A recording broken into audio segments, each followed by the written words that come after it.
Hi, welcome back guys. This is your friend, the Broccoli Fanfics. Back with amazing fanfiction. This is the series of What If Deku Unleash Multiple Quirk. Now before starting, please give this video a like and subscribe to the channel if you want more videos like this. Now let's get into the fanfic. UA High School. Well, this Essex. Denki yelled out as he and Izuku ran through the forest floor. Behind them, several strands of hair chased after them, and Izuku barely had any time to jump to the side before a strand nearly grabbed his leg. The two had been running for several minutes, and even with full cowling activated, Izuku was starting to feel tired.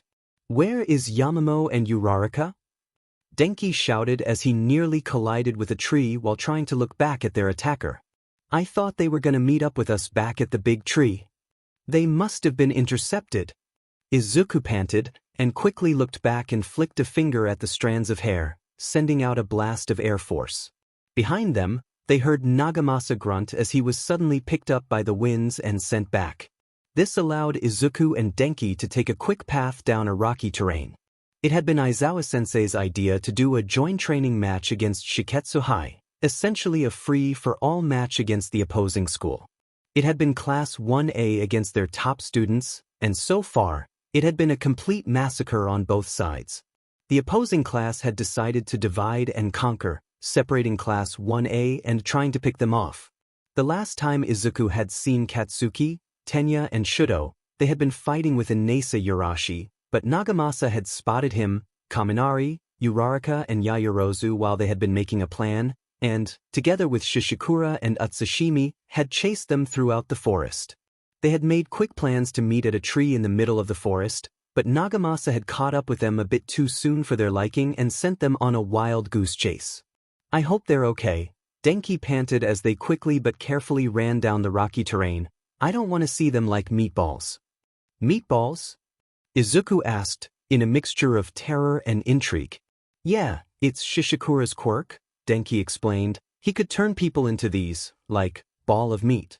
He did it to Kirishima during the provincial license, but he was fine afterwards. Izuku made a quick note to himself to ask Shishikura more about his quirk later, and then shook his head and gestured to a larger rock. They quickly took cover, waiting for Nagamasa to turn up. The hairy hero had appeared, glanced around, then shook his head and quickly ran back into the forest. Izuku and Denki sighed, and sat down against the big boulder, taking a moment to catch their breaths. You know, you don't seem to be too worried about Uraraka and Yamamoto, Denki noted, wiping sweat off his brow. They'll be fine, Izuku said, glancing at where Nagamasa left in case he came back. I trust them. Denki chuckled. Yeah, I bet you do trust Uraraka. After she saved you during the fight with Monoma, I'm surprised you didn't kiss her to thank her. Izuku went bright red and ridged. Titi, that's not what happened. She just saw I was in tea trouble and helped. Denki laughed and sat up. Yeah, doesn't matter then. We'll finish up this match and you can save that kiss for afterwards. TTTTT, there's gonna be no KK kiss. Yeah, Denki repeated and looked up the ridge. What I say we follow Harry boy. He might lead us to his friends. Izuku shook himself out of his blushing and stood up. Let's go. They quickly and quietly left their small sanctuary and followed the hairy upperclassmen deeper into the forest. Occasionally, they dodged behind trees when Nagamasa turned around, as though thinking he heard them, but thankfully he was always convinced it was something he was hearing, because he would turn around and keep walking. As the minutes wore on, they heard a large explosion in the distance, and Nagamasa froze before picking up his pace, running towards the source of the explosions. Behind him, Izuku and Denki shared a glance. Kaken, Izuku nodded. Who else would be able to make an explosion that loud? Denki shook his head, a wide grin on his face. Hopefully that means Yurashi's been taken care of. I wouldn't hold my breath, Izuku shook his head. His wind quirk is powerful. Well, Denki sighed, adjusting the goggles on his head. Let's give Kaken some backup. You know, assuming he doesn't blow us up for trying to help. A well-aimed chop to the neck knocked the sense out of Shishikura, causing him to collapse to his knees and then slam down on his face. Ochako wiped some of the sweat out of her eyes as Momo attached the Quirk suppressant cuffs against his wrists, and the horn that blared over the forest informed everyone that someone had been captured. Thank goodness, Momo sighed as she stood up, trying to rub some of the dirt on her legs off with her cape. I had heard from Kirishima how his quirk works, and I wasn't looking forward to being on the receiving end. Yeah, Ochako agreed, taking a moment to look around.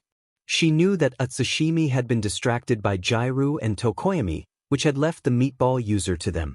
He had them on the ropes for several minutes, forcing them to avoid his quirk from transforming them into meatballs, a thought that made Ochako shudder, until Yamamoto had gotten a lucky shot through a well-aimed pole to the forehead. When Shishikura had been clutching his head in pain, Ochako had stepped in and used gunhead martial arts to beat the upperclassmen senseless. Do you think Midoriya and Kaminari are still at the tree? Ochako jumped up on the nearest tree stump, trying to peer through the forest. Perhaps, but it has been several minutes ahead of the time we were supposed to meet. Momo stood beside Ochako, trying to look through the shrubbery. And we have to also consider one of the students from Shiketsu was also following them. They may be captured. Then let's go, Ochako nodded, hopping down and starting to trek through the forest. Momo quickly followed, using her quirk to make a staff in case they ran into any trouble. As they headed through the forest, they kept their ears open, trying to hear if anyone was crying out for help or the sound of conflict. So far, they didn't hear anything, but they knew it was only a matter of time before something jumped out and attacked them. Momo kept her pace behind Ochako and asked, "Do you think Midoriya and Kaminari are doing okay?" Ochako nodded, the one thing she was confident in knowing. Deku can handle anything, he'll be able to meet up with us. He'll keep Kaminari safe too. You have a lot of confidence in him, Momo noted innocently, not really meaning anything by it, but making Ochako slip up. Regardless, nearly wiping out on the forest floor before she regained her footing. "Well, he is my best friend," Ochako sputtered, trying to keep her voice level. "It would be weird if I didn't believe in him, right?" "Yes," Momo nodded, although judging by the tone of her voice she didn't really believe Ochako. Momo may be a bit socially incompetent at times, but even she knew that Ochako's feelings for her best friend weren't exactly platonic. She, and every girl in class for that matter, had seen the way Ochako's eyes would soften and practically glow whenever Midoriya was brought up, despite her insistence that she didn't feel anything for him in that way, to Mina's rising frustration. They suddenly heard a twig snap, and both of them were brought out of their brief distraction and immediately skidded to a halt, arms raised and defensive. The shrubbery continued to shake before someone popped out. "Nice bow staff, Yamamoto," Kyoka greeted them, bending down to pull some of the twigs out of her pants. "But please don't give me a concussion." "How do we know it's you?" Momo asked suspiciously. She had heard the stories of Utsushimi being able to conjure illusions of others on herself, so she wasn't taking any chances. Kyoka rolled her eyes and straightened up. "Momo," she pointed at her, "you once managed to burn rice, no idea how you did that. Ochako, you once floated yourself in the living room while you were napping, and we had to get Siro to lasso you down so you didn't wake up and die. Also, there was that time you overused your quirk and puked on your comforter. And speaking of puke, Momo, didn't you once accidentally puke on Ida's back after you overate? Plus dash. Okay, it's you, please stop." Ochako waved a hand frantically, face burning red with embarrassment while Momo cringed into oblivion. Kyoka smirked. "And don't you forget it," she snarked. "I took care of Utsushimi, by the way, so we shouldn't have to deal with her anymore." "Where is Tokoyami?" Momo asked after getting herself under control. "He got captured," Kyoka shook her head. "Utsushimi pretended to be down, and he went for the capture and got cuffed. He's pretty much pouting and trying to ignore Utsushimi. She's been bothering him ever since." "Oof," Ochako shook her head while Momo sighed. "Well, we took care of Shishikura. We're going to join up with Deku and Kaminari. Do you want to come along?" "Better than being by myself," Kyoka shrugged, and they turned back down the path. They started jogging back, trying to remember the path that Izuku and Denki had taken, when a sudden explosion south of them caused them to pause and look around. "Bakugo," Jiro muttered, and stuck an ear jack into the ground listening. "He's still fighting with that wind guy." Plus. She paused, listening hard. Yep, I got Midoriya and jamming way. They're heading in that direction too. So's Kirishima and Tsu. Then that's the way we have to go, Ochako nodded and they took off. As they ran, Ochako couldn't help but get a jab back at Kyoka for her bluntness before. Maybe when you see Kaminari, you can give him a big hug. Blushing, Kyoka pointed an earjack right at Ochako's face. Watch it, Rainbow Puke Girl. Rainbow? Yo! Izuku and Denki turned around to see Ojiro running up beside them, with Tsuyu not far behind him. They slowed their pace so they could catch up. They were near the middle of the forest, where there were less trees, and they could hear the howls of wind and explosions ahead of them. I assume you guys took care of your guys? We're not sure about Nagamasa, Izuku explained as they ran. And Uraraka and Yaoyorozu are taking care of Utsushimi and Shishikura. So we're heading to back Kaken and Todoroki up. Sounds good. We actually just took care of Nagamasa, so we'll join you, Ojiro cheered, and Tsu gave an affirmative croak. After we take care of Yurashi, we can go into the forest and find Ochako and Momo, Karo. That sounds like a plan, Azui. Call me Tsu. Yeah. Izuku nodded stiffly, feeling a blush on his cheeks as they finally reached the edge of the trees and got a view of what was happening. As predicted, Kaken was throwing explosion after explosion at Inasa, who was laughing loudly and using his wind to direct the fire away from him. A few meters away, Shudo was also blasting both ice and fire at the wind user, but Inasa seemed to also take him into consideration, using his winds to stagger Shudo. This is awesome. Inasa yelled over the noise, grin huge, you guys are even crazier than back at the license exam. Would you shut the F up already? Kaken bellowed, a vein in his forehead as he kept advancing on him through the heavy wind. You're annoying me, you little Cu dash. A blast of wind hit Kaken in the face before he could get out that curse, causing him to shout in anger. Maybe we should stand back and let them at it, Denki suggested, not really open to jumping into the meat grinder. You guys wait for an opening, I'll jump in. Izuku told them, and immediately activated full cowling, leaping up into the air at the wind user. Inasa barely saw him coming out of the corner of his eye, and managed to lean to the side so that Izuku soared over him, using his hand to blast at Izuku and push him further into the air. Effing Deku, don't steal my kill. Kaken yelled, using his explosions to rocket closer to Inasa now that the air wasn't constantly pushing him back. You guys are on fire today. Inasa cackled, raising a hand to point at Kaken and push him back, but a black tendril of energy wrapped around his arm, causing his arm to be pulled away. Inasa didn't have time to react before an explosion hit him dead center in the chest, sending him flying back. Before he could recover, Shudo's ice hit him in the back, sending him further into the sky. Izuku then yanked his arm using Black Whip, causing Inasa to fly up towards Izuku, where a steel-covered foot met him in the face. You know, I'm not even sure why we're here. Denki deadpanned, looking at the teamwork between the three. Guess that's what happens when you train with Endeavor, Tsuyu noted, poking her lip with her finger. They're pretty synchronized, Karo. A rustling in the bushes distracted them, causing them to turn and see Ochako, Momo and Kyoka join them. They paused to catch their breaths, and watched as Izuku, Kaken and Shudo went to town on Inasa, passing him back and forth for hits while Inasa desperately tried to keep up. The wind user could barely react before he was shoved back towards another one of the UA students, like a pinball. Why'd we even run here? Kyoka complained as she watched the very one-sided battle, pouting. They've got it handled. It was just to be safe. Momo tried to defend them, using the bow staff to lean on while she breathed heavily. We didn't know exactly what was happening. Are you guys even going to do something? Ochako asked the other three, who shook their heads. They've got it handled, Ojiro shrugged, who was watching the show. I guess we're just sitting back and watching. Huh. Ochako pursed her lips, before looking back at Izuku using Black Whip. It seemed like only yesterday when it was wild, out of control, and had to prompt her to act almost immediately, leaping up and embracing him so they could calm him down.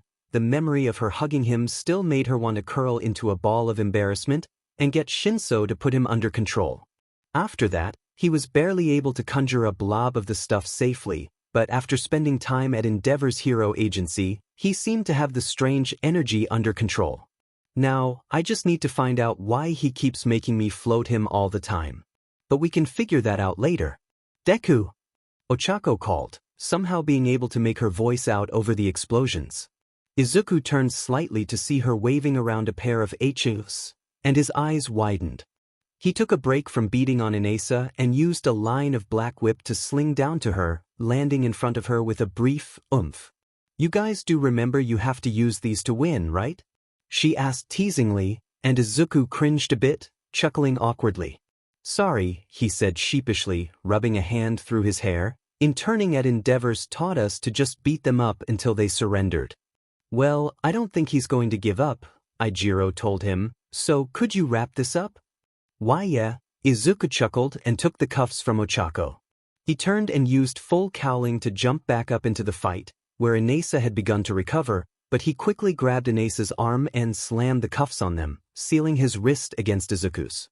Immediately, a horn blared out from where Aizawa and All Might had set up base, its longer and blaringer sound signifying the end of the game. Really? Kyoka rolled her eyes. He was the last one? Thank God. Denki rolled his shoulder, sinking to the ground and sitting. I didn't want to get in another fight today, that would have been too exhausting. Can't be exhausting if you didn't do anything. Hey! While they began to bicker, Izuku helped a bruised and bloody-faced Inasa to the ground. Sorry for going so hard against you, Yurashi. Don't be. Despite the blood on his face, Inasa had a huge grin on his face, flashing Izuku a big thumbs up with his oversized glove. You guys were so passionate today it riled me up. Plus, if you three had to be the ones to beat me all together, then that means I was a huge threat. I'm taking it as a compliment. Of course you would, you're too FNG stupid to be offended, Kaken grumped, angered that Izuku had taken the kill but decided to keep it to himself. After a lot of reflection on all the years of bullying, Katsuki was starting to seriously reconsider his attitude towards Deku, and tried to come off as, well, not nicer. There was no FING chance of that happening, but he was trying to come off as less of a D-. Thank you for the challenge, Yurashi. Shuto nodded, then made his way over to the others. Ah, Yaoyorozu, Uraraka, Ju, I didn't see you guys come. Well, we arrived only a few minutes ago, Momo explained. Ah, that makes sense. I was a bit busy. We could see that. Izuku joined Tsu and Ochako, who gave him grins and thumbs up for the win. Izuku smiled back, until he realized something. Do either of you guys have the key for these cuffs? Locked up with Yurashi. No, Deku. Ochako shook her head. Aizawa said that if you get locked up, you stay that way for the rest of the game, remember? He has the key.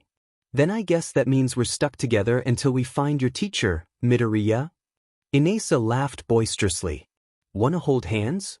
Izuku groaned into his hand, face red with embarrassment. Were you paying attention? Aizawa asked, watching the screen as Midoriya jumped back up and handcuffed Inasa, bringing the game to an end. All Might made sure to blare the horn a bit longer, signaling that Class 1A were confirmed the winners and that the game was over, and it was time to come back. Yeah, Hitoshi nodded, although there was a part of him that was peeved that he was not allowed to participate in the activity today. So you know how your quirk would have been used today? The Erasure hero asked, taking the time to look down at his pupil. Environments like this would be where your quirk would come in handy. Places where allies are scattered, and not sure who can help or not. Did you pay attention to Utsushimi? Her quirk was used to her advantage to confuse everyone. Yeah, Hitoshi confirmed, staring up at the screen as the ditzy blonde chatted Tokoyami's ear off, causing the bird-headed student to scowl deeper while Dark Shadow talked to the illusionist. She used an illusion to make it look like she was down, then took down Tokoyami. Aizawa's gaze didn't leave the screen. Most cases, your quirk wouldn't do much against a larger villain unless you have the element of surprise. So make sure that when you go up against a villain that can take you easily, make sure to strike first, fast and hard. I get that, Hitoshi nodded, but why didn't you let me participate today? You need to remember that although you're going to be joining the hero course next spring, right now you are still in general studies, Aizawa told him, a bit of sternness coming out, so be sure to study what everyone was doing today, so you can apply it to when you do join. Remember that you will have to work twice as hard as you're technically skipping a year. Yeah, I understand, Hitoshi nodded, realizing that he should probably just consider himself lucky he was allowed to watch. The class had taken place on one of the various arenas UA had. It was currently February, a few weeks after the students of Class 1A had wrapped up the work for their internships. They still headed out to their various agencies when they were called, but they still worked hard in class, making sure that they were ready for the next year, where workload would obviously increase again. While no one was really looking forward to that, they decided to throw themselves harder into their work now, so that when the increase in work eventually came, they could adapt to it easier. Soon, the students of 1A and the students from Shiketsu finally left the forest, a lot of them handcuffed either separately or to each other, and All Might had them lined up so that he could unlock them all. While those who weren't handcuffed went over for evaluations, Izuku and Inasa bumped into Tenya, who was also handcuffed and smiling. Midoriya, Urashi. I see that one of you was successful in capturing the other. That was me, Izuku said sheepishly while Inasa laughed boisterously. He beat the utter crap out of me. It was manly as hell. I see. Well, Midoriya, congratulations to you then. You are indeed a pillar of support during these activities. As expected. Hey, a voice said behind them, and they turned to see Yui Kodai staring at them, a bored expression on her face as she stood handcuffed to another Shiketsu student. Move up. There's a space. Tenya checked to see, and there was indeed a space where the students had moved up. I see. I apologize, Kodai. I will move forward. Okay, Yui nodded, and Izuku tried to stifle a laugh. The students from Class 1B had been in the adjacent forest, doing the same activity, and judging from the twigs in their hair and mud on their clothes, they didn't fare much better. Indeed, Vlad King was lecturing Monoma and Setsuna, the latter staring ahead with a dull expression on her face while Monoma boasted about how superior they did compared to one, unaware that Kendo was slowly approaching him from behind with a hand raised. After All Might had released Hanta from his cuffs and then Tenya, he had reached Izuku and Inasa. Young Midoriya. Very nice work out there. He gave his protege a smile as he unlocked the two from their brief imprisonment. As Inasa thanked All Might and walked away, Izuku was about to as well before All Might leaned in slightly, getting his attention, and whispered, Young Midoriya, please meet me in the gym later tonight. We can try to train with float again. I'll ask young Uraraka to meet us there. Oh, okay, Izuku nodded, a bit of excitement going through him now that he knew they were going to be training his unseen quirk now. What about Kaken? Endeavor asked to see him and young Todoroki. Apparently, All Might shrugged, so he won't be joining us. Really? Izuku asked, surprised. Do you know what Endeavor wants? I'm afraid I don't know, All Might told him. He wasn't very specific over the phone. Well, I guess. Are you two done talking, or am I going to be handcuffed forever? Yui spoke up from behind them, causing All Might and Izuku to jump. All Might gave her a shaky smile and apology, and excused Izuku to head back over to his class. He walked over to his classmates, and stood in line as Aizawa lectured them on what they did right and wrong. There was a part of Izuku that was proud when his teacher complimented his win, although it went away when Aizawa pointed out that he wasted time beating on Inasa when he could have just handcuffed him, which made him look sheepish, Shudo shrug, and Katsuki grumble and cross his arms. As he wrapped up the lecture, Aizawa suddenly blinked, as though remembering something. Oh, before I forget, he shook his head, he is holding a school dance in 2 weeks or so. I'll be forwarding you all emails with more details. He concluded the lesson, putting away his notes, unaware of how still his class went. After a few seconds, he glanced up to see them all staring at him in shock, and Aizawa raised an eyebrow. What? That seemed to trigger them, and the class exploded in shock and excitement. Mina seemed to yell out, yes, and did a small dance while everyone bombarded Aizawa questions about why and how and when, and every other question under the sun, and Aizawa flashed his eyes red in warning. If you all don't settle down, then you will all be responsible for cleaning the entire campus for the rest of the school year.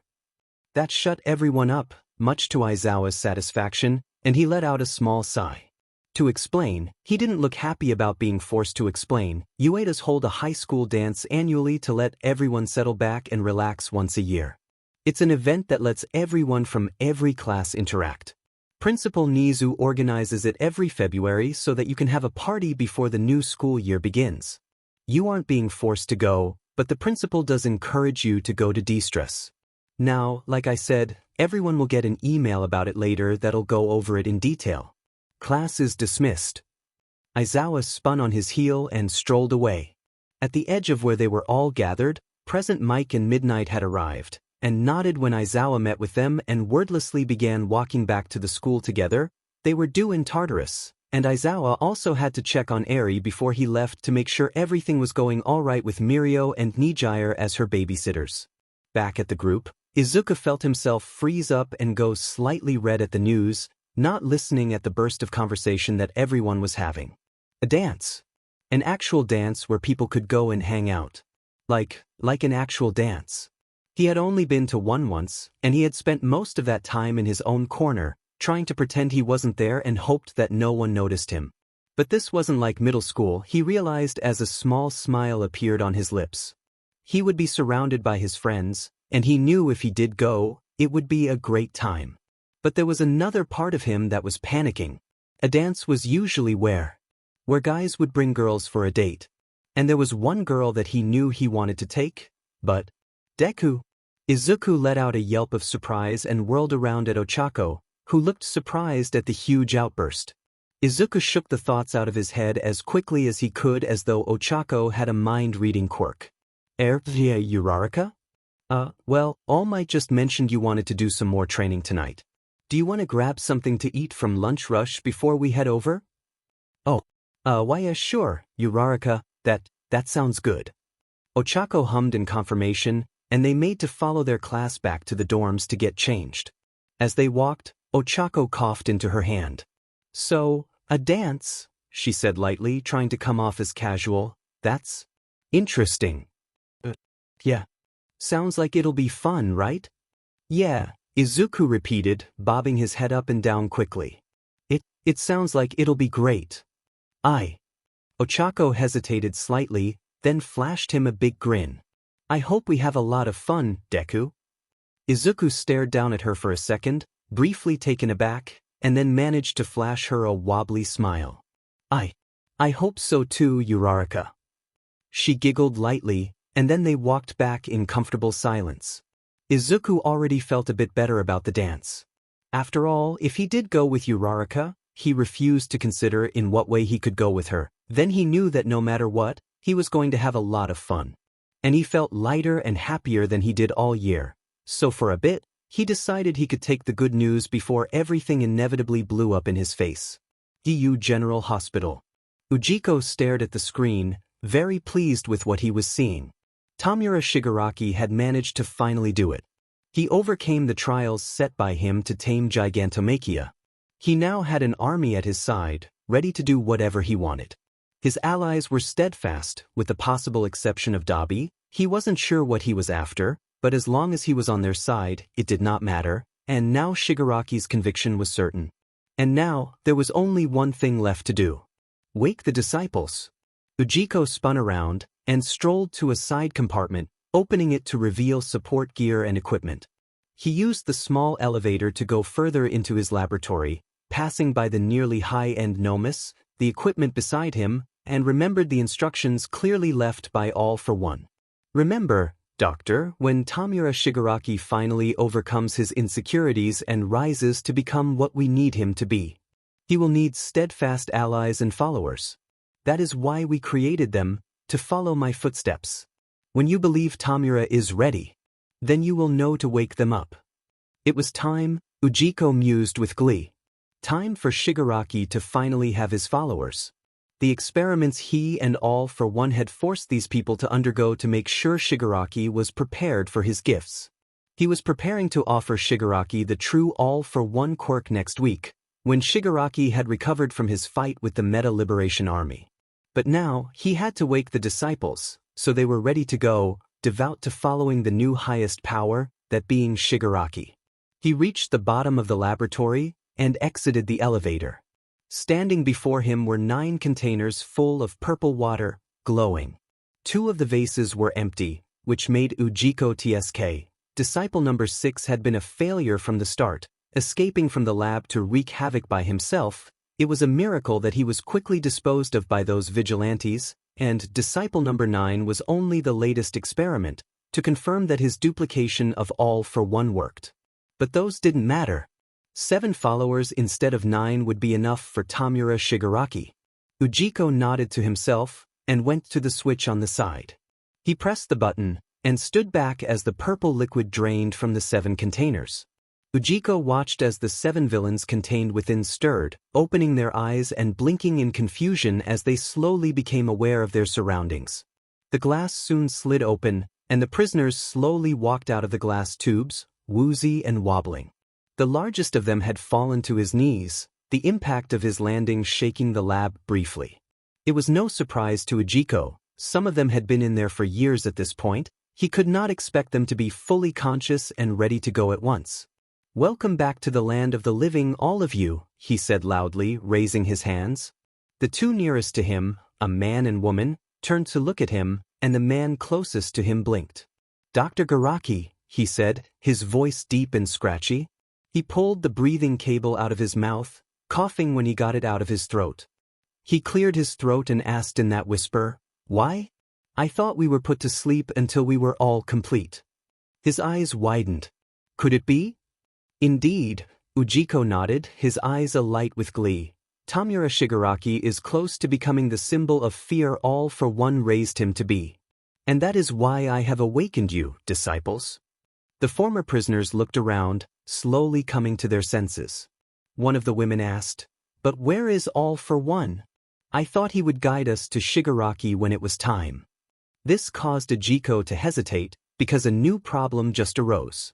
He was aware that he had programmed the disciples to follow the quirk all for one. And since all for one was in a container upstairs, that meant that there might be a complication. Ultimately, he decided to speak to them honestly, better to be truthful than deceive them. He was defeated by All Might, Ujiko informed them regrettably. The disciples looked around in alarm. "But do not fret, he has left clear instructions. We were told all for one would be the one giving the orders." The tallest one stated, his eyes starting to glow red. Ujiko felt a sudden nervousness when he saw that look. "Your master has. He has left clear instructions," he stammered, unaware that he just repeated what he previously said, "and those orders are to follow Tamura Shigaraki without question." "Then where is our master to issue those orders?" The woman nearest to him asked, her slit-like eyes glaring a hole into Ujiko's head. He gulped, suddenly aware of how much danger he was in. These people. They were all curated by him to possess multiple quirks. Very versatile, powerful quirks. Quirks that could destroy a man in a few seconds. And he did not want to be on the receiving end of these quirks. I have a video for you," he blabbered, starting to back up to his chair. "I will. Please hold on, everyone," the man nearest to him said, raising a hand to the others. Ujiko looked to him desperately, seeing a calm smile on his face as he put a hand on Ujiko's shoulder, steadying him. "I know that all for one is not here now, to give us our orders, but we must be patient. If the doctor is to be believed, things may have simply changed." "Wise." "Exactly." Ujiko nodded, a wide smile coming on his face. "Thank you, Dash." Ujiko stared at the man, confusion seeping through him, and then glanced down. A black tendril had stabbed him through the back, and was now pointing out of his chest. On the tendril were several purple eyes, blinking and staring at Ujiko. The doctor stared at the tendril with shock, before coughing out blood from the punctured lung, and felt his legs give out.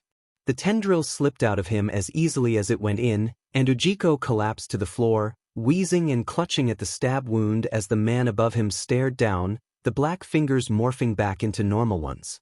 "As I said, Dr. Garaki," he said apologetically, As the other men and women gathered around the dying doctor, things have changed. All for One is not here to give us our commands, so we must do what we believe is best. And what we will do, he gave a genuine, friendly smile which did not match the coldness of his eyes, is to forge our own path. Outside of Tamura Shigaraki. But, he wheezed, but. The man smiled a bit wider, and then swiped at the air, leaving a purple line of light in the wake of his finger. Immediately, the laser zipped down and through Ujiko's throat.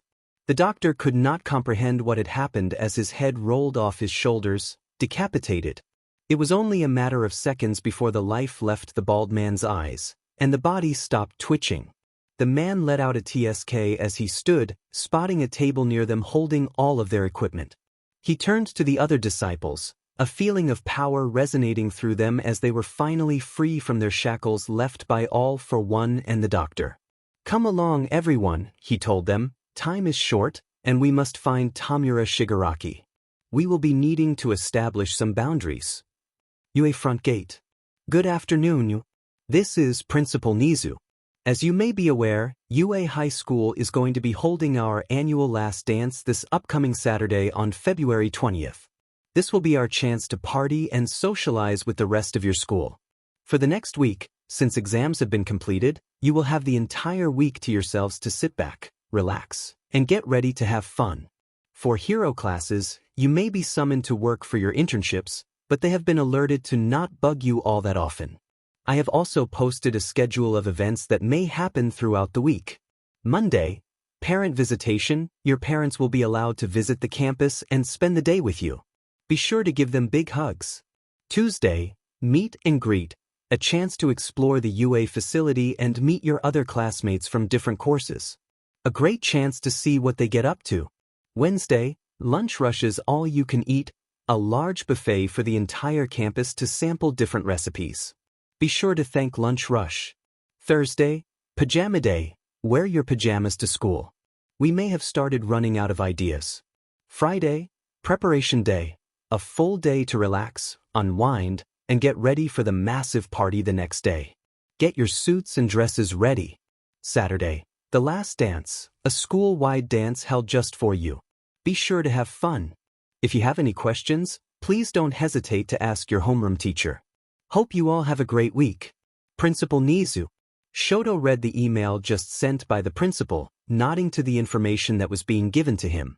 From what he understood, he had the entire week off before the dance, but if Endeavor asked for them to work, they would have to. That's fine by Shoto, putting his phone away in his pocket as he walked to the entrance of the high school. All play and no work wasn't all that appealing to him. The chance to go into the city and do some work was welcome. Walk behind me, damn it. Bakugo snapped as they strolled up the path, snapping Shoto briefly out of his reverie. They got changed quickly after the exercise and walked out to the entrance where Shoto's father was waiting. They had chosen to dress warmly since the snow was still falling on their heads and crunching underneath their feet. Get your head out of your DMN phone. You almost walked into a pole. I did? Shoto said absently, while Bakugo scoffed and put his hands in his pocket. So are you considering bringing anyone to the dance? Shoto asked conversationally, seeing a chance to talk to his friend. F off. Indeed, the idea of a dance seemed to appeal to Shoto for some reason. Last year he wouldn't have even considered going to a dance, let alone thinking it would be fun. But hanging out with Midoriya, Ida, Uraraka and Azui had a great effect on Shoto. He now thought warmly about going with them and having the time of their lives. Even the idea of just going and goofing off sounded appealing to Shoto. And I can invite Yaoyorozu too. Shoto blinked at the sudden thought in his head. Where had that come from? He shook his head and continued walking ahead. Sure, the idea of inviting Yaoyorozu seemed. Well, it seemed quite appealing. But it would only be as friends. Shoto nodded to himself. It was unrealistic, the thought of them hanging out underneath dim lights, dancing and having fun. Her in that dress she wore during the Island incident. Smiling at him, putting her hands on his shoulders, leaning in, her eyelids lowering, her lips puckering. Her whispering his name. Bakugo stared at him when Shoto suddenly slapped himself in the face, knocking that thought away from him. The F dash. It's nothing, Shoto stoically said, ignoring how hot his face suddenly felt. Come on.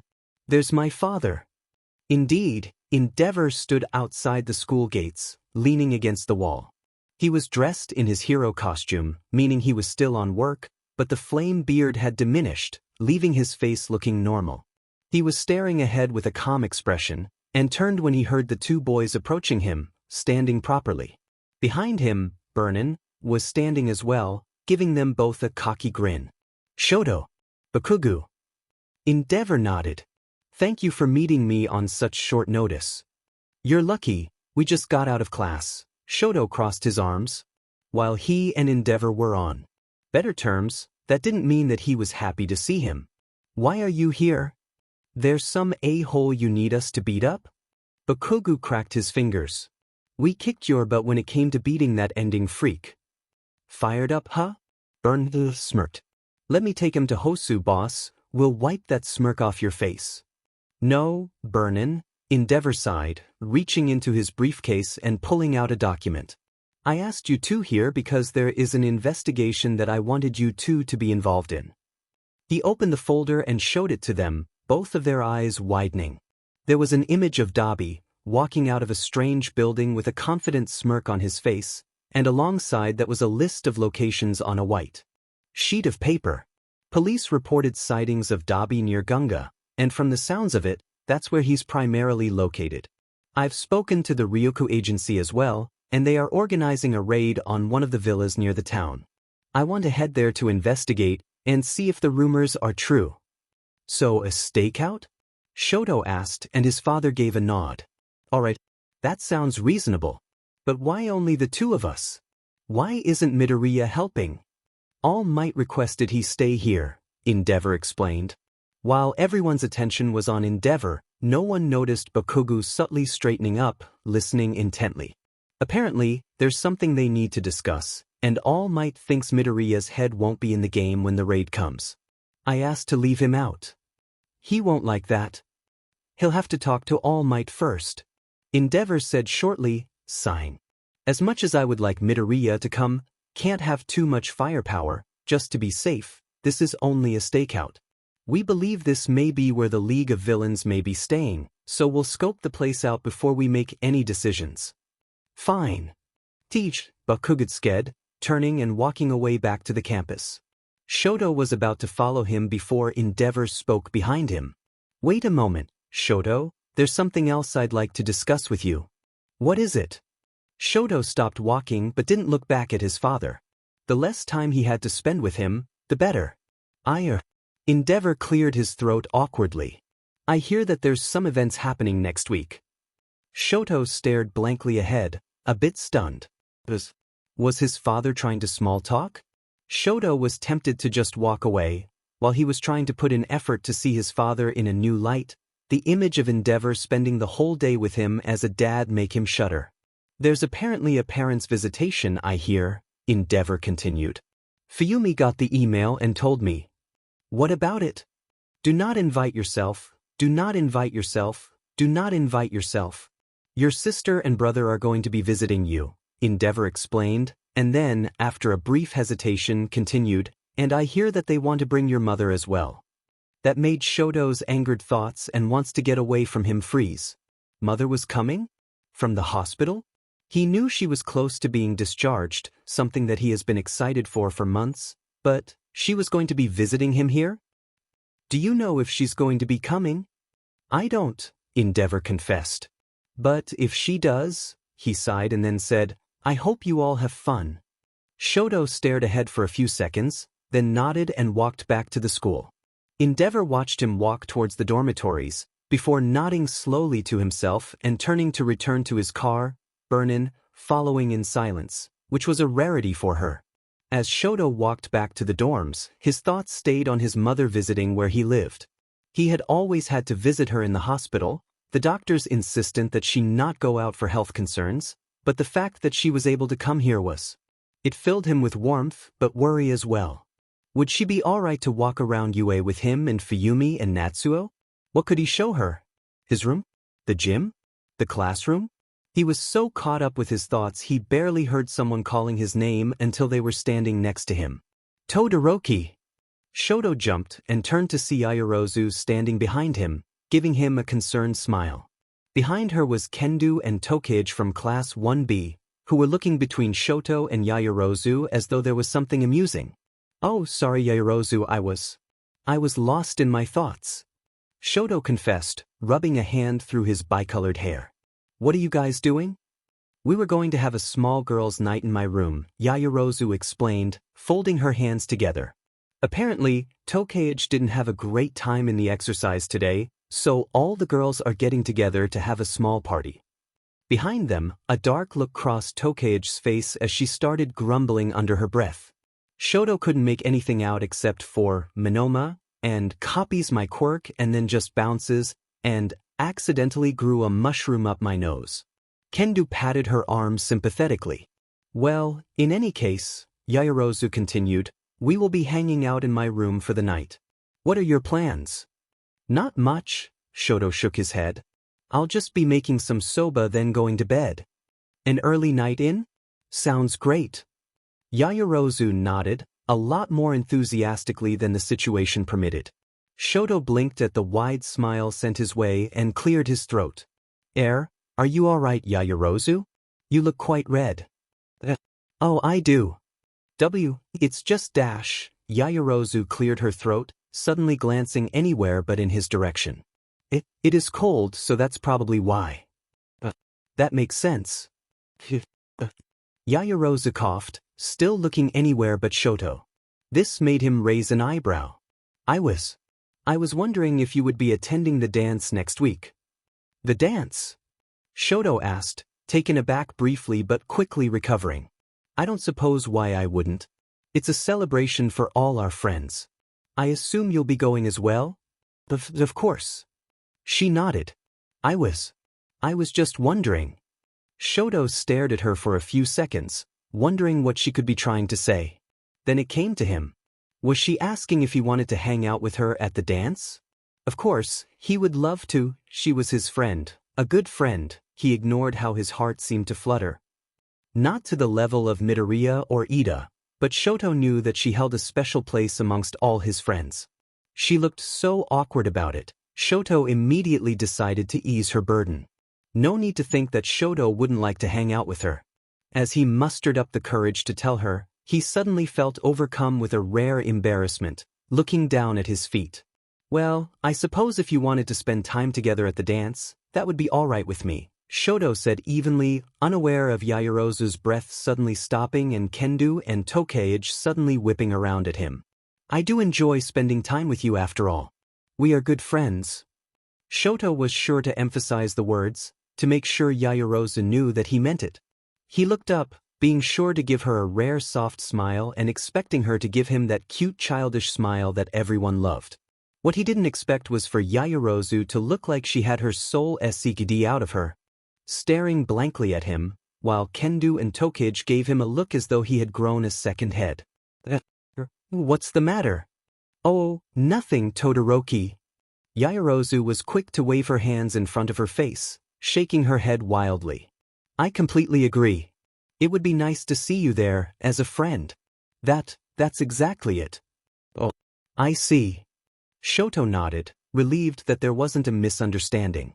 "Well, in that case I'd best make my way back to the dorms. Have a good night, you three." "Why is Todoroki good night?" "Yeah, good night." "Yeah." Shoto smiled, nodding, and turned on his heel to walk back to the dormitories. He was relieved that there wasn't a misunderstanding between him and Yaoyorozu, and that he managed to tell her how she meant to him. He immediately turned his mind back to his mother visiting, feeling the warmth spread through him. He was so preoccupied with his thoughts, he didn't hear Tokage sigh out loud behind him. "What a FNG idiot." "Set." Kendo loudly scolded her, turning to see Momo look like she was about to lay down in the snow and let herself be buried. "Jim Gamma. We got the tickets, so we'll be down Monday to see you." "Daddy. Are you sure?" Ochako asked uncertainty, walking out of the changing room towards the gym. After she and Deku had gotten something to eat, they made their way to Gym Gamma. separating so they could get changed into their gym clothes. After doing up her hair, she received the email from the principal and saw the event planned for Monday, so she had immediately rung up her parents to dissuade them from spending the money to get down to UA, unaware that they had already bought the tickets. "Of course I'm sure, sweetie," her father chuckled, and she heard the sound of him plopping down into his armchair. "We'd take any chance we could get to spend time with you." There was a shift in his tone, sounding more regretful and sad. "I mean, I guess you could say this is us making up for not being able to come down to spend your birthday with you." Ochako sighed, feeling guilty. A massive job had come up in Wakayama around her birthday, so she had insisted they go to that and earn the money. It may have been a lonely birthday, sitting in the dorms by herself, but she had been content with the knowledge that they were making enough money for groceries. The money that was apparently going towards the train ride to take them to UA. It's just one day, Daddy. You two don't have to." "We don't have to, but we want to see you," he insisted, his tone soft and gentle for a man his size. "We haven't gotten to see you since you moved into the dorms, and now that we have the chance to see you, we're gonna take it. Money doesn't matter. We'll be there Monday morning and we'll get to spend time with you." There was a huge part of Ochako that wanted to say no, to beg her parents not to spend any unnecessary money to come and see her. But she heard the tone of her father, and the part of her that just wanted to see her parents, and she sighed. "Okay." She nodded to herself as she entered the gymnasium, where Deku was already stretching. "If I can't convince you guys to not come, then yes. I would love to see you." "Great, honey," her father said, then spoke in a sudden teasing tone that Ochako didn't like at all. "I'll let you go now. You probably need to go flirt with that boy you're always going on about." "Daddy!" Ochako yelped, feeling herself go red as Deku glanced over in slight alarm, and quickly hung up, hearing her father bust a gut over the phone. She shook her head in exasperation and tossed her flip phone onto her stuff, smacking herself in the face to calm down her red face. Uraraka?" She turned to see Deku staring at her in slight worry. Is everything okay?" "Why yeah, everything's fine," she insisted, waving her hands slightly. "My dad was just making a stupid joke. Nothing to worry about, Deku." Oh, well, okay." Deku nodded, relieved that everything was fine, and went back to his stretches, bending down to touch his toes. Ochako took a second to observe the curve in his back, how strong his legs looked, how cute his butt was in those pants. Smith. Deku looked back up in alarm as Ochako slapped herself hard across the face, dislodging that thought immediately. Uraraka?" "There was a fly," Ochako made the excuse, turning slightly away so she didn't look him in the eye. "I got it. No need to worry." Okay." "Calm down," she shook her head as she raised her hands to her hair, tying it back into a ponytail so it wasn't in the way. Her father's comments about flirting probably made her slip up. She had been doing such a good job keeping her feelings for Deku contained, so she could forgive accidentally checking him out. But there was a bigger problem that she was growing worried about. The announcement of this dance had a strange effect on Ochako. No one specified that they had to bring dates, and it was probably just a night everyone could kick back and relax. But the image of Deku in a suit, taking her hand and leading her out on the dance floor, laughing, bringing her in close. It was making her heart flutter and beat heavily in her chest, and no punches in the face or burying her feelings was putting a stop to it. The very concept of a dance was making her see Deku in that specific light, less as a friend and more as a... Ochako shuddered, finishing tying up her hair and rubbing her red cheeks. The image of Deku leaning in closer to her wasn't going away no matter how much she tried. She just wanted to focus on school or hero work, but the image of twirling with Deku under some dim lights kept invading her thoughts. Uraraka? She turned slightly in alarm, surprised to see Deku standing closer to her. She fought to keep her blush down as she answered, "Yes, Deku? Did you want to get started before All Might's here?" "No, it's just..." Deku cleared his throat, looking suddenly fluttered. I just noticed that your hair was a bit longer." Ochako blinked, then reached up to pat her ponytail. Indeed, it had been a while since she had gotten a haircut, so her normally short hair reached down to her shoulders. It was getting a pain to handle it while wearing her new headgear, but she kind of liked the length. Why yeah, I haven't really gotten to trim it, Ochako laughed nervously. I'll probably get Tsu to help me out dash. But it looks nice. Ochako paused and then turned to look Deku in surprise. He seemed to realize what he just said and immediately clasped his hands to his mouth, eyes wide. She felt her heart flutter yet again, and tried hard to not clasp her hands to her face when she shaking muttered, Thank you, Deku. For a few seconds, they just stared at each other, going slightly redder by the second, unaware that they were standing a lot closer than usual, until the door opened suddenly, All Might walking and looking at his clipboard and nodding. Thank you both for coming so soon. Young Uraraka, I would like to dash. All Might chose that moment to look up, and saw the two frozen teenagers. Am I interrupting something? And no, came two mutual cries, immediately backing up. Ochako slammed her hands to her face and immediately began floating off while Izuku tripped over his feet and fell on his back. All Might took a moment to stare at the two flustered teenagers before sighing to himself. Heights Alliance, Momo's room. Mina let out a sigh of relief as she plopped down on Momo's bed, feeling herself sink into the soft mattress. Thank good, she sighed, closing her eyes. I thought today would never end. Some a-hole captured me right off the bat, so I had to sit in the snow all day. I was freezing. You're just lucky you could hop in and out of the shower after class. Toru pouted as she plopped down on Momo's bed beside her, curling in. Some guy from Shiketsu had an ink quirk and spattered it all over me. Not only was I running naked all day, it took me almost an hour to get it all off. I'm all wrinkly. How can you tell? Tsu asked as she took a seat on the bed as well. My skin feels weird. They had reached Momo's room for their small get-together before the creation user did, so they decided to just jump in and get set up. Tsuyu had brought a DVD of some romantic comedy, something they could have in the background playing while they hung out. Kyoka was downstairs popping several bags of popcorn so the girls could pig out for their party.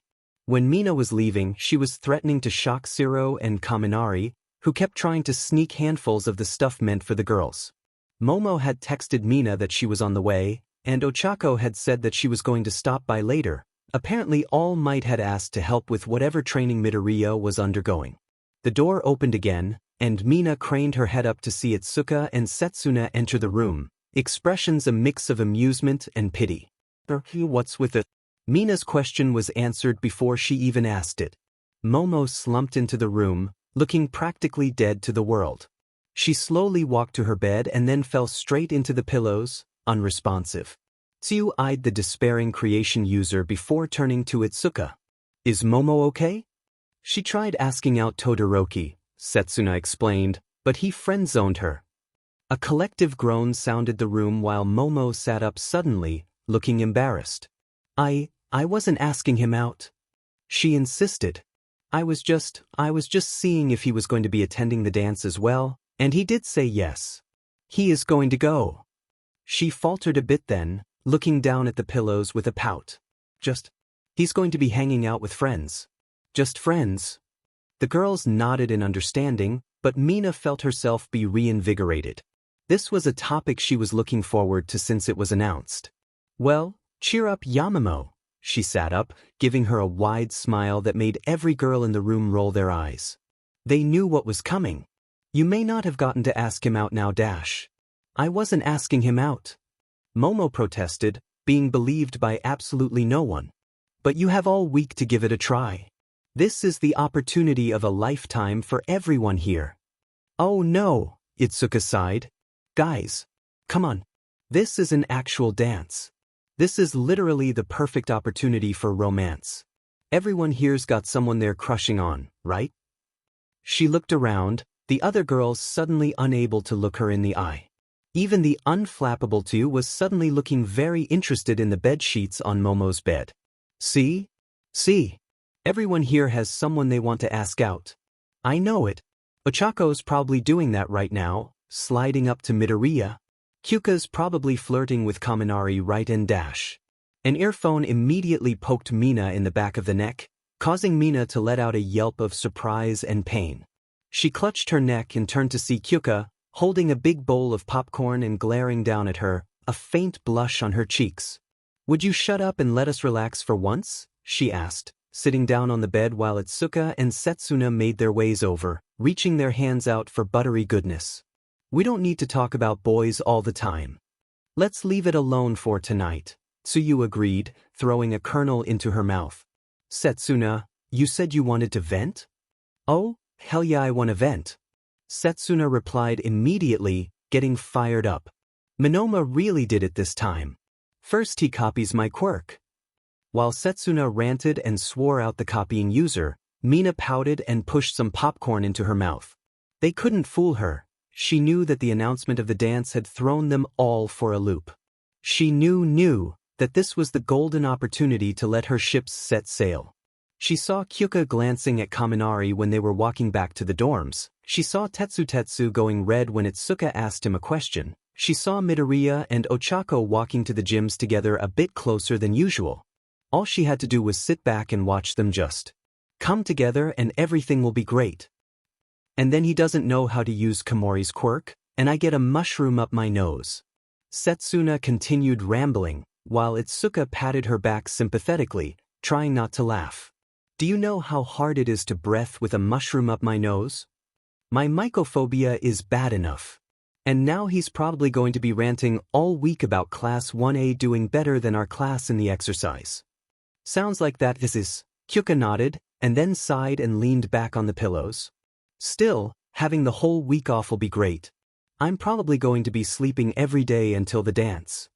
"I can't, Karo." Tsu shook her head sadly. "Ryuka texted me after class and asked if I would be able to work on Tuesday."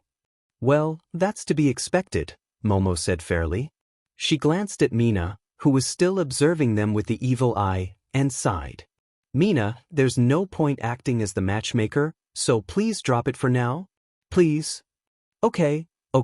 Mina shook her head, a bit sad that she wasn't able to play but relenting. "So, you guys want to hear about how my Neta got beat up by one of the Shiketsu girls?" They all glanced at each other and nodded. They wanted something entertaining to hear. "Gym Gamma." "Okay, Deku."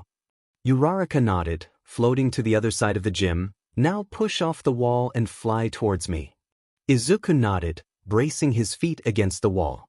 They had been training for the last half hour, up above the ground while All Might observed from the floor. Izuku had been sent spinning, falling everywhere, yelping when he collided with the walls and the ceiling, but slowly he could feel himself get used to the sensation of no gravity underneath him. The sun had set a few minutes ago, the lights in the gym turning on automatically so they were not cast into darkness. "Okay," Izuku muttered to himself, formulating a plan to get from the wall to Uraraka. He couldn't just jump the whole way to her, he would quickly lose momentum, so he decided to make a small path. After a moment to brace himself, Izuku kicked off the wall using full cowling, going much faster than anticipated but quickly adapting to the speed. Izuku grunted as he reached the ceiling, flipping himself so his feet met the panels above. Once he felt his shoes meet the surface, he kicked off immediately, soaring straight to the floor below. He flipped again so that he could repeat his actions and then fly straight up to Uraraka, only for his feet to slip once he touched the floor, and the momentum flipped him around so he smacked himself in the face on the ground. "Whoa!" All Might shouted. "Deku, are you okay?" Izuku gave a shaky thumbs up, using his other hand to cup his nose, already feeling some blood. Uraraka quickly came down from the ceiling, touching her fingers together so that gravity returned, and both teenagers quickly managed to get to their feet. All Might offered Izuku a handkerchief to wipe at his nose, while Uraraka fretted around, looking for something to do. Once Izuku got his nose under control, luckily it wasn't broken, he didn't need Recovery Girl to come after his head, he gave them another thumbs up. "I think that went okay, well, other than the last part." "I agree, young Midoriya, that was much better." All Might nodded, writing something on his clipboard and nodding. "You've been improving since we've started your training for this. In no time at all, you'll be controlling your jumps much better than normally." Izuku nodded as well, hoping that that lie would fool Uraraka. She glanced between the two and nodded slowly. Yeah, I hope you'll be able to do that, Deku." "Yeah." He nodded quickly, voice a bit high-pitched. Learning to jump good is, yeah. There was a brief awkward silence, but then Uraraka broke it. You do seem like you've been getting better at this, so that's good, she told him. She cracked a small smile. Honestly, Deku, thank you for trusting me to help you out. Why, Uraraka? Izuku smiled back, but for some strange reason, that word found itself stuck in his mind. How much did Izuku trust her? Obviously, Izuku could trust her with his life. She's proved herself more times than enough. Saving him during the entrance exam from falling to his death, their victory against Kakin and Ida was because he trusted her to complete the test, immediately joining him in the cavalry battle, flinging him, Shuji and Todoroki at Mr. Compress when he had taken Tokoyami and Kakin, working with her in the hero license exam, stopping Overhaul from potentially recovering when Ares' quirk went out of control, saving him when Black Whip was going out of control. All those instances, she immediately jumped in and saved him from disaster. But how much did he genuinely trust her? He trusted her to help him out with Float 4 when it inevitably came. But why was he still lying to her about why it was happening?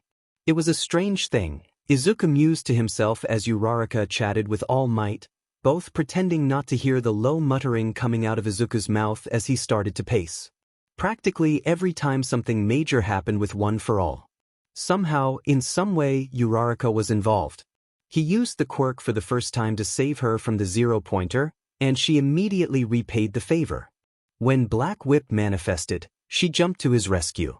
And now, with Float seemingly next on the list of quirks that was going to come, here she was, getting him ready for when it inevitably came. A sudden impulse came to Izuku, which made him pause in his muttering.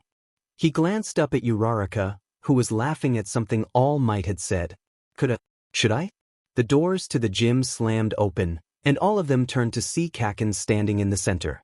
Did I miss it? Sheet, he grumbled. How many times did Deku wipe out? Just a bit at the end, All Might informed him. He's come a long way since we started a few weeks ago. Kakin just huffed. In any case, I believe we are done for the night, All Might announced, turning back to look at Uraraka. I hope we didn't keep you from anything tonight, young Uraraka. She shook her head, smiling. None at all. The girls are just doing a small get-together, and I said that I'd be there after this. I should probably shower and get over there, though Mina might eat all the popcorn. At least we have the week off now. I can finally sleep in tomorrow. She turned to quickly give a high five to a surprised Izuku, and then jogged out of the door, wishing them all good night. Very nice of her to take her time off to do this, All Might mused, smiling after her. He turned to Izuku, who was staring at the door she had just disappeared from, a vacant look on his face. Young Midoriya, what's on your mind? You've been muttering to yourself for the last few minutes. Izuku debated asking, but then he decided to voice his thoughts to All Might. After all, he had a lot of say in what he was thinking. All Might, One for All is mine, right? Yes, that's right. Why do you ask? So I can decide who I tell about it. Kakin blinked, narrowing his eyes slightly. All Might put down his clipboard and considered Izuku carefully.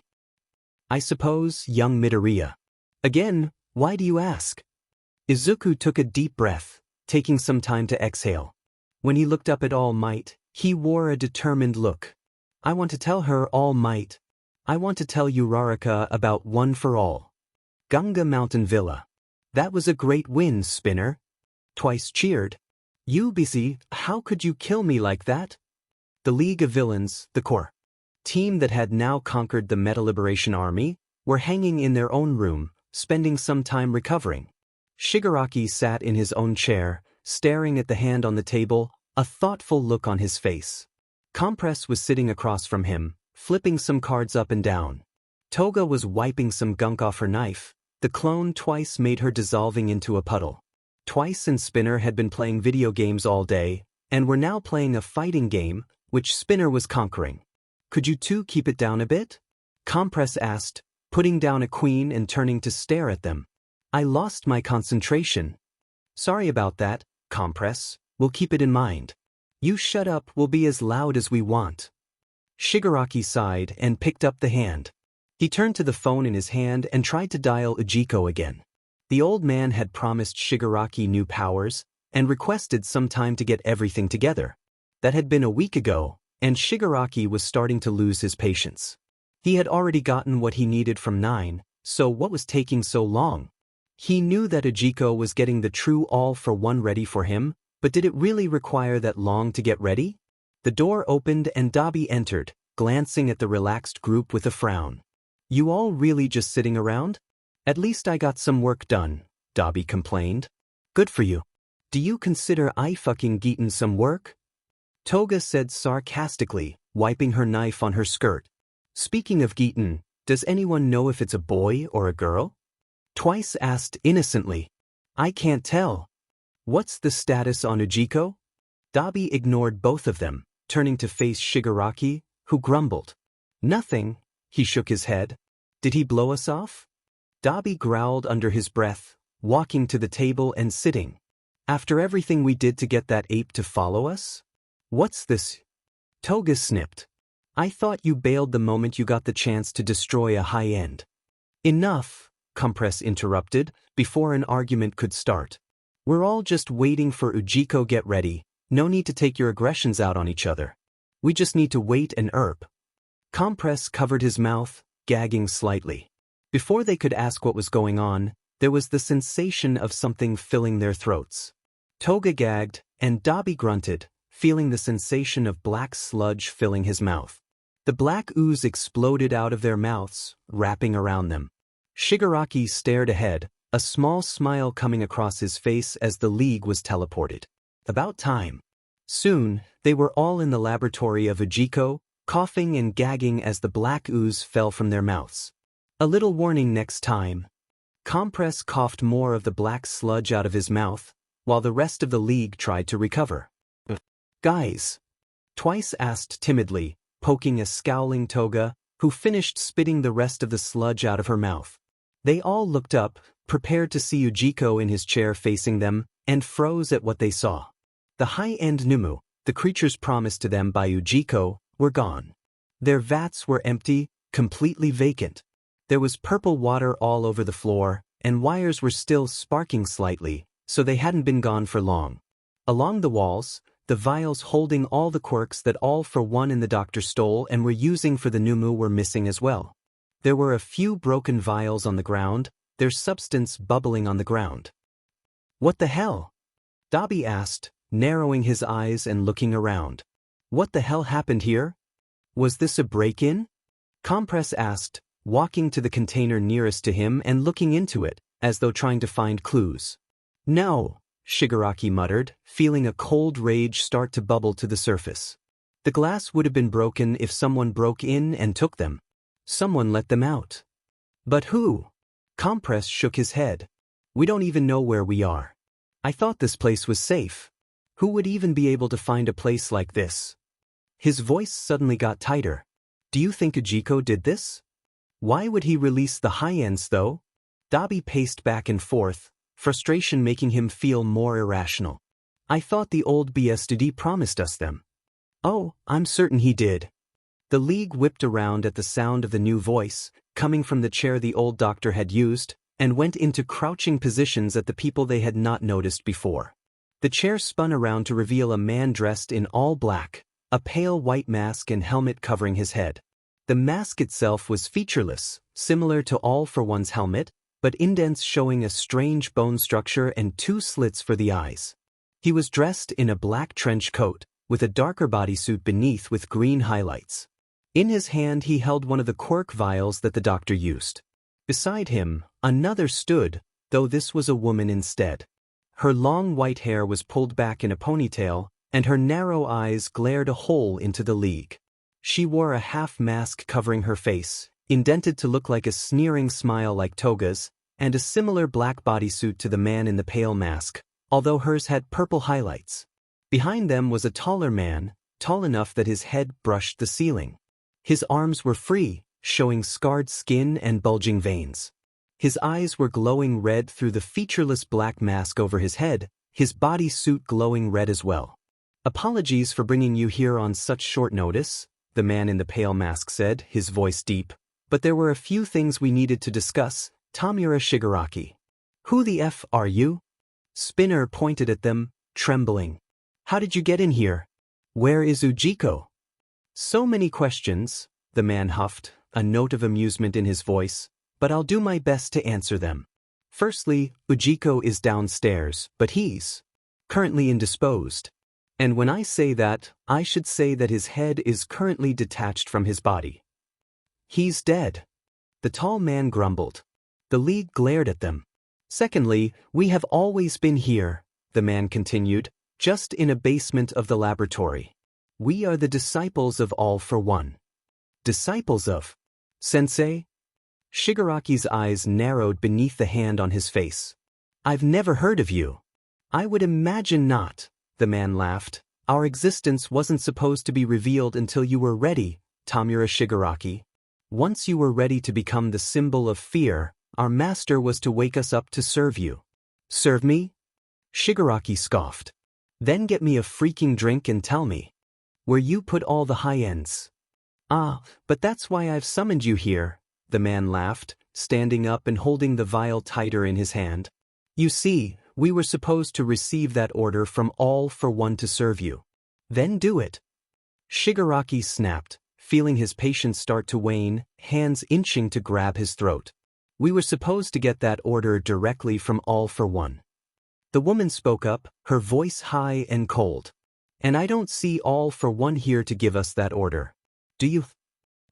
I see how it is, Dobby scoffed, crossing his arms. Loophole abuse. A cheat. Spinner added. Indeed. The man laughed. We summoned you here, Tamura Shigaraki, to let you know that we intend to forge our own path. Free from the League of Villains, free from All for One, and ultimately free from you. So it's a fight you're looking for, Shigaraki growled, feeling his hands start to inch towards the ground. Oh, heavens no. The man chuckled. His laughter was starting to really piss Shigaraki off. I have no intention of fighting you, Tamura Shigaraki, unless you strike the first blow. We are fairly certain that we can defeat you in combat, so I would suggest you not use your quirk. No need to shed more blood in the League than it already has. Shigaraki glared a hole into the pale mask and snapped, Then what do you want? To establish some ground rules, the man folded his arms. Firstly, Tamura Shigaraki, we have no intentions of interfering with your goals. You can crumble society to dust, stomp on the innocents that stand in your way, get whatever you want. We will not interfere with your dream, as long as you do not interfere with ours. And what's your dream? Well, the man put his hands in his pockets, the vial being placed within, and stood to his full height, much taller than Shigaraki himself. As you might have guessed, we have our own plans for Japan. And perhaps the rest of Asia. But we can cross that bridge when we get to it. As for right now, he started walking closer to Shigaraki, who tensed, ready for a fight. I would like for you to, for now, leave UA High School alone. There's an occupant there that has come to our attention. And we would like to take the first crack at the high school. Who knows? After we're finished, and if there's a school still standing, you can come in and finish it off. You? Shigaraki narrowed his eyes. Is this about that brat? The man tilted his head. Which brat? You'll have to be a bit specific, there's a lot of children that go there. Izuku? Toga asked from behind, her eyes narrowing. Is this guy after my Izuku? If you are referring to Izuku Midoriya, the man guessed, a note of amusement in his tone, I won't deny that he's definitely at the top of our little to-do list. His quirk has been, he shook his head. But that's not important now. We will say that Midoriya is an obstacle that we will handle sooner rather than later. But don't fret if you think I'll kill him. I have much grander plans for him. Good for you, Shigaraki sneered. But he's mine to kill.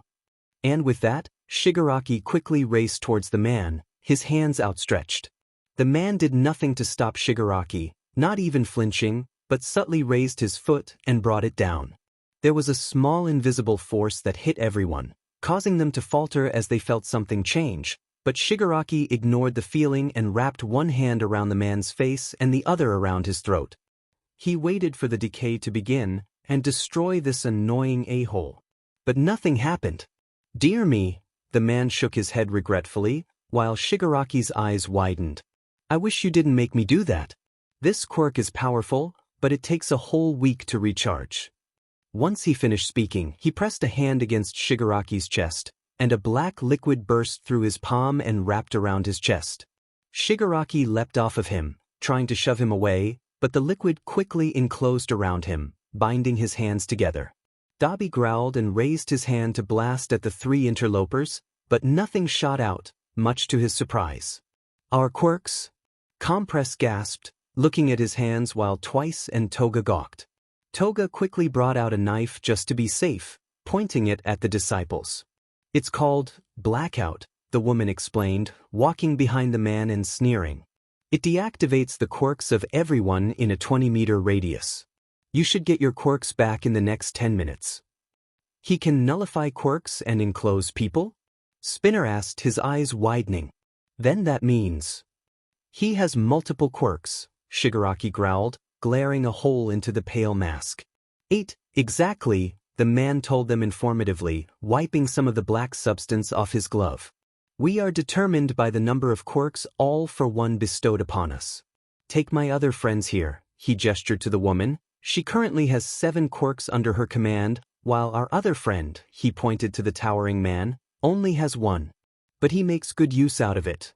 The groups glared at each other for a few minutes, until they heard something that sounded like a crack of a whip, and another woman appeared above them, sliding on the ceiling with her hands and feet. She had long red hair, and wore a bandana around her forehead, and her black bodysuit had yellow highlights. She wore no mask around her face, showing the strange bone-like things poking out of her jaw and chin. 8, she told the pale masked man, we finished up downstairs. We can go now. Ah, thank you too, 8 nodded to the woman before turning back to the League of Villains, taking his hands out of his pockets and raising them, as though inviting everyone for a group hug. While I say that we have our own goals outside of the League of Villains, and have no plans to interfere with your dreams, he told them, his voice booming in the empty laboratory, if you would like, you are more than welcome to abandon your crusades and join us in ours. If you decide that you do not crave destruction, and instead crave control, only reach out to us through the technology in this lab. We will respond and listen. But, he clucked his tongue, if you intend to lead us into traps, please know that we are far more powerful than all of you combined. I do not wish to dishonor all for one and kill his investments, but if you draw first blood, we will respond accordingly. You do have the time to think about it, though, he added, so make your decisions wisely. So that's it. Dabi growled, baring his teeth at the pale-faced man. You destroy the Numu and leave us out to dry with nothing? Didn't you just get an army? 7 scoffed. You'll be fine. Indeed, and we'll take good care of the high-ends, 8 added. There are also a group of nearly high-ends, as Ujiko called them, downstairs for you to use. They may not be as powerful as the high-ends, but they'll serve your purposes well. For now, that's it from us. As I said, for now, leave Yue and Izuku Midoriya alone. If we need you, we will be in touch. He turned to the small Numu in the corner, panting. Johnny, please send us back to our brethren. The Numu growled, and black liquid enclosed the disciples, transporting the 4 villains away. Downstairs, they heard the black liquid sludge around other unknown entities, and soon, the laboratory went silent. The black liquid around Shigaraki disintegrated, allowing the decay user to go free and rub his arms. This is a complication. Compress shook his head, taking off his hat and rubbing at his head. What are we supposed to do about them? And they're going after Izuku, Toga growled, grabbing a knife from her pocket. A cold rage was filling her. If I see them again, I'm going to stab them. I'm going to stab them so much. Who the F do they think they are? Dabi glowered, glaring at the containers the high-end were in, taking what was promised to us? Oh, trust me, Shigaraki growled, staring at where 8 had disappeared. They are going to regret not following orders. Jim Gamma. I'm sorry, young Midoriya, you want to what? I want to tell Uraraka about One for All. Izuku repeated, feeling himself feel smaller under the gaze of both All Might and Kaken, who were looking at him weirdly. Finally, Kaken spoke. You're effing idiot. K Kaken. You wanna tell round face about one for all? So she can SCK you off every time you do something okayish? Kaken, don't dash. Young Bakugo. Hell, let's put it in perspective. Kaken crossed his arms, acting much angrier than the situation demanded, and leaned against the wall. What does she even bring to the table? Sure, she can fight, but when it comes to someone like All for One or Shigaraki, what can she do? Hope she gets close enough to float them into space. Kaken. Izuku started to warn, feeling his fists clench together. She can't fight against someone who can destroy her in a second, so how can she possibly help at all? I thought you said. Izuku took a deep breath, trying to keep his temper under control. It was rare that he got legitimately angry at Kaken. He tried to consider their past water under the bridge, but him bad-mouthing Uraraka was making his anger flare up. I thought you said she wasn't fragile. There's a big FING difference between respecting her and being realistic. Kaken countered, glaring at Izuku. She has F all to do with one for all, so what's the point of including her? You didn't have anything to do with one for all either. Izuku snapped without thinking, his anger taking control. What's the difference between you and her? Kaken's eyes widened slightly, uncrossing his arms and clenching his fists and coming off the wall, but All Might quickly stepped between the two before things could explode, literally. Young Bakugo, that's enough, All Might interrupted, turning to face the blonde teenager. I understand where you're coming from, trying to keep one for all a secret, but you shouldn't write off young Uraraka immediately. You should try to keep a mind open. Kaken huffed and turned away, stuffing his hands in his pockets but not saying anything to refute All Might. The former symbol of peace sighed, and turned to look at Izuku, who was staring back at him uncertainly. Young Midoriya, All Might said slowly, rubbing a hand through his long blonde hair. You know how important it is to keep one for all a secret. I rarely told anyone about one for all once I had it, only Gran Torino, Sir Night Eye, Naomosa and Recovery Girl knew, and that was because I trusted them to keep it a secret. Because of the nature of one for all, and how it's changed. All Might shook his head. The less people who know about what your quirk really is, the better. But All Might dash. With that being said, Izuku quickly shut his mouth, listening. You are correct when you say one for all is technically yours. Ultimately, who you choose to tell the secret to is your choice. If you believe young Uraraka is trustworthy. All Might pursed his lips. Then I won't stop you from telling her. But I ask that you at least take some time to think about this. It is a huge responsibility to put on someone's shoulders, and a secret that could be easily leaked. I ask that you at least take the night to think it over, and before you do, please consult with me. All Might sighed again, and patted Izuku's shoulder, seeing a look of conflict on his pupil's face. Kaken scoffed and stormed out of the gym, growling under his breath. By the way, shitty Deku, Endeavor says you aren't coming to a stakeout on Tuesday. All Might's fault. With that said, he then ripped the door open and slammed it closed behind him. Izuku's past experiences with Bakugo and loud noises made him automatically flinch, and All Might stared after him, a forlorn expression on his face. Give him some time, he advised. Young Bakugo is very concerned with one for all. Should I apologize to him? Young Bakugo. I won't lie and say that the things he said weren't out of line. But you also realize that he does have a point? Not to insult young Uraraka, but do you know what she brings to the table when it comes to one for all? All Might, she's always been involved when it comes to one for all, Izuku argued. I literally first used one for all to save her, and then she saved me from Black Whip, and now she's training me for Shimura's quirk. How doesn't she contribute? All Might studied his pupil for a few seconds, then sighed one more time and patted Izuku's shoulder again. As I said, young Midoriya, he told him, please think very carefully about this. Izuku sighed, but nodded, deciding to move away from the subject and address what Kaken brought up. Why am I not allowed to go on the stakeout at Endeavors? Is something wrong? No, All Might shook his head and cleared his throat. It's just, I did some more research on one for all. I may have discovered the quirks of the 4th and 6th user. Izuku's eyes widened. Wait, really? What are they? I just need to double-check, All Might assured him.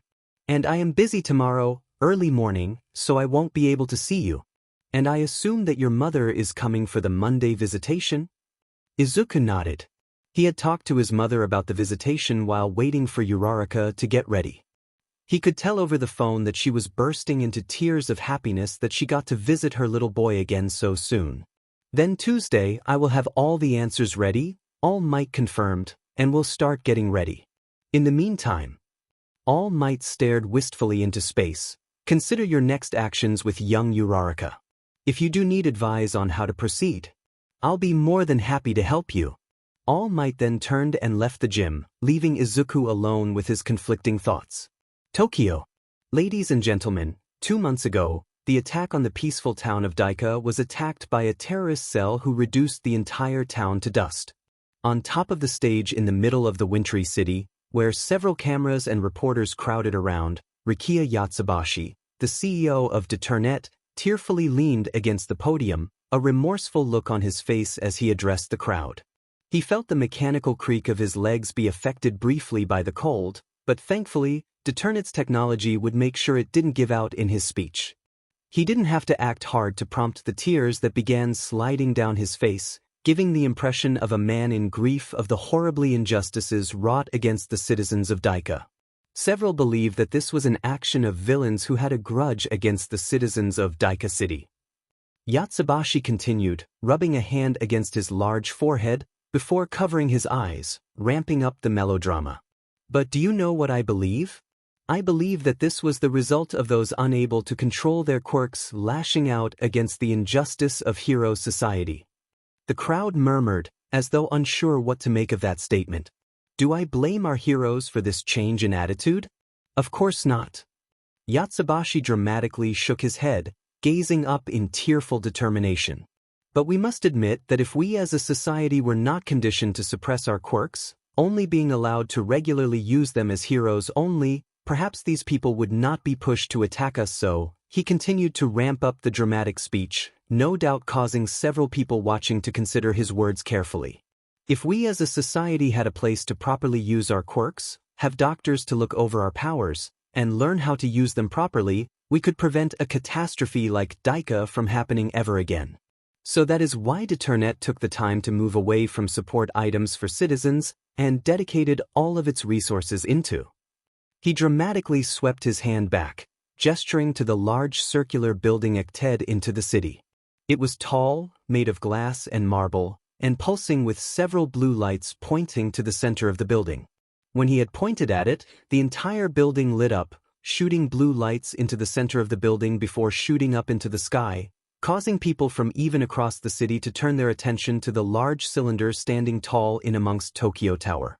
Behind him, Koku Hanabata stood up, giving the crowd a dazzling smile and slowly getting his quirk ready. It was important that the rest of the media be completely absorbed in what was about to be said. The Infosphere, an advanced research facility dedicated entirely towards the development and advancements of quirks.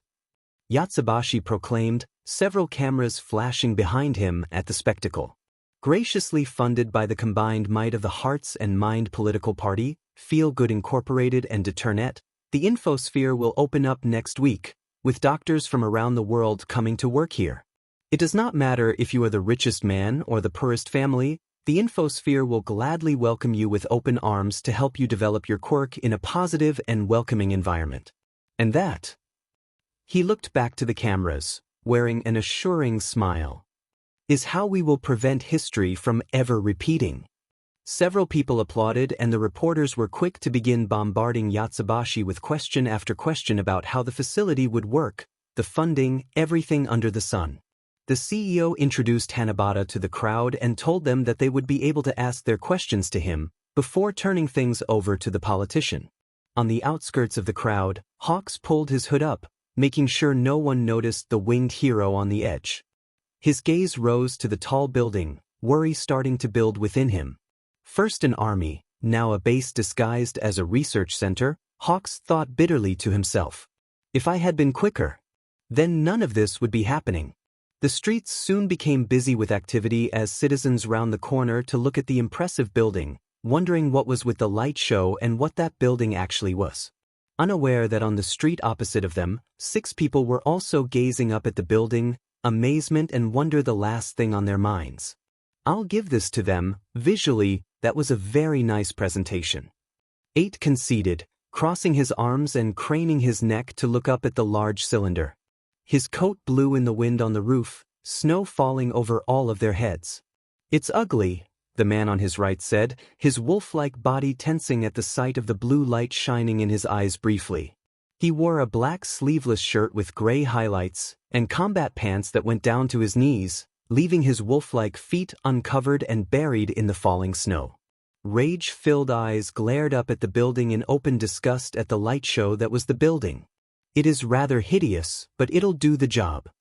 7 agreed, folding her hands in her pockets and looking around at the rest of the disciples, realizing one was missing. "Where's 5? "I sent her snooping around," 8 explained, still gazing up at the tall building. "Wanted to double-check that we can get in. Also, making sure if there's anything underneath the facility."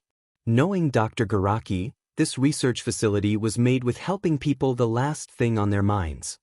There was the sound of wind blowing, and a young woman wrapped up like a mummy in black wrappings appeared by their side, her entire body entrapped by the black wire with lines of glowing cyan light. Her dark red eyes shone crazily out of the holes in her mask. "There you are," 8 nodded, not bothering to look back. "So, my unlock quirk will get us in," 5 confirmed.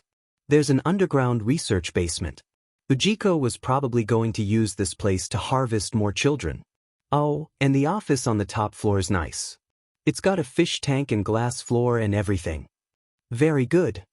And the elevator's pretty quick too. And it's even got a pool. Can we swim in it when we're done?" "Okay," 7 snapped, bringing the young woman's observations to a stop. "So we get the place to ourselves, grab the kid, then get started?" 3 asked, snout curling into a sneer beneath his mask. "Sounds good to me. Let's not relax just yet, we still need to actually get the kid." 8 sighed, unfolding his arms and putting his hands in his pockets. "UA is highly secure, hard to break in, and guarded by several pro-heroes. We need to test if 5's quirk will grant us entrance, and then plan an attack. This won't be easy, one wrong move and they'll raise the defenses." "Don't worry about that, 8, for spoke from behind, and 8 turned to see the ninja-dressed disciple approaching him, hair wrapped up like a samurai and the blank mask with a painted-on eye. He held out a phone stolen from Ujiko's lab, the white lines of light on his suit almost blinding to look at. "I had 5 do some digging while we were cleaning up Ujiko's lab, while she was looking through the League's little dossier of information, and she uncovered this." 8 took the phone and took a look at the email, 7 peering over his shoulder to look as well. A smile appeared underneath his pale mask as he read the message, and then put the phone in his pocket, a plan already starting to come together in his mind. He turned to the rest of the disciples, all of them watching him carefully. "We'll do this quick and easy," he informed them. 5, go to the gate tomorrow and test your quirk on it.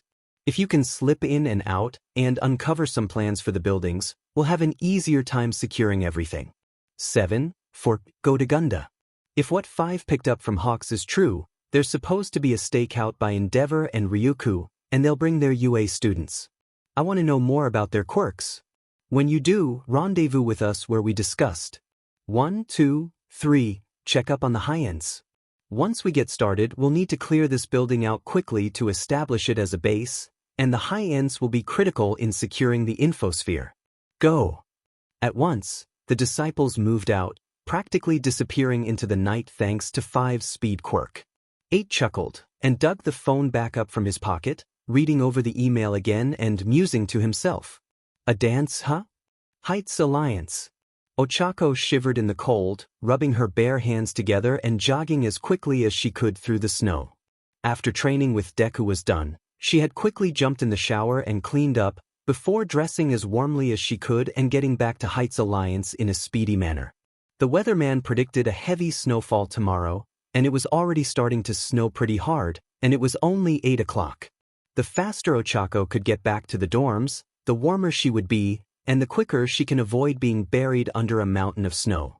I wonder if Deku is still at the gym. She wondered, and not for the first time, wondered why All Might and Deku were choosing to keep this so secret. Tsu and Shiro weren't coming to help out Deku anymore, so she wondered what was so special about her. Before she could think deeper about it, however, she caught sight of the front door of Heights Alliance, and two girls standing outside, bundled in coats. She recognized the blank serene stare coming her way and the vines wrapped around the other girl. Shiozaki! Kodai! She greeted, running up to the door. Are you guys here for the slumber party too? Where's Komori?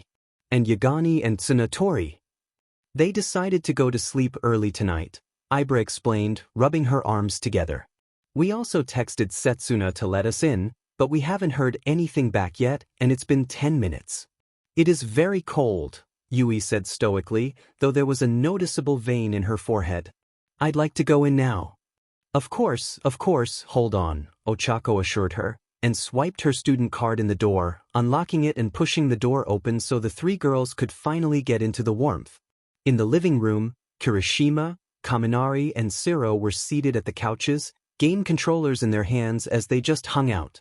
They turned at the sound of the door opening and saw the three girls covered in snow troop in. Hey guys!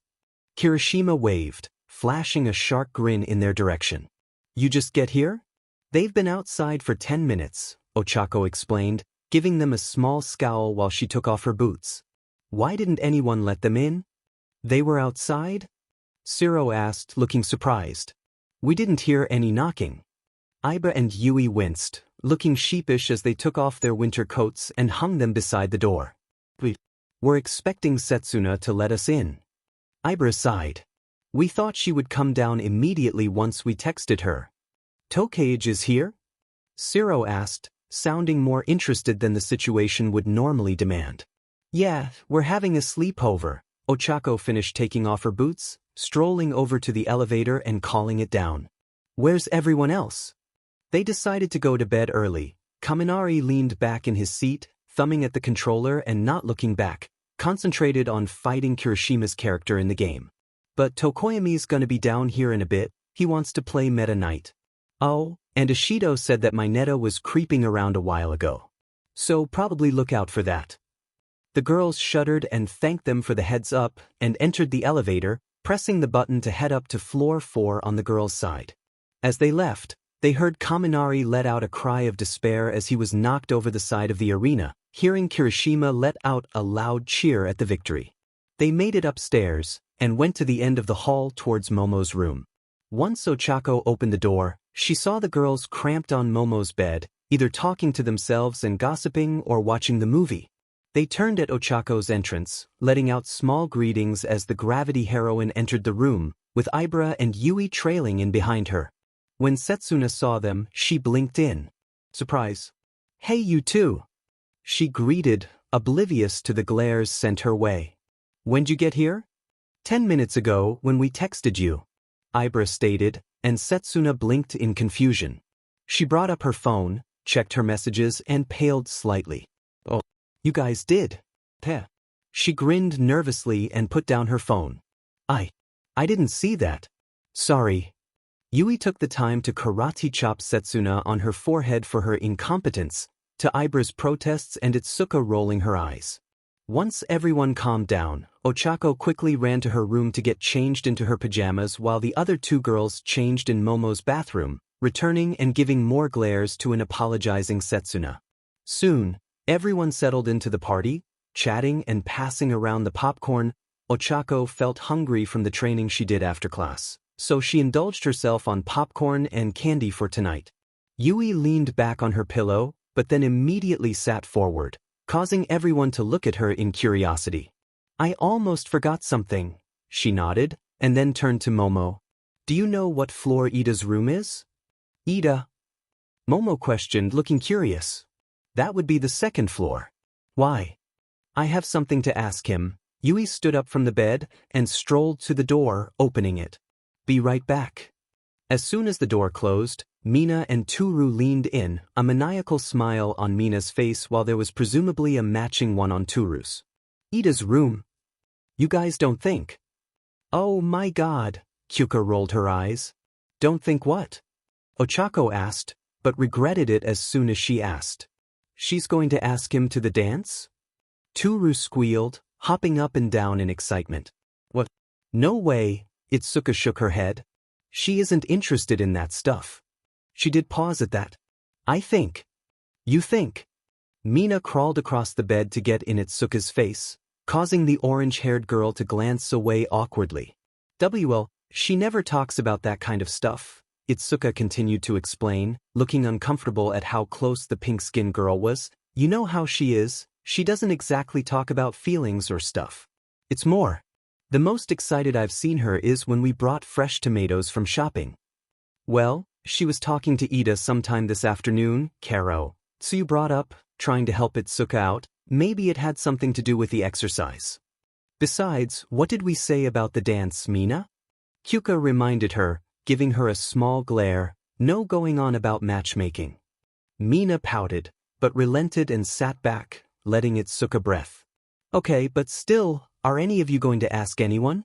It's a dance, for crying out loud. The perfect opportunity for romance. The girls shook their heads, pointedly avoiding Mina's gaze. Ochako as well turned her face towards the ceiling, suddenly very uncomfortable. Momo felt like burying herself in the pillows again. After a few seconds of silence, Toru spoke up. Well, I'm going to ask Ojiro. The girls whipped around to the invisible girl, whose hands were posed as though she was cupping her mouth. Then the room exploded. Wait, really? Mina shrieked. Are you kidding? Kyoka's eyes were wide. Really? Toru laughed at all the attention. I've been crushing on him since the USJ. I'm surprised no one noticed. The girls thought about it a bit, and realized that Toru did have a point. There were some days that the two seemed attached at the hip, and how she always seemed to greet him exclusively in the morning. They felt embarrassed that they hadn't put it together after nearly a year of seeing each other. Well, I believe in you, girl. Mina cheered before turning to the other girls. They felt fear in their hearts. The pink-haired heroine had gas thrown on her shipping fire, and now nothing was going to stop her. Setsuna didn't seem to be as embarrassed as the other girls, looking around with a big smile on her face as everyone avoided each other's eyes. Ochako felt a twitch of fear when Mina's yellow eyes zipped to her, knowing exactly what was about to happen but being unable to stop it. So are you going to be asking Midoriya out, Ochako? Mina asked gleefully, hopping up and standing on the bed. You can't deny it anymore, we know you keep that All Might stuffed toy in your suit. You've got to ask him out now. Wbush, Ochako stammered, feeling cornered, looking around for the other girls to help her out. Thankfully, Tsu came to her rescue. Leave Ochako alone, Mina, she lightly reprimanded her, and Ochako shot her a grateful smile. Ochako will know when she wants to ask out Midoriya, we can't pressure her. What, Tsu? Ochako protested, betrayed. Well, you should do it soon. Mina laughed, sitting back down on the bed, enjoying the look on Ochako's embarrassed face. You got no idea when someone will come in and snatch him up. Midoriya? Itsuka asked, then shook her head. Sorry, I know he's cute, but I don't know anyone else who'd like him like that. Despite Ochako's embarrassment and urge to change the topic to literally anything else, she felt a twitch of anger on Deku's behalf that Itsuka had written him off so casually. Before she could rise to Deku's defense, however, Yui had come back and sat back on the bed. There you are, Yui, Ibra said, relieved that they could change the topic. What did you need to talk to Ida for, may I ask? HM? Oh, I asked him to the dance, she said casually. I was just making plans with him. There was once again a pause before several voices shouted, What? Heights Alliance, common room. So a dance, huh? Ojiro said as they turned off the game, putting the controllers on the couch and leaning back in their seats. Denki stretched lazily, getting all the kangas out of his arms, while Fumikage leaned back in his seat. Hanta also glanced over at the red-headed hero, pursing his lips briefly. They had finished game night, playing for hours after class now that they had the next day off, only pausing to tell Bakugo that Kami had asked to talk to him tomorrow. The cursing and grumbling were a sight to behold. Seems like it'll be a fun time, Denki sighed, sitting back in his seat and putting his foot on the table. And a full week off. I'm gonna sleep in so much it'll be great. Except for internships, Hanta brought up, causing Denki to groan. Hawks has already messaged me that he won't be needing me all week. Fumikage shook his head. Truly, he is faster than anyone, already knowing what would be happening a week in advance. But anyway, the dance, Ojiro tried to get back on topic, feeling a strange irking of worry. Are you gonna take anyone? There was a pause while the four mused over what Ojiro said, feeling a strange wave of something that they didn't know the name for. Worry?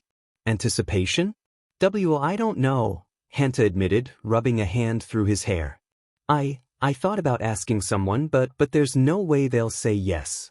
I don't think it really matters in the long run, Fumikage added, rubbing a hand against his beak. There shouldn't be any pressure to ask someone. This is an event for us to relax, not stress over dates. You do have a point there, Ojiro agreed, sighing and leaning back. It's just, there is only 6 girls in our class. I was thinking that if there was someone in our class you wanted to ask, you should tell us so we don't, he trailed off, feeling himself go red in the face. Violate the bro code? Hanta suggested, and Ojiro nodded. Well, Uraraka is definitely off limits, Denki said after some thought. She's got eyes for Midoriya only. The other boys nodded, not needing to be told twice. Everyone seemed to know that there was something going on with those two, and this dance seemed like the perfect opportunity for them to explore that. Now if only someone would tell Midoriya she was interested. And speaking of dense people in the class, we probably shouldn't ask Yamamoe either. Hanta brought up, don't need to get iced again after asking her out. Come on, it couldn't have been that bad, right? Ojiro tried to say supportively, but Hanta only shook his head, already shivering at the memory of the sports festival. Denki muttered, and all 3 boys' attention went to him. The electric user was looking at his feet, a large blush on his face as he cleared his throat. He looked surprisingly embarrassed. If it ain't any trouble either, he cleared his throat again and said in a shaking voice, can you guys not ask out Jairu there? Jairu? Ojiro asked, a bit taken aback, but then his eyes widened. Wait, do you? I'm not saying I do. Denki shook his head, trying to play off his embarrassment. I was just thinking, Jair probably doesn't want to get asked out, she'll probably shock you. I'm just looking out for her. The other boys nodded, glancing at each other. In hindsight, it was obvious that Denki was harboring feelings for the earphone jack heroine, really. It should have been almost as obvious as Midoriya and Uraraka, but obviously he was embarrassed, so they chose not to bring it up anymore. No need to make him feel like his feelings were something to be embarrassed about. Fumikage also cleared his throat, prompting the others to look at him. In a similar vein, he sighed. May I ask that none of you ask Azui to the dance? I was thinking that perhaps. Fumi thinks she's cute. Dark Shadow suddenly appeared, flashing them a thumbs up. Fumikage whipped around, glaring at his shadow, and began angrily reprimanding him. Ojiro watched with a small smile while Hanta and Denki laughed a bit at Dark Shadow twiddling his thumbs at Fumicage's angry triade, and then turned his attention back to the table. All the talk about who the guys would go to the dance with, he hadn't really thought about who he would ask. Honestly, there was one. His thoughts turned back to Ishido, and he felt himself go red again. When the dance had been announced, his attention turned to her, and how bubbly and excited she seemed at the thought. He had set a warmth in him, seeing her so excited, but then the thought of her in a cute pink dress, grabbing his arm and leading him to the dance floor, had frozen him on the spot. He had no idea where that thought came from, but the fact that he hadn't hated it, in fact, he felt happy at the image, almost made him go as red as his hair. Did he like Ishido that way? He certainly admired her, had since middle school, when she stood up to that villain attacking her friends, and he definitely liked hanging out with her. Despite both of them only sharing the same school, they had bonded throughout their time at UA, to the point that the pink girl could come up to his room and hang out with him without anyone there. This was making Ojiro seriously reconsider all the previous times he had hung out with the girl. Was this a recent development? Or had he liked her this whole time and never noticed? Well, if it's any consolation to you guys, the girl I like isn't in Class 1A, Hanta resumed the conversation, snapping Ojiro out of his reserve, so you guys are all good. Very well, Fumikage sighed, now that Dark Shadow had calmed down, so Jairu, Yaoyorozu, Uraraka and Azui are to be considered unaskable. Is that all right with all of you? Sounds good to me. Hanta nodded in confirmation. Mineta's still going to try, but good luck to him. The other boys shook their heads at the thought of how much fun the pervert was going to have this week, but before the conversation could carry on, the front door opened and Midoriya walked in. His head was lowered as though deep in thought. Ojiro was briefly taken aback. He looked pretty serious, his lips a straight, thin line while there was a conflicted look in his eyes. Midoriya! Ojiro greeted, and the green-haired hero snapped out of his thoughts, looking up in surprise. He was still covered in snow, which he just seemed to notice, wiping the white powder off his shoulders and head. Hey, guys, I didn't know anyone was still awake, Midoriya stuttered, taking off his coat and putting it on the rack. I thought everyone was asleep. Nah, we were just hanging out, Denki confirmed, before sighing and standing up. But I think I'm going to bed now. Don't need Ida storming downstairs and yelling at us, right? Ojiro and Hanta nodded, standing up to get ready, Ojiro approaching the television to grab his game station. Fumikage leaned back in his seat. I may stay out here a bit longer. I would like to reside in the darkness for a bit. The boys nodded, not really getting it but used to their friends' antics that they wouldn't question. They all moved up the stairs, with Midoriya moving to follow them, his eyes seeming to darken again while he thought. Fumikage turned to look at the scarred boy and brought up what he was thinking. It was rare that the boy was not muttering his thoughts, and it did concern Fumikage. Are you all right, Midoriya? He asked. You seem deep in thought. Huh. Midoriya snapped out of his brief lull, looking back. When he realized that he was caught, he flashed him a small smile. Why yeah, I'm okay Tokoyami. I'm just thinking about something important. Very well. Just remember that you can talk to anyone if you need help. Myself included. Yeah, if you need someone to rap with, rely on me and Fumi. Dark Shadow cheered, flashing him a thumbs up. Midoriya smiled weakly at the shadow. Thanks you too. I'll keep that in mind. Haneda Airport. Toshinori stood in the airport, waiting patiently. From the screens, it showed that the plane had already landed, and now it was just a matter of patience. Thankfully, the airport was not busy at this time of night, and his guest had flown in on a private plane, so no crowds could recognize Toshinori and ambush him in autographs or thanks. And once his guest arrived, he would bring her straight to UA and they would get straight to work. She had texted him a week ago with plans, and Toshinori got Nizu to give her full approval to begin working in the support department as a guest. As he waited, his thoughts turned to his pupil and his proposal. All Might sighed to himself, a part of him still conflicted. On the one hand, he did agree with young Bakugo. This impulse of young Midoriya's to bring young Uraraka into the fold seemed more based off on feelings than actual practicality. Young Bakugo was only brought in because he figured things out on his own. And due to his mental state back then, it seemed the right idea to tell him. So the fact that young Midoriya was simply choosing to let Uraraka in on the secret didn't sit right with Toshinori. But on the other hand, he knew that young Midoriya had raised his own good points. Uraraka had proven to be trustworthy, and in many ways was connected to One for All. Even if she didn't know it. And Toshinori would stand by what he said. If young Midoriya wanted to bring in young Uraraka, that was his decision to make.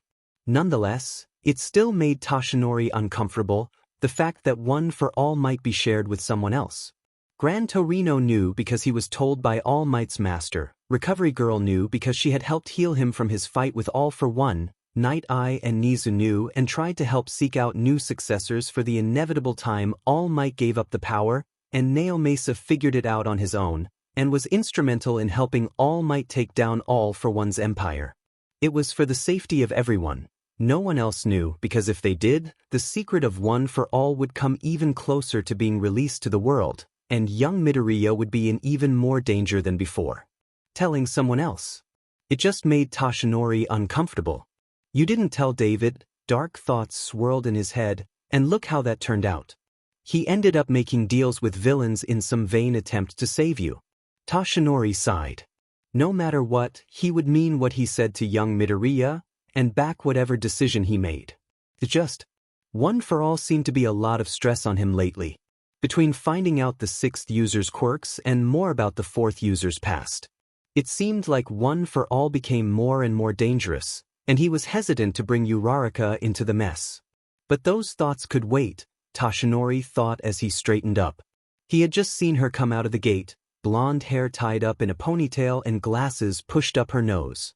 She was wearing a black coat and leggings, obviously dressed for the cold February weather. All Might gave her a wide smile, pushing all thoughts of one for all down as Melissa Shields spotted him on his own, holding a sign saying her name. Melissa!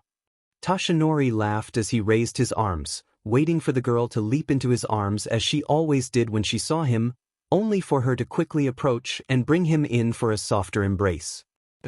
It's so nice to see you, Uncle Might. Melissa pulled back, beaming up at him. She still had the energy she had whenever she saw him, but, Melissa, why didn't you jump in my arms? You always do that. Uncle Might, I didn't. Well, I didn't want to hurt you. Melissa bashfully looked down, looking a bit embarrassed. Toshinori let out a small laugh, and without warning, buffed up to his strong form. Don't worry, Melissa, I may look weaker than before, but rest assured that I am still all me dash. That's when his time ran out, and Toshinori shrunk back to his normal form, blood spurting out of his mouth, much to Melissa's shock and worry. After assuring her he was all right and wiping his mouth, Toshinori led Melissa out of the airport and into his truck. She giggled as she put her bag in the back and climbed in, watching as All Might lumbered in and started the old vehicle. I have to admit, Uncle Might, I thought you'd have something fancier. Why do I need fancy if this works just fine? Toshinori wagged a finger as he started pulling out. And this old girl will get us right to you. I assume that you want to get to work as soon as you can? I do have the blueprints and the prototypes. Melissa nodded and stared out the window, a small dreamy look on her face. But they can wait. It's not like the support department's the only reason I'm here. Oh. Yeah, Melissa nodded, closing her eyes and smiling. I can't wait to see everyone again. End of the Awakened Chapter text. UA grounds. Katsuki grunted as he opened the door to Gym Gamma, stepping out into the cold. He bundled up in his coat and stomped out into the snow, ignoring the cold feeling of his feet becoming wet at the slush. He didn't really care about how cold it was. He wasn't that half and half BSRD. He couldn't heat himself up with his quirk, but he had his reasons for his mind being away from the cold temperature. I want to tell Uraraka about One for All. Katsuki huffed, scowling into his scarf. That idiot wanted to tell Round Cheeks about One for All? After all that stupid secrecy stuff All Might made him promise to keep the quirk a secret, Deku wanted just bring her in? What the f was he thinking? Katsuki was trying to atone in his own way, for all the effed up stuff he did to Deku when they were little, but the fact that he just wanted to bring Round Cheeks in was just. It wasn't that he didn't respect her. The attack during the sports festival nearly got him. He couldn't just push aside the fact that she was somewhat capable.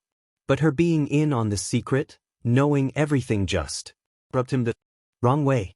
It wasn't necessary for her to know. Why was Deku being a bitch about this? It was obvious, though, Katsuki thought in disgust. Deku wanted in her pants, so what, was he going to Ifinja tell her so she'll think he's suddenly fuckable? Of course, at that thought the mental image of Deku and Round Cheeks doing. That came to his mind, making him GG slightly in disgust. He didn't need to think about Deku and Round Cheeks clapping cheeks anytime soon. He wanted to not throw up his dinner, no thank you. Ooh, Baku bro, what are you choking on? Katsuki felt himself freeze, no thanks to the weather, as that annoying voice suddenly came up behind him. He turned slightly to see Cammy tipping her hat up slightly, giving him a smirk. The F dash? He grunted. Why the F, are you still here? Well, our teacher said we couldn't just go out in the middle of night, Cammy explained, the sound of her annoying voice immediately grating Katsuki's ears. She approached him in the snow, being sure to sway her hips so he would notice, which he did, but he huffed and looked away. Your principal said we could just chill until tomorrow morning, then we'll yeet ourselves out. Do you even hear how you sound? Katsuki snapped. How do you not cringe yourself to death? Just gotta not consider it cringe, fam. Kami shrugged her shoulders and Katsuki grunted, wanting to be anywhere else. So, I hear there's a bitchin' dance happening next Saturday. It's none of your business. Katsuki grunted, turning to continue walking back to dorms. Much to his annoyance, she quickly fell in line, walking with him. Sounds like it's going to be lit. Kami continued talking, ignoring Katsuki's grumbling. You'd heen anyone, Bakubro? The F-. Katsuki looked over at her, narrowing his eyes. Why the F would I bring someone to that? Who says I'm even going? Apparently it's a big deal. I heard from one of your upperclassmen, it's supposed to be this bomb-ass festival that happens around the school. Kami grinned at the thought. Dancing around everywhere, sneaking under the stairs to make out, having a bunch of snacks to look at. Kami sighed. What's not to like? Again, who says I'm going? Katsuki shook his head, and Kami smirked at him. Sounds like something a loser with no date would say, she shrugged. The F, did you say? Katsuki immediately whipped around, glaring a hole into her head while she laughed. Chill fam, it's a joke. Kami waved her hands. Still, if you're looking for a hot date, let me know.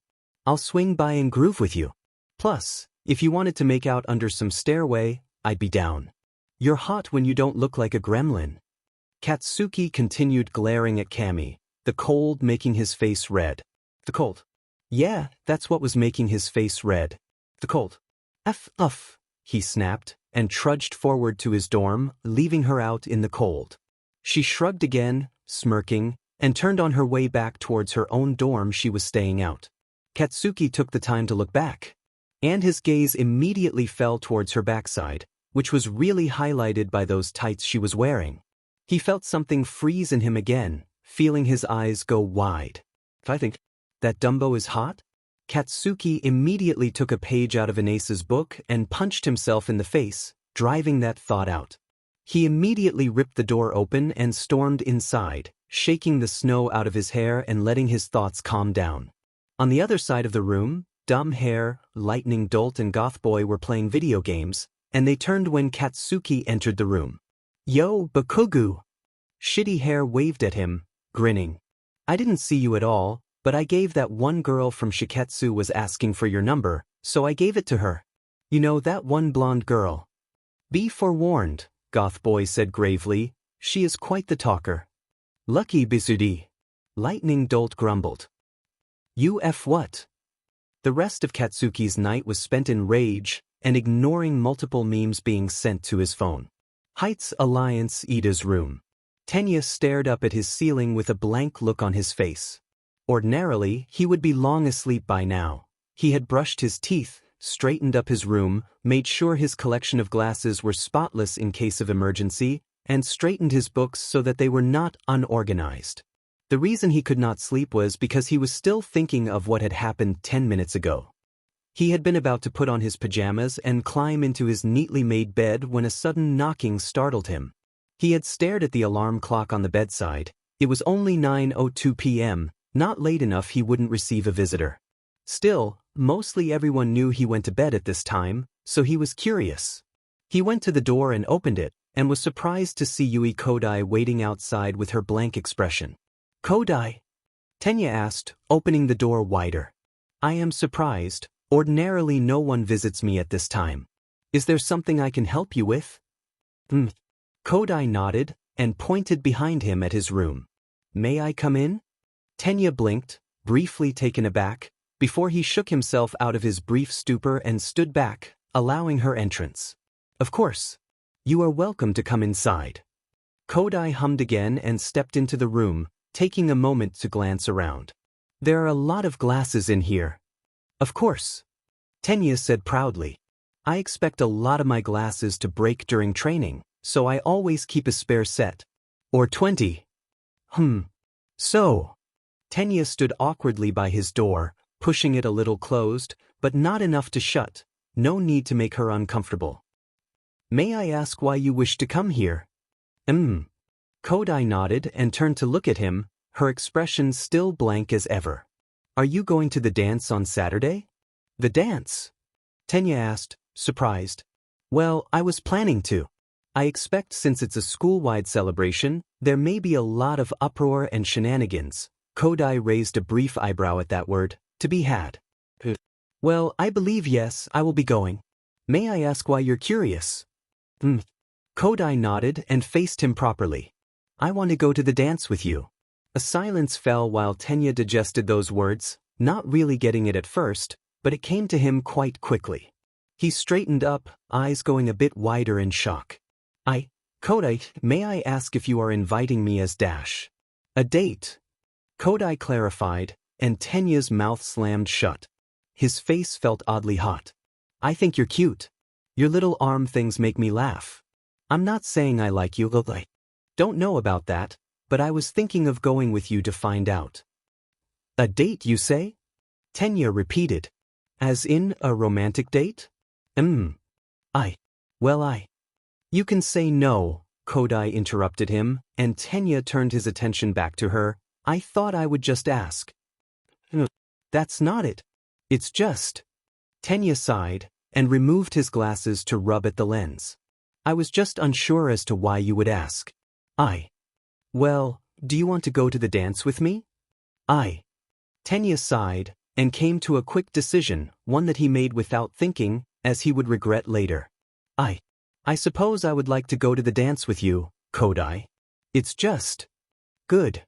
Tenya's mouth snapped shut to look at her, and was surprised to see a small smile on her face. If you're not sure about going to the dance with me, you and I can go someplace on Tuesday to have lunch. A lunch date? Like a test drive. I don't see why not. But I'll text you then. Kodai nodded, and then unexpectedly approached him and drew him in for a brief hug. Tenya's eyes had blown wide, going fully red, but Kodai had let him go and exited the room. Good night, Ida. Good night, Kodai. She nodded and closed the door shut. And now Tenya laid, staring up at his ceiling and not sure what to do now. He had agreed to an arrangement with Kodai, but he was unsure what to do going forward. There was no debate that this was intended to be a romantic endeavor, and one that he was not prepared for. This would be his first date. What should he wear? What should he say? Would he be expected to dance? He could not dance. If only I could talk to someone about this, Tenya thought regrettably, but Midoriya or Todoroki wouldn't know more about dating than I would. If only. And that's when it came to Tenya. Of course he had someone to talk to. He had once brought over a date to introduce to his parents. It hadn't gone well, and she had slunk off somewhere, but obviously he knew more about it. Disregarding the time, Tenya picked up his phone and dialed the number, bringing it up to his ear. After a few rings, he heard the other side pick up, and immediately started speaking. Tensei, I'm sorry for calling you so late, but there is something urgent I need to speak to you about. Tenya. It's only 9, that's not late, his brother chuckled. Although it is weird that you're calling so late after your bedtime. What's up? Tensei, how do you date? I'm sorry, Tenya, I think I misheard you. How do I what? Realizing that he may have jumped the rhetorical gun a little, Tenya quickly explained that he had somehow gotten a date with Kodai. Tensei, however, wasn't very interested in advising Tenya at the moment. He was more interested in hearing about Kodai. So, is she cute? Tensei, this is not that type of discussion. Well, she has to be cute to you. You did accept a date with her. That's not it. I accepted because she asked, and did lay the foundations of what to expect down.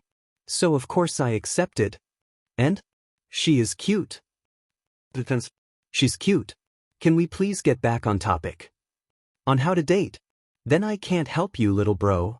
Tensei chuckled, causing Tenya to sputter. Not that I don't want to help you. But everyone has different ways to go on dates and romance in general. This is something you'll have to find out for yourself. If you do need general tips though, like what to wear, how to kiss, then yeah, give me a call. The actual date though? Sorry buddy, but you're on your own. Tenya sighed. I understand. Perhaps some more research on the internet will serve me well. Maybe. Just stay clear of some specific sites. Those are not what you want to look at. I'll keep that in mind, Tensei. Having to deal with Mineta is more than enough. Good, Tensei chuckled, and there was a brief pause between the brothers. Hey, speaking of dates. HM? What is it, Tensei? Nah, you know what? I'll let you know later, his brother chuckled. I should let you get to bed. It's probably way past your bedtime.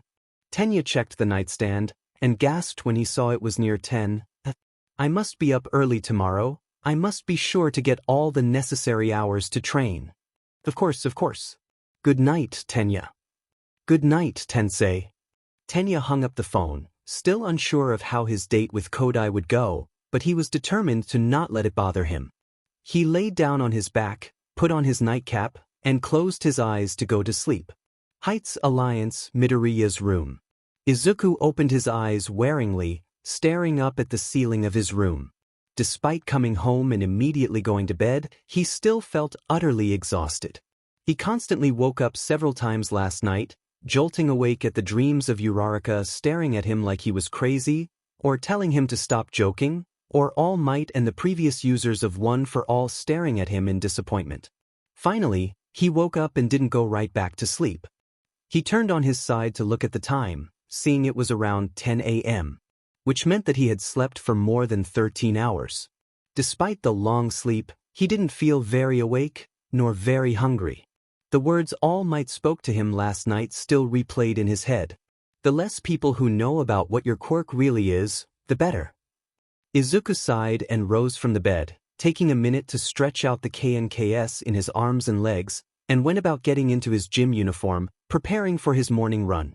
As soon as he was ready, he trooped downstairs and waved hello to Kendo, Kodai, Shiozaki, and Tokage as they left the dorms.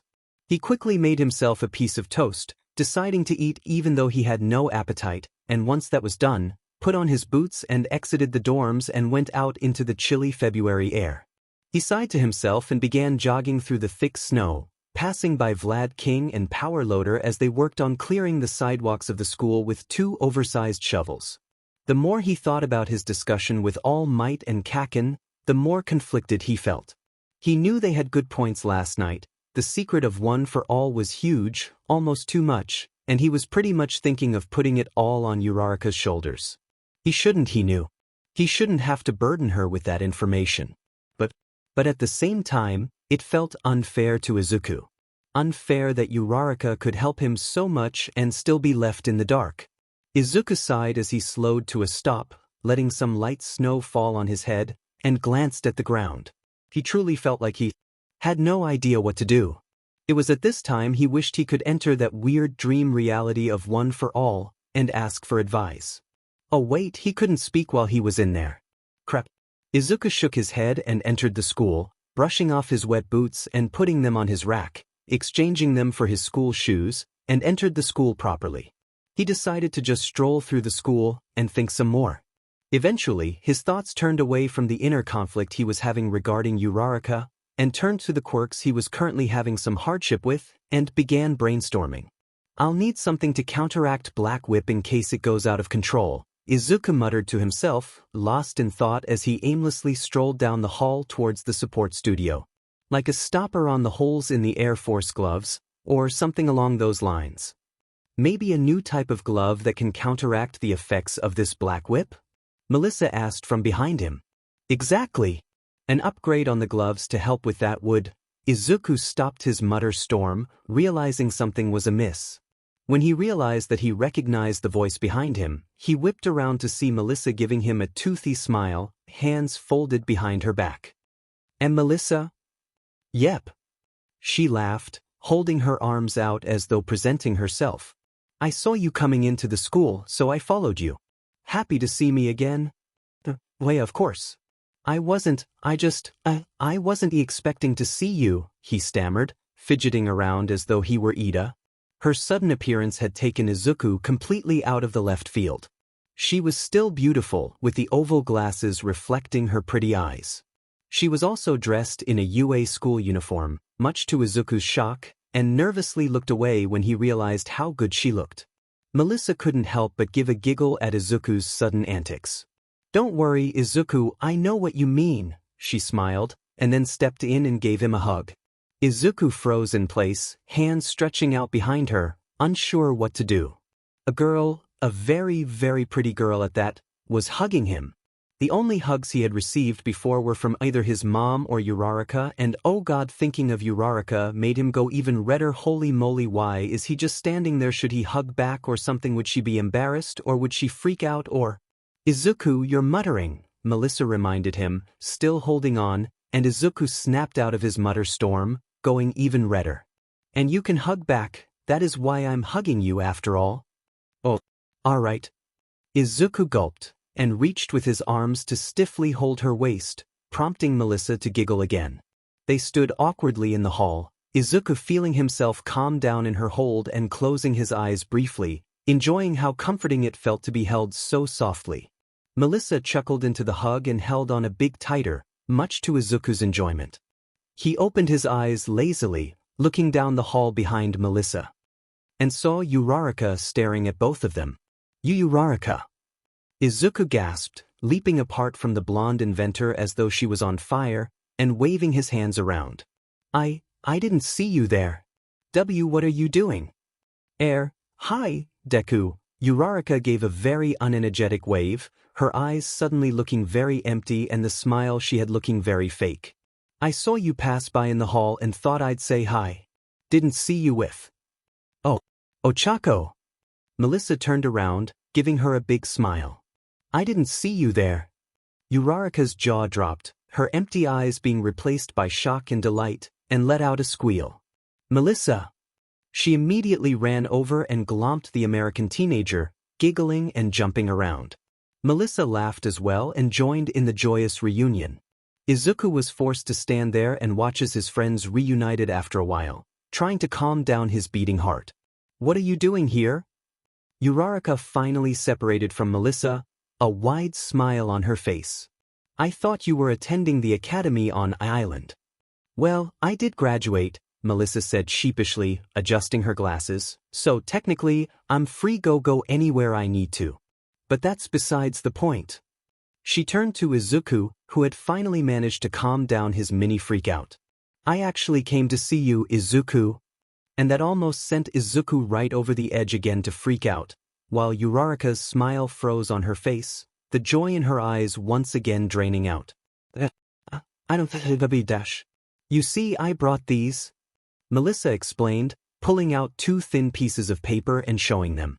Both Izuku and Uraraka peeked over to see 2 metallic gauntlets and a full bodysuit, similar to the one Izuku had been wearing when they had visited Island. "I had been working on these since you left. They're meant to support your quirk." "Wait, you mean these are costume upgrades? For me?" Izuku realized, looking up at her in shock. "Of course." Melissa nodded, smiling happily. "You did save my life, Izuku. The least I can do is pay you back." "Melissa," Izuku whispered, smiling up at her. They smiled at each other for a few seconds longer than Ochako liked, feeling a small spike in jealousy that she couldn't push down, and she pointedly cleared her throat, startling the two out of their little held gaze. "That is nice of you, Melissa," Ochako nodded, trying to make her smile come off as genuine. "Since the support studio is up ahead, do you want to go meet the other students there?"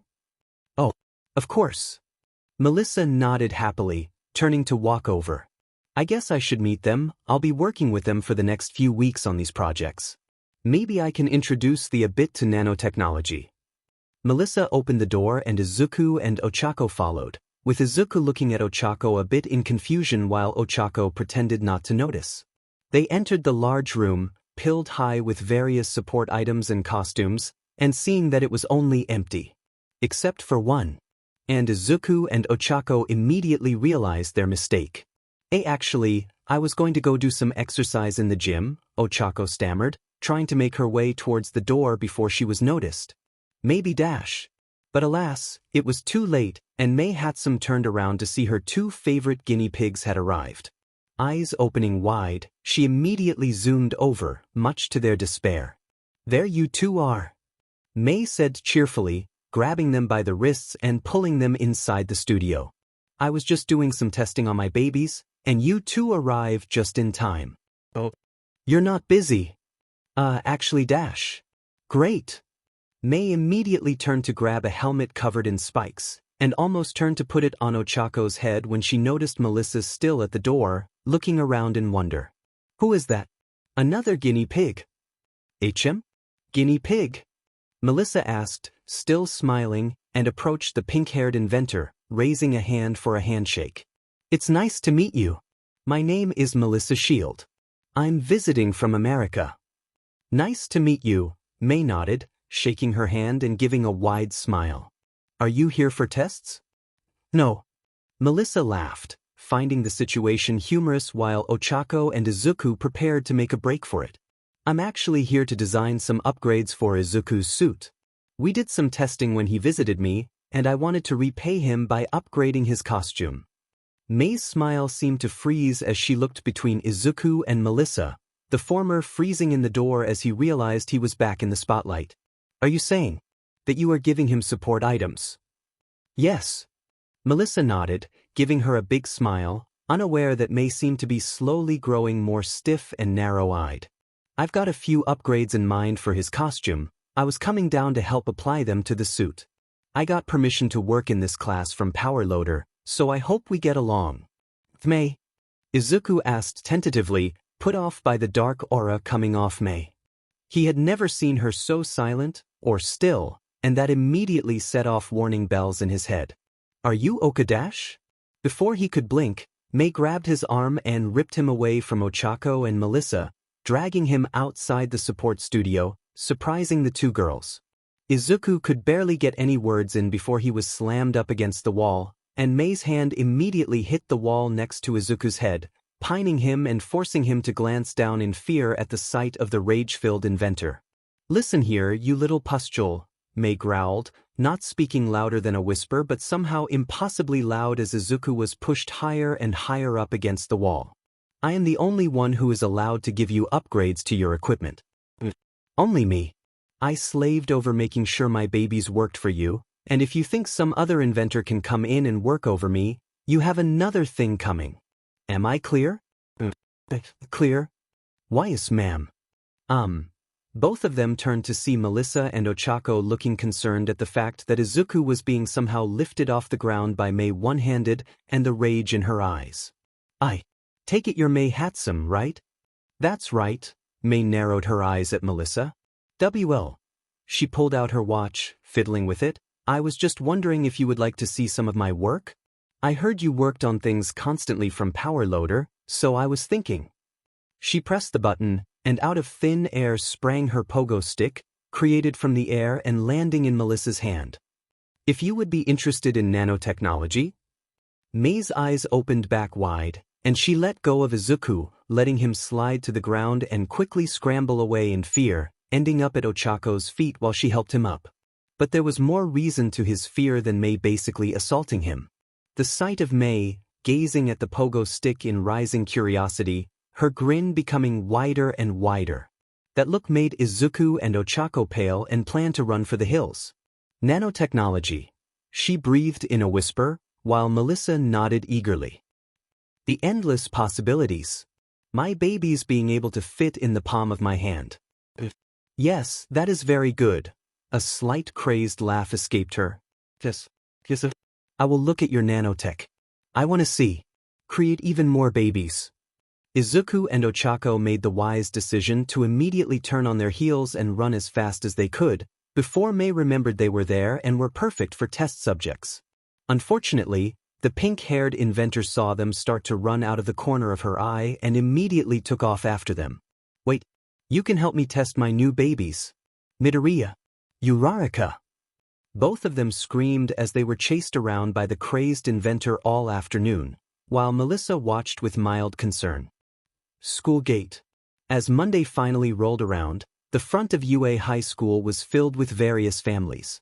The week before the last dance had officially begun, and they were starting off the most anticipated week of the school year with the family visitation. Present Mike was standing at the front of the school, 13 and Midnight behind him waving at the crowd. Many children were waving at 13 in happiness, delighted to see the likable black hole Quirk hero, only to have their eyes covered when they looked over at midnight. Several wives had to also hit their husbands in the ribcage when they were caught staring at the 18-rated heroine. Hello, listeners. Present Mike yelled over the intercom, happy that he finally had a crowd that responded to him, rather than the dead silent students he was accustomed to. Curse Shoyuta. It's time to get Family Day underway. Can I get a hey? Hey! The crowd yelled, and Present Mike pumped his fists in the air dramatically. Cool! He yelled. As you know, Family Day is the time you all get to celebrate with your children and celebrate the great time you all have. For those here to tour the school, please line up and our beautiful Miss Midnight will love to show you around. Now, without further ado, let's start counting to 10 and we'll get that beautiful gate open. 1, 2, 3, 4, 5. Suddenly, behind him the door creaked, and the teacher looked around to see the gates automatically open by themselves, sliding to the ground below. The crowd quieted as they watched the door slide shut, showing them the school beyond. Vesik 7-8-9-10. Present Mike quickly screamed, pretending that was all to plan. Family Day has begun. Let's get funky. The crowd, briefly taken aback, got over it quickly and let out cheers as the teachers guided them inside. Everyone quickly entered the school, chatting and laughing as middle school students lined up for the presentation from midnight, or the families were quickly guided over to Heights Alliance by Vlad King. Present Mike shook his head, already ready to complain about how some glitch ruined his performance. They were unaware of the small, black-haired girl, giggling to herself as she lined up for the tour and glanced behind her at the open gate. Heights Alliance. You guys hear that? Kirishima asked, looking over. Towards the high school. It sounds like they all got let in. Yeah, Kaminari gulped, nervously tapping his foot. Class 1A was in a state of nervousness, both from the excitement of seeing their families again so soon after New Year's, and embarrassment of how their families will inevitably try to humiliate them in front of their friends. They patiently waited, Izuku gulping nervously and nodding his hands together, Ochako trying to fix her school uniform to look presentable to her parents. Katsuki grunted and turned off his phone, tired of all the memes Kami was sending him. Shoto tried to make sure he didn't ice himself accidentally, and Momo was away from the group, bringing her phone to her ear and trying to get in contact with her mother. Before they could wait in agony any longer, they heard a loud voice. There you are. Around the hill came two adults, strolling through the cleared snow on the sidewalk. It was obvious to everyone that this was Bakugo's family. His mother pretty much looked like him with eyelashes, longer hair and melons, which Kirishima, Shiro and Kaminari took note of to tease him later. Behind him, Bakugo's dad walked behind her, giving a small wave to the other students. They strolled forward, and everyone waited for them to greet their son. Only for them to completely ignore him. Izuku Midoriya.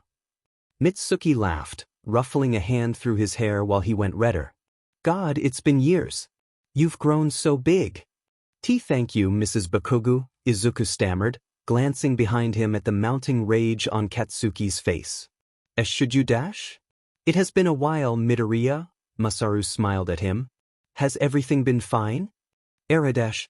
You old dickbags. Katsuki finally exploded, frothing at the mouth while the other students in Class 1A tried not to laugh out loud. I am literally right F here. We know you're there, idiot. Mitsuki screamed back, immediately whipping around to face her son.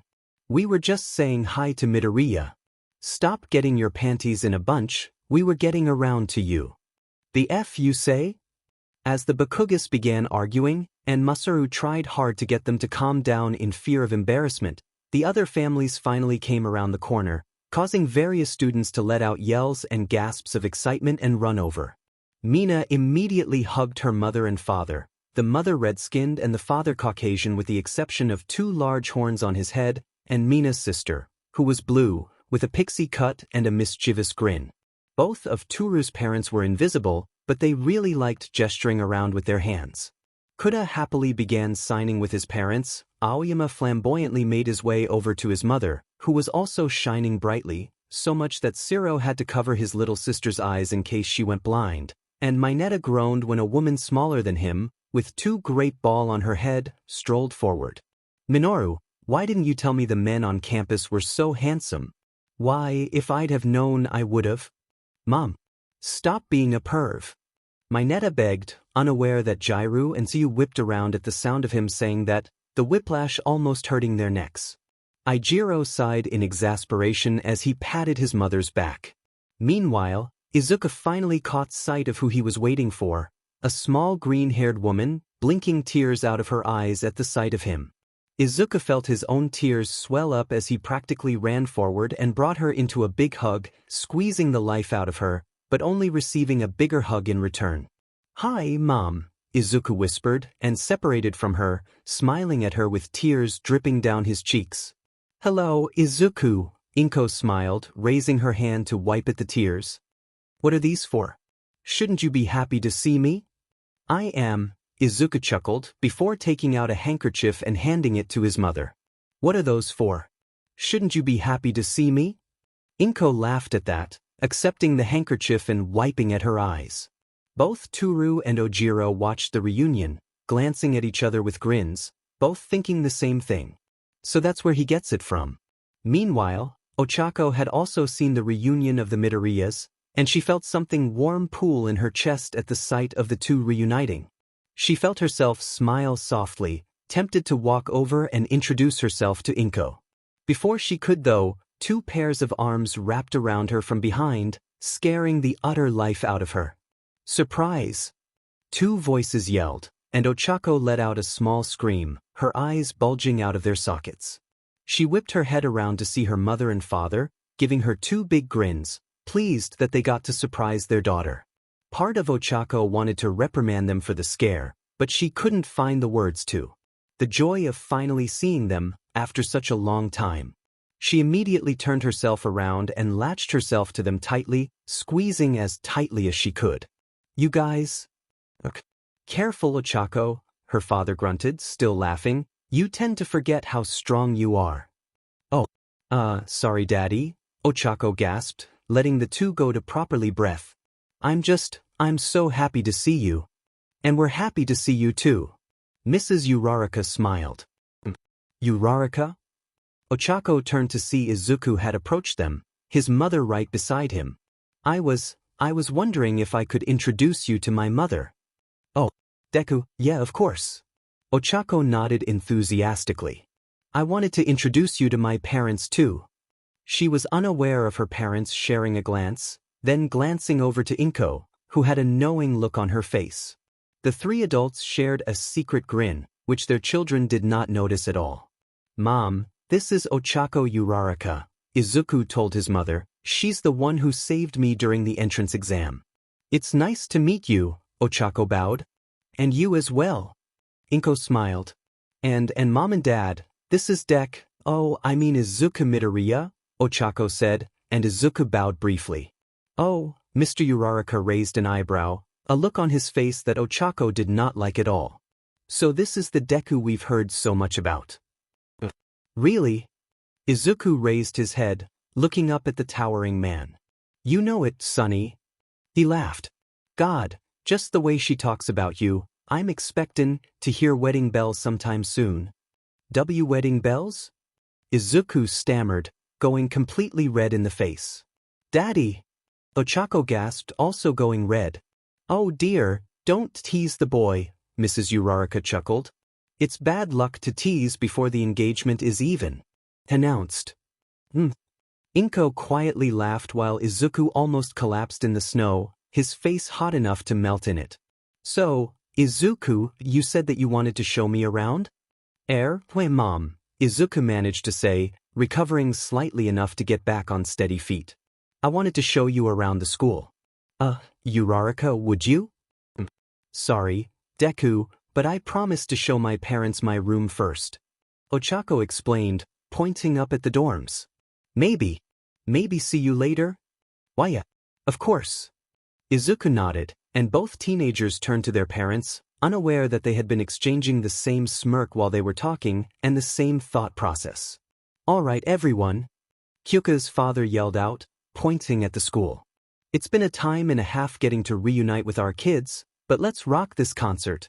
Dad, shut the hell up. Kyoka yelled, embarrassed. You too, this isn't some rock concert, her mother gently reminded them, but everyone decided to get on with the full day ahead of them and started either walking towards the school grounds, around Heights Alliance, or entering the dorms to look at their living places. Surprisingly, the Kirishimas and the Ishidos went off together, their parents chatting while Ojiro and Mina laughed together, unaware that Mina's sister was giving her a teasing look. Let's go, Mina, time to introduce me to all the CC upperclassmen, Mina's sister teased. Yeah, like they'd go for you, Mina chuckled, and the entire group moved ahead. Tenya had noticed his family off to the side, having just arrived, and practically sprinted over to greet them eagerly. As Tenya leaned down to hug his brother, Tensei chuckled, a mischievous look in his eye. How'd research go? He asked, and Tenya balked. Tensei, such matters are not appropriate here. Tenya pointed a hand straight at his brother, causing him to laugh while his parents looked confused. Back at the dorms, Momo had finally gotten a hold of her mother. But what she heard was pretty much what she had been fearing. I'm so sorry, Momo, her mother apologized, sounding sincere, but they sprang the meeting on your father and me, so we can't just step out. We could arrange to bring you out for dinner soon, though. It's okay, Mother, Momo nodded, trying not to sound too emotional over the phone call. I understand, the company comes first. And you're right, we can see each other another time. I'm glad you understand, Momo's mother sounded relieved. Oh, they're asking for me to come back. I'll call you again tonight. I love you, Momo. I love you too. Please give my regards to Dad. I will. And with that, the line went dead. Momo lowered the phone from her hand, trying hard not to start crying. She was expecting her parents to arrive with the rest of the families, even though they hadn't responded to her calls, but now she had to spend the entire day by herself while everyone else got to go around with their families. She sniffed, trying to blink the moisture out of her eyes, and turned around to go back to her room. Yaoyorozu! She jumped slightly and turned to see Shoto looking up at her, concern on his face. Are you all right? He asked. Shouldn't you wait for your family out here? Oh, Todoroki, she managed to say, trying to keep the sadness from her voice and not focus on how his words stabbed her heart. I was just talking to them. My parents won't be able to make it.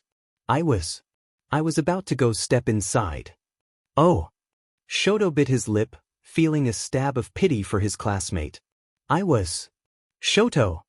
Both teens turned to see two college-age students strolling up the path, smiling at him. The woman had mainly white hair with red streaks, while the guy had a full set of white hair. They were dressed warmly for the weather. Sorry about being so late, we got a bit held up, Fuyumi apologized, giving him a small smile. They both stepped slightly to the side, so that Shoto could see the third guest behind them. He let out a small gasp and stood up straight at the sight of his mother, giving him a smile. Mom, he said, almost not believing it. She laughed. Hello, Shoto, Rei said softly, raising her hands. Shoto immediately stepped forward, embracing her tightly. She ran a hand through his red and white hair, and rubbed his back lightly. They soon let go of each other, Shoto smiling down at her. It's nice to see you, Mom, he managed to say. It's nice to see you too, Shoto, she smiled back. Natsuo let out a fake sniff. I'm about to tear up. Someone hold me. He sarcastically threw an arm around Fuyumi, who elbowed him in the ribcage. While Natsuo feigned mortal injuries, she turned to her youngest brother. So, what were you thinking of doing today? A few things, Shoto started to say, then subconsciously turned to look at Momo. She had watched the exchange with a soft smile, but was now slowly walking up the steps, obviously intending to go back to her room. Shoto watched her as she reached the door, then found himself speaking without warning. Before that, though, I was actually wondering if Yaoyorozu could come with us, he said, and Momo turned back to look at him, eyes wide. The other Todorokis looked up at her as well, surprise on her face. Her parents couldn't make it today, so I thought she could spend the day with us. Todoroki, Momo started to say, then shook her head. No, it's all right. You should spend your time with your family. You don't have to include me. Yaoyorozu, you shouldn't be alone, Shoto countered. You don't have to spend the whole day in your room, you should spend some time with us. Momo hesitated, still unsure, until Rei stepped forward. You are Yaoyorozu, aren't you? She asked kindly, and Momo nodded. I've heard all about you from my son. You are more than welcome to spend the day with us. My son is right, you shouldn't have to be alone while your classmates spend their time with their families. Momo hesitated, feeling the stinging of tears in her eyes. Are you sure? Positive, Rei nodded. Momo took a deep breath, and then exhaled. Then, she smiled tearfully at them. Then I guess I have no choice. Shoto smiled back up at her, happy to hear her say that. Natsuo looked between them and leaned in to whisper in Fuyumi's ear, Oh my god, they're so effing in love. Shut up, Natsuo. Fuyumi said back. But she didn't disagree with him. Yue grounds. Eri. Kuda jogged up to the small girl, who was standing beside Shoyuta with a nervous look on her face, unsure about all the strangers around her. Once she saw her friend, though, she quickly calmed down and timidly moved around her foster father to greet Kuda. They had met a few weeks ago, when Eri had been asked to stay with the wild pussycats while Aizawa and Present Mike took another trip to Tartarus to speak to Kurogiri, and the teachers and her usual babysitters were too busy to look after her. They had been at first awkward around each other, but they had soon warmed up thanks to the mutual interest of Deku and now considered each other best friends. Mandalay had to frequently say no to Kuda going to hang out with her, insisting that he had to go to school. I brought some action figures for us to play with, Kuda told her, bringing up some figures of All Might and Edge Shot. But I couldn't find one for Deku. Sorry. It's okay, Eri took All Might in her hand, running a hand over it. We'll find one. It's stupid, Kuda pouted. He does all that cool stuff, where's his toys? Shoyuta said that I could ask Big Sis Momo to make us toys, Eri brought up, but I have to ask nicely. While the two caught up, Shoyuta nodded at the pair, and turned to see Mandalay walking towards him. She had opted to wear her civilian wear, not wanting to cause a scene with another pro-hero in Yue. Ryuko was apparently not allowed to come, fearing that she would try to prey on all the single dads that had come to spend time with their children. She was dressed up warmly as well, and held 2 cups of coffee, handing one to the grateful Aizawa. Everyone seems to be having a fun time. Shino smiled as she turned to watch Eri and Kuda run back and forth, playing with the action figures. Seems like Family Day succeeded yet again. Shoyuta mumbled, taking another sip of coffee. He had been the one to protest Family Day the loudest, stating that it was idiotic to bring such a potential security risk to the school, but Nizu had talked him down, stating that it was important for the students to have as much fun as possible, since this year had been nothing but stress on them. Shoyuta still didn't like it, though. He kept a close watch on all the people passing him by. You know, you could be having fun too, Shino smirked, instead of giving everyone the stink eye. Fun isn't for me. That's why you can't find a girlfriend, Shino teased him, seeing him twitch. I hear Ms. Joke is still interested? I'd rather flush my head down a toilet. Before she could give him another ribbing, they heard someone clear their throat behind them. Sensei? Aizawa turned to see Shinso, who was rubbing his head awkwardly. Behind him was 2 older people with the same purple hair as he did, alerting Aizawa that this was Shinsu's parents. You are Aizawa, aren't you? The older man said gruffly. That I am, Aizawa confirmed, standing up. Well, the man cleared his throat, and both he and his wife bent down in a bow. I wanted to thank you for giving my son a chance to follow his dreams. It means the world to us. Aizawa stared down at them, and then scoffed lightly. Don't mention it. Shino gave him yet another teasing grin as she loudly sipped her coffee. As the 2 pro-heroes talked with Shinsu's parents, Izuku led Inko around the school grounds, pointing out various spots that he trained at. As he rounded another corner, pointing at a specific tree he, Uraraka, Todoroki, Ida and Tsuyu had a picnic at during the summer, he suddenly heard someone call his voice. Mr. Deku. Izuku stopped at the sound of a young, yet familiar voice behind him. He turned slightly to see a pair of young children running behind him, waving at him. Izuku's eyes widened, but a large smile spread across his face at the familiar faces. Katsuma. Mahoro. He knelt down to the young children's height as they jogged up to him. He had almost not recognized them, since they weren't wearing their large hats and summer clothing due to the warm weather in Nabu Island, but warm winter clothes. Behind them, he could see their father talking to another parent. "HM? Izuku, do you know these children?" Inko asked as they stopped abruptly in front of them, taking a second to catch their breaths. Yeah, Mom." He nodded. "I met them when we did our assignment at Nabu Island. What are you guys doing here?" "We got invited," Katsuma said excitedly, grinning wide. "They said there was a viewing for the school, and we got our invites in the mail to come see. I got to see the whole school." "We got invited by the weird hobo," Mahoro huffed, crossing her arms. "It's really cold here." "Well, it is February," Izuku said evenly, but before he could continue asking questions he heard two other young voices. "Deku." He turned to see Eri and Kuda walking over, Mandalay and Aizawa not very far away, action figures in their hands. "Who are these two?" "Who are you?" Mahoro stared down at the small unicorn girl. "Eri," she said shyly. So many new people that she wasn't used to obviously was making her uncomfortable. "Who are you?" "I'm Katsuma," the boy said equally as shyly. There was a faint blush on his cheeks. Deku saved me, so I got an invite to see." "Huh." Eri blinked, surprise on her face. "I was saved by Deku too." "Really?" Katsuma gasped. "Isn't he cool?" She nodded, all shyness suddenly gone.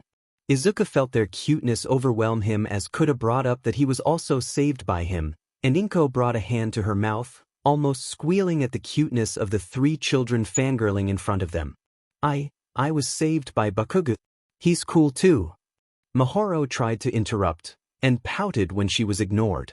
She turned to Izuku, who was scrunching up his face. Is he here?" Yeah, somewhere," he confirmed. "He's probably around with his parents." "Okay." She nodded, a strange redness overcoming her face, and she turned to her brother. "Katsuma, I'm going to walk around. Do you mind hanging out here?" "Yeah." Katsuma nodded enthusiastically, turning back to share more stories with Eri and Kuda, who were looking down at Kuda's red boots as he also pointed to Deku's shoes, obviously bringing up their similarities. Before Izuku could be done in with their cuteness, he felt someone poke his shoulder, and turned to see Melissa smiling at him, Inko blinking tears out of her eyes at the children fanning out over her son. "I was wondering if I could tag along with you guys today?" she asked. "The support studio's taken over right now by viewers, so I'm not able to work on your upgrades." "Oh, yeah, of course." Izuku nodded, and Inko smiled as the two chatted a bit before Izuku remembered to introduce the American to his mother. They bid bye to the children, who were already planning to run around and play, and they strolled up the path towards Gym Gamma, Izuku continuing to give his mother and Melissa a small tour of the grounds. They all walked together, laughing and chatting idly away, unaware that Uraraka had glanced back at them with a small pout on her face. She shook her head and tried to get the uncomfortable feeling in her stomach under control. The one day she had her parents all to herself with no worries and she was getting upset over Melissa? She tried to get her act together and turned back to her mother, who was looking at the length of her hair and teasing her. She put on a small smile and tried to push her thoughts off Deku for today, and just live in the moment. The rest of the day passed by in the blink of an eye as every student got to reunite with their families and introduce themselves to each other.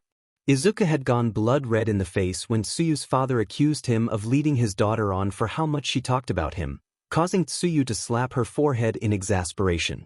Mineta practically had to drag his mother away from Vlad King, who was looking more uncomfortable by the minute, and Mina and Kyoka looked like they were about to burst a few veins in their heads from the shock of seeing Mineta of all people try to stop someone from perving. Mahoro had found Bakugo at some point and had a rough time trying to talk to him in his abrasive mood, while Mitsuki and Masaru had to try not to laugh too loudly. The Kaminaris and the Gyrus had gotten along like a house on fire, while Kyoka stared in mounting irritation at how well Denki and Kyotoku had gotten along. After lunch, Izuku, Inko and Melissa toured the school, meeting other members of his classmates' families. He was given a cupcake by Sato's mother, who was passing them out, the Idas enthusiastically introduced themselves to him, letting him know where Ida got his energy from, and Izuku geeked out about getting an autograph from Tensei, who wondered where Izuku got a notebook from, and for a break, Izuku agreed to play heroes with Eri, Kuta and Katsuma, who enthusiastically cheered. Inko and Melissa sat down on a bench and chatted while Izuku played the villain, being defeated by the combined might of the Deku fan club, which almost made him pass out from the blood going to his cheeks. But Eri's smile was bigger than he'd ever seen it, so he could stomach some embarrassment. As he was pinned to the snow by Katsuma and Kuta, pretending that they had captured him after a rough battle, he glanced up to see Uraraka looking over at him, her parents chatting. A devious thought came to mind, and he managed to free one hand, pointing dramatically at her. "There you are," he shouted, doing his best impression of a villain. Eri, Kuta and Katsuma quickly looked back at her, seeing her looking surprised.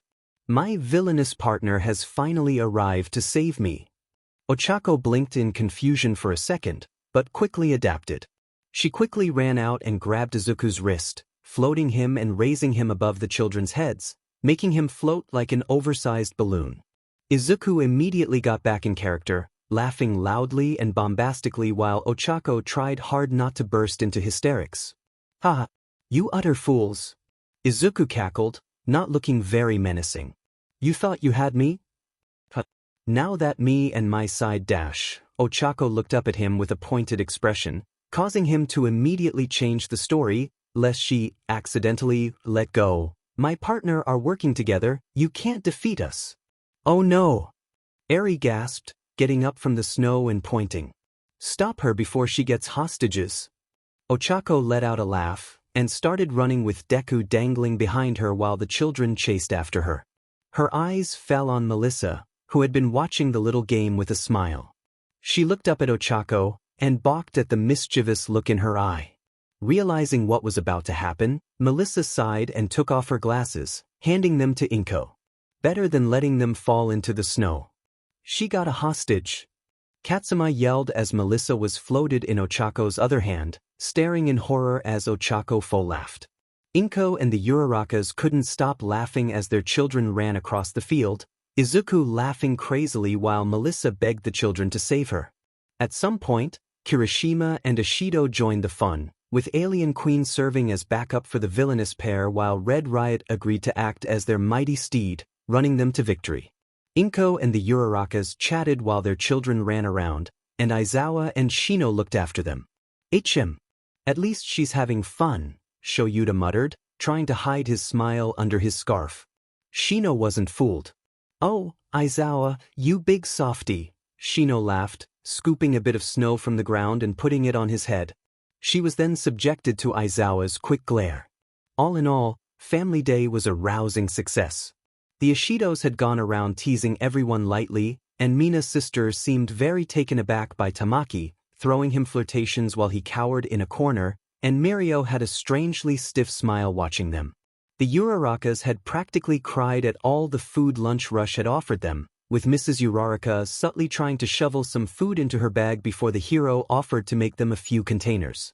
The Todorokis and Momo had toured Heights Alliance, and his mother had balked at how cramped Momo's room was thanks to the bed, asking if she really needed this much space to a flustered Momo. Katsuki and Mitsuki ended up getting into a shouting match outside Gym Gamma, much to other families' surprise and his classmates' predictability. But inevitably, the day came to an end, and everyone walked their families to the gate, hugging them tightly and saying goodbye. Izuku took the time to say bye to Kuta as he was lead out by Mandalay, who gave Eraserhead a coy smile to which he glared back, and also hugged both Katsuma and Mahoro bye as their father took them back down to the docks to get the first boat back to Nabu Island. Meanwhile, the Urarakas stood slightly outside the gate, exchanging goodbyes. "Are you sure you can reach the train in time?" Ochako asked as she brought her mother in for a hug, squeezing her gently. "I don't want you guys to get stuck and have to pay for a hotel." "We'll be fine, sweetie," Mrs. Uraraka said sweetly. "We've got plenty of time, and we don't have to work tomorrow, so we don't need to worry about getting up early. Plus, if we get stuck we'll just come back and stay with you." Mr. Uraraka said merrily, but his wife elbowed him in the ribs. "If you're sure." Ochako bit her lip, but tried to push her worries down and brought both of her parents in for a group hug, squeezing them tightly. They embraced her back, her father running a comforting hand through her hair, and finally, they separated, blinking teary smiles. "We love you, Ochako." "I love you too, and you too, Daddy." "Love ya, kiddo. We'll see you soon." Ochako smiled and nodded, and waved them out of the gate. She made sure to keep an eye on them until they were out of sight, and then sighed, rubbing a hand against her eyes. She turned slightly, feeling sad that her parents were leaving, but happy that she got to see them after so long. She saw Izuku hugging his own mother goodbye, Melissa standing a bit behind them, watching happily. "It was really nice seeing you, Mom." Izuku muttered into her shoulder, trying hard not to cry for the umpteenth time today.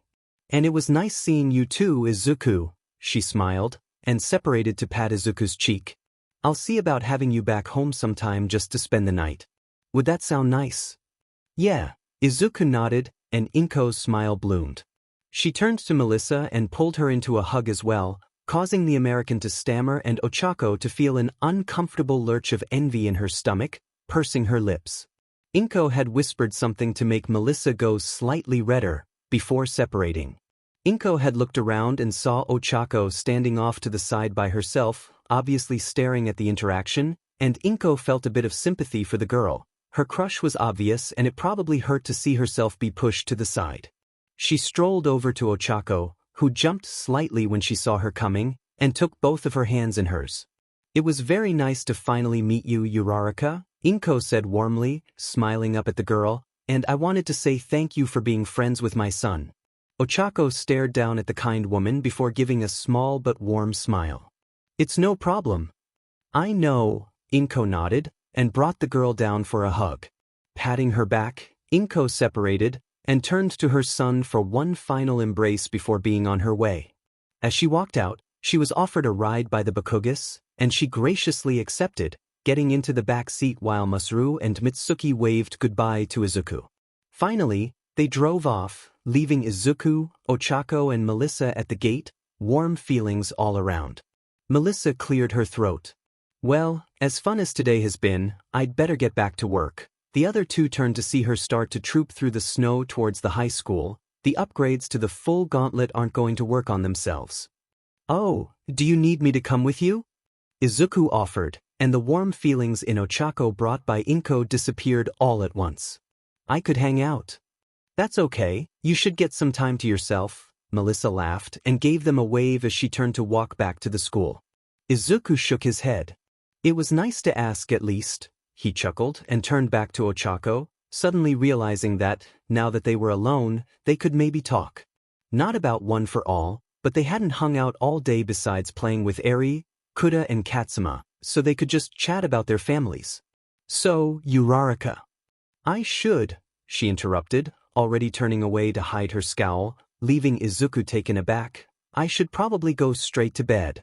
I've got to be up early so Ryuko can take us for our assignment. See you later, Deku." "Oh, but see you." He had raised a hand for a high five, but she already started walking away as fast as she could. He slowly lowered his hand, a sense of foreboding in him. He did something wrong, he knew it. But what could he have possibly done? Izuku pursed his lips and put his hands back in his pockets, deciding to take a small walk to think about what went wrong. As he strolled away, he didn't notice Tsuyu and Mina watching him with pitying expressions. "Midoriya. You idiot." Mina shook her head, while Tsu tapped her lip with a finger. "Maybe someone should tell him, Karo." "I can't," Mina gripped. "Momo made me promise not to matchmake. It sucks."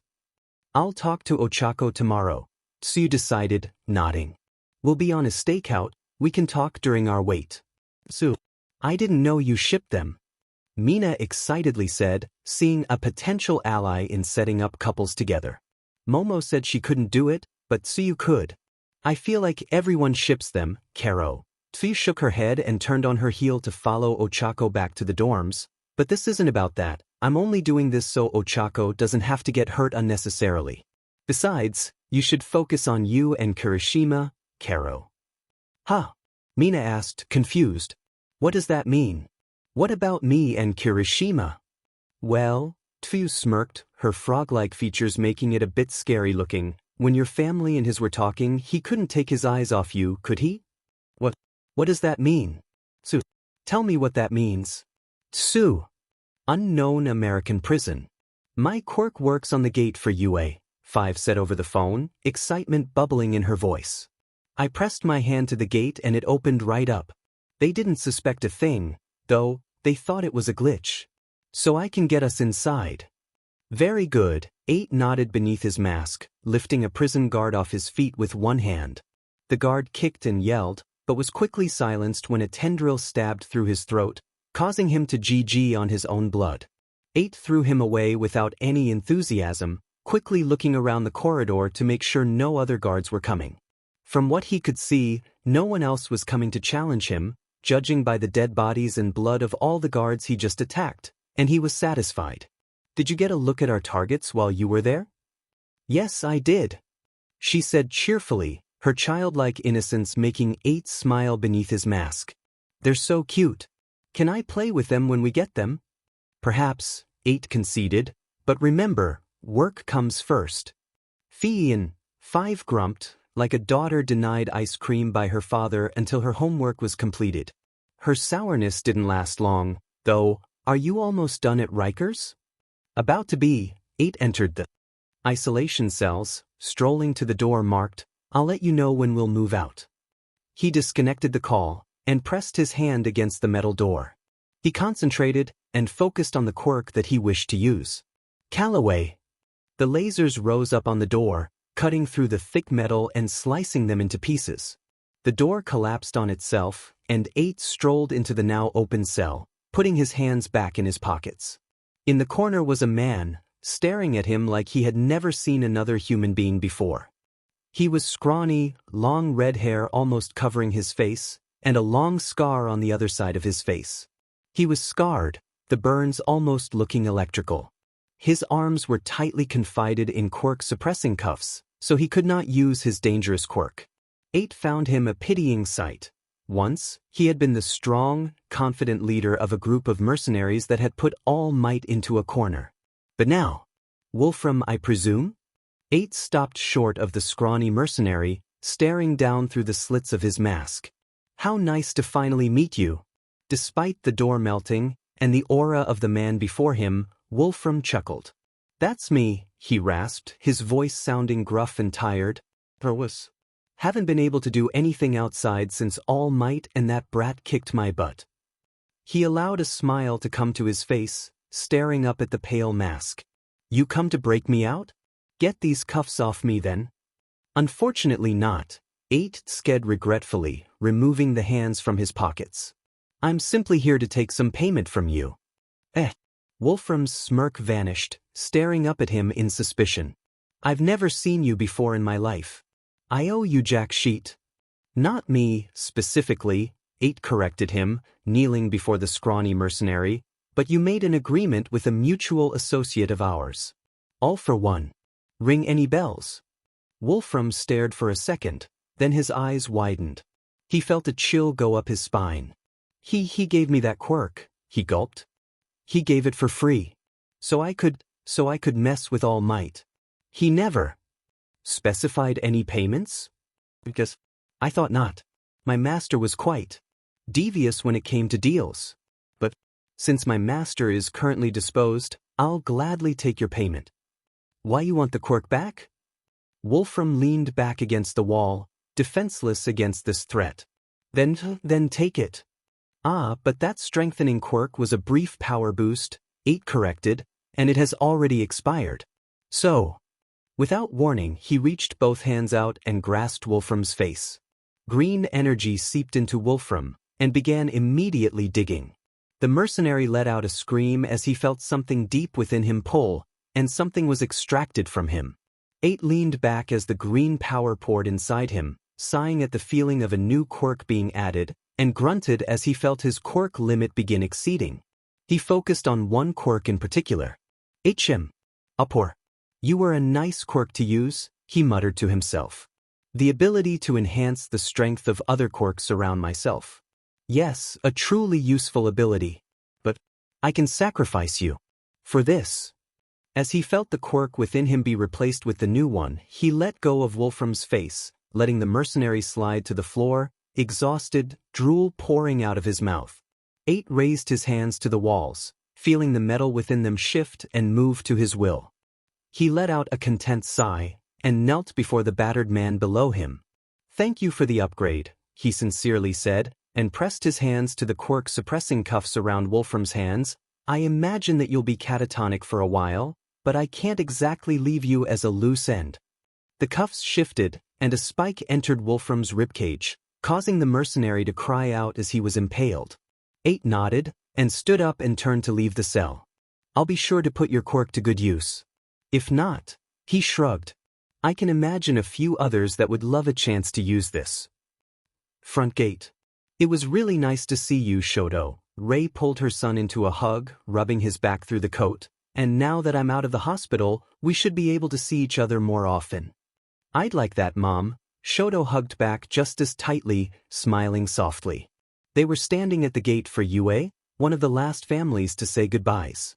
Present Mike was shaking his head at the gate, still bitter that it ruined his perfectly good presentation that morning, while Midnight waved goodbye to the few families still loitering.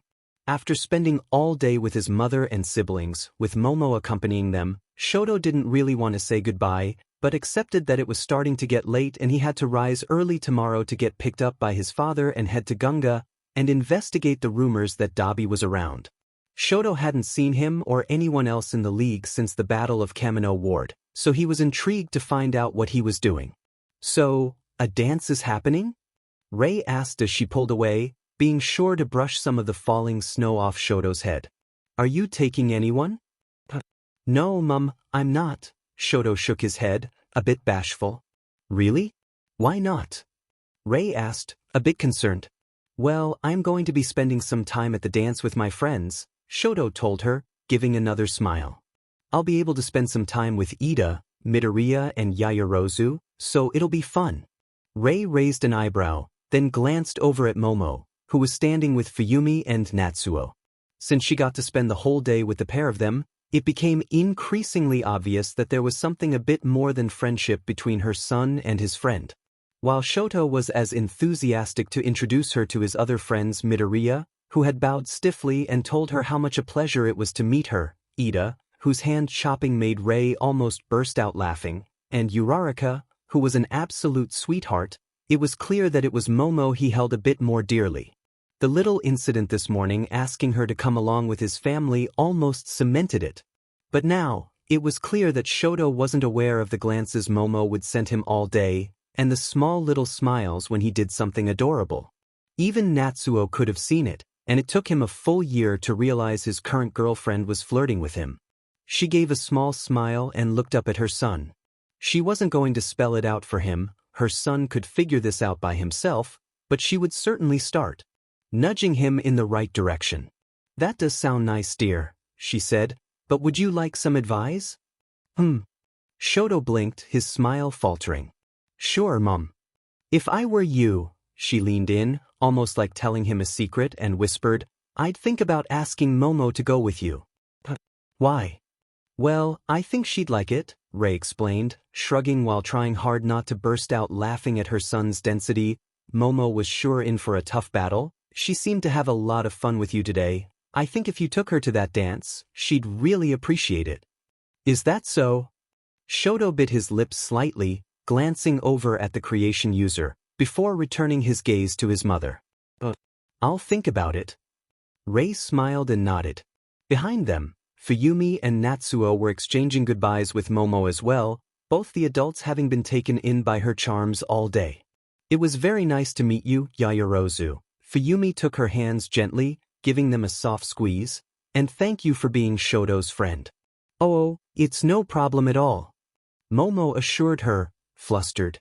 "Todoroki and it's an honor being his friend," she finished a bit lamely, but no less sincerely. "Well, if you can put up with him, you may be a keeper," Natsuo chuckled, but was quickly elbowed by Fuyumi again.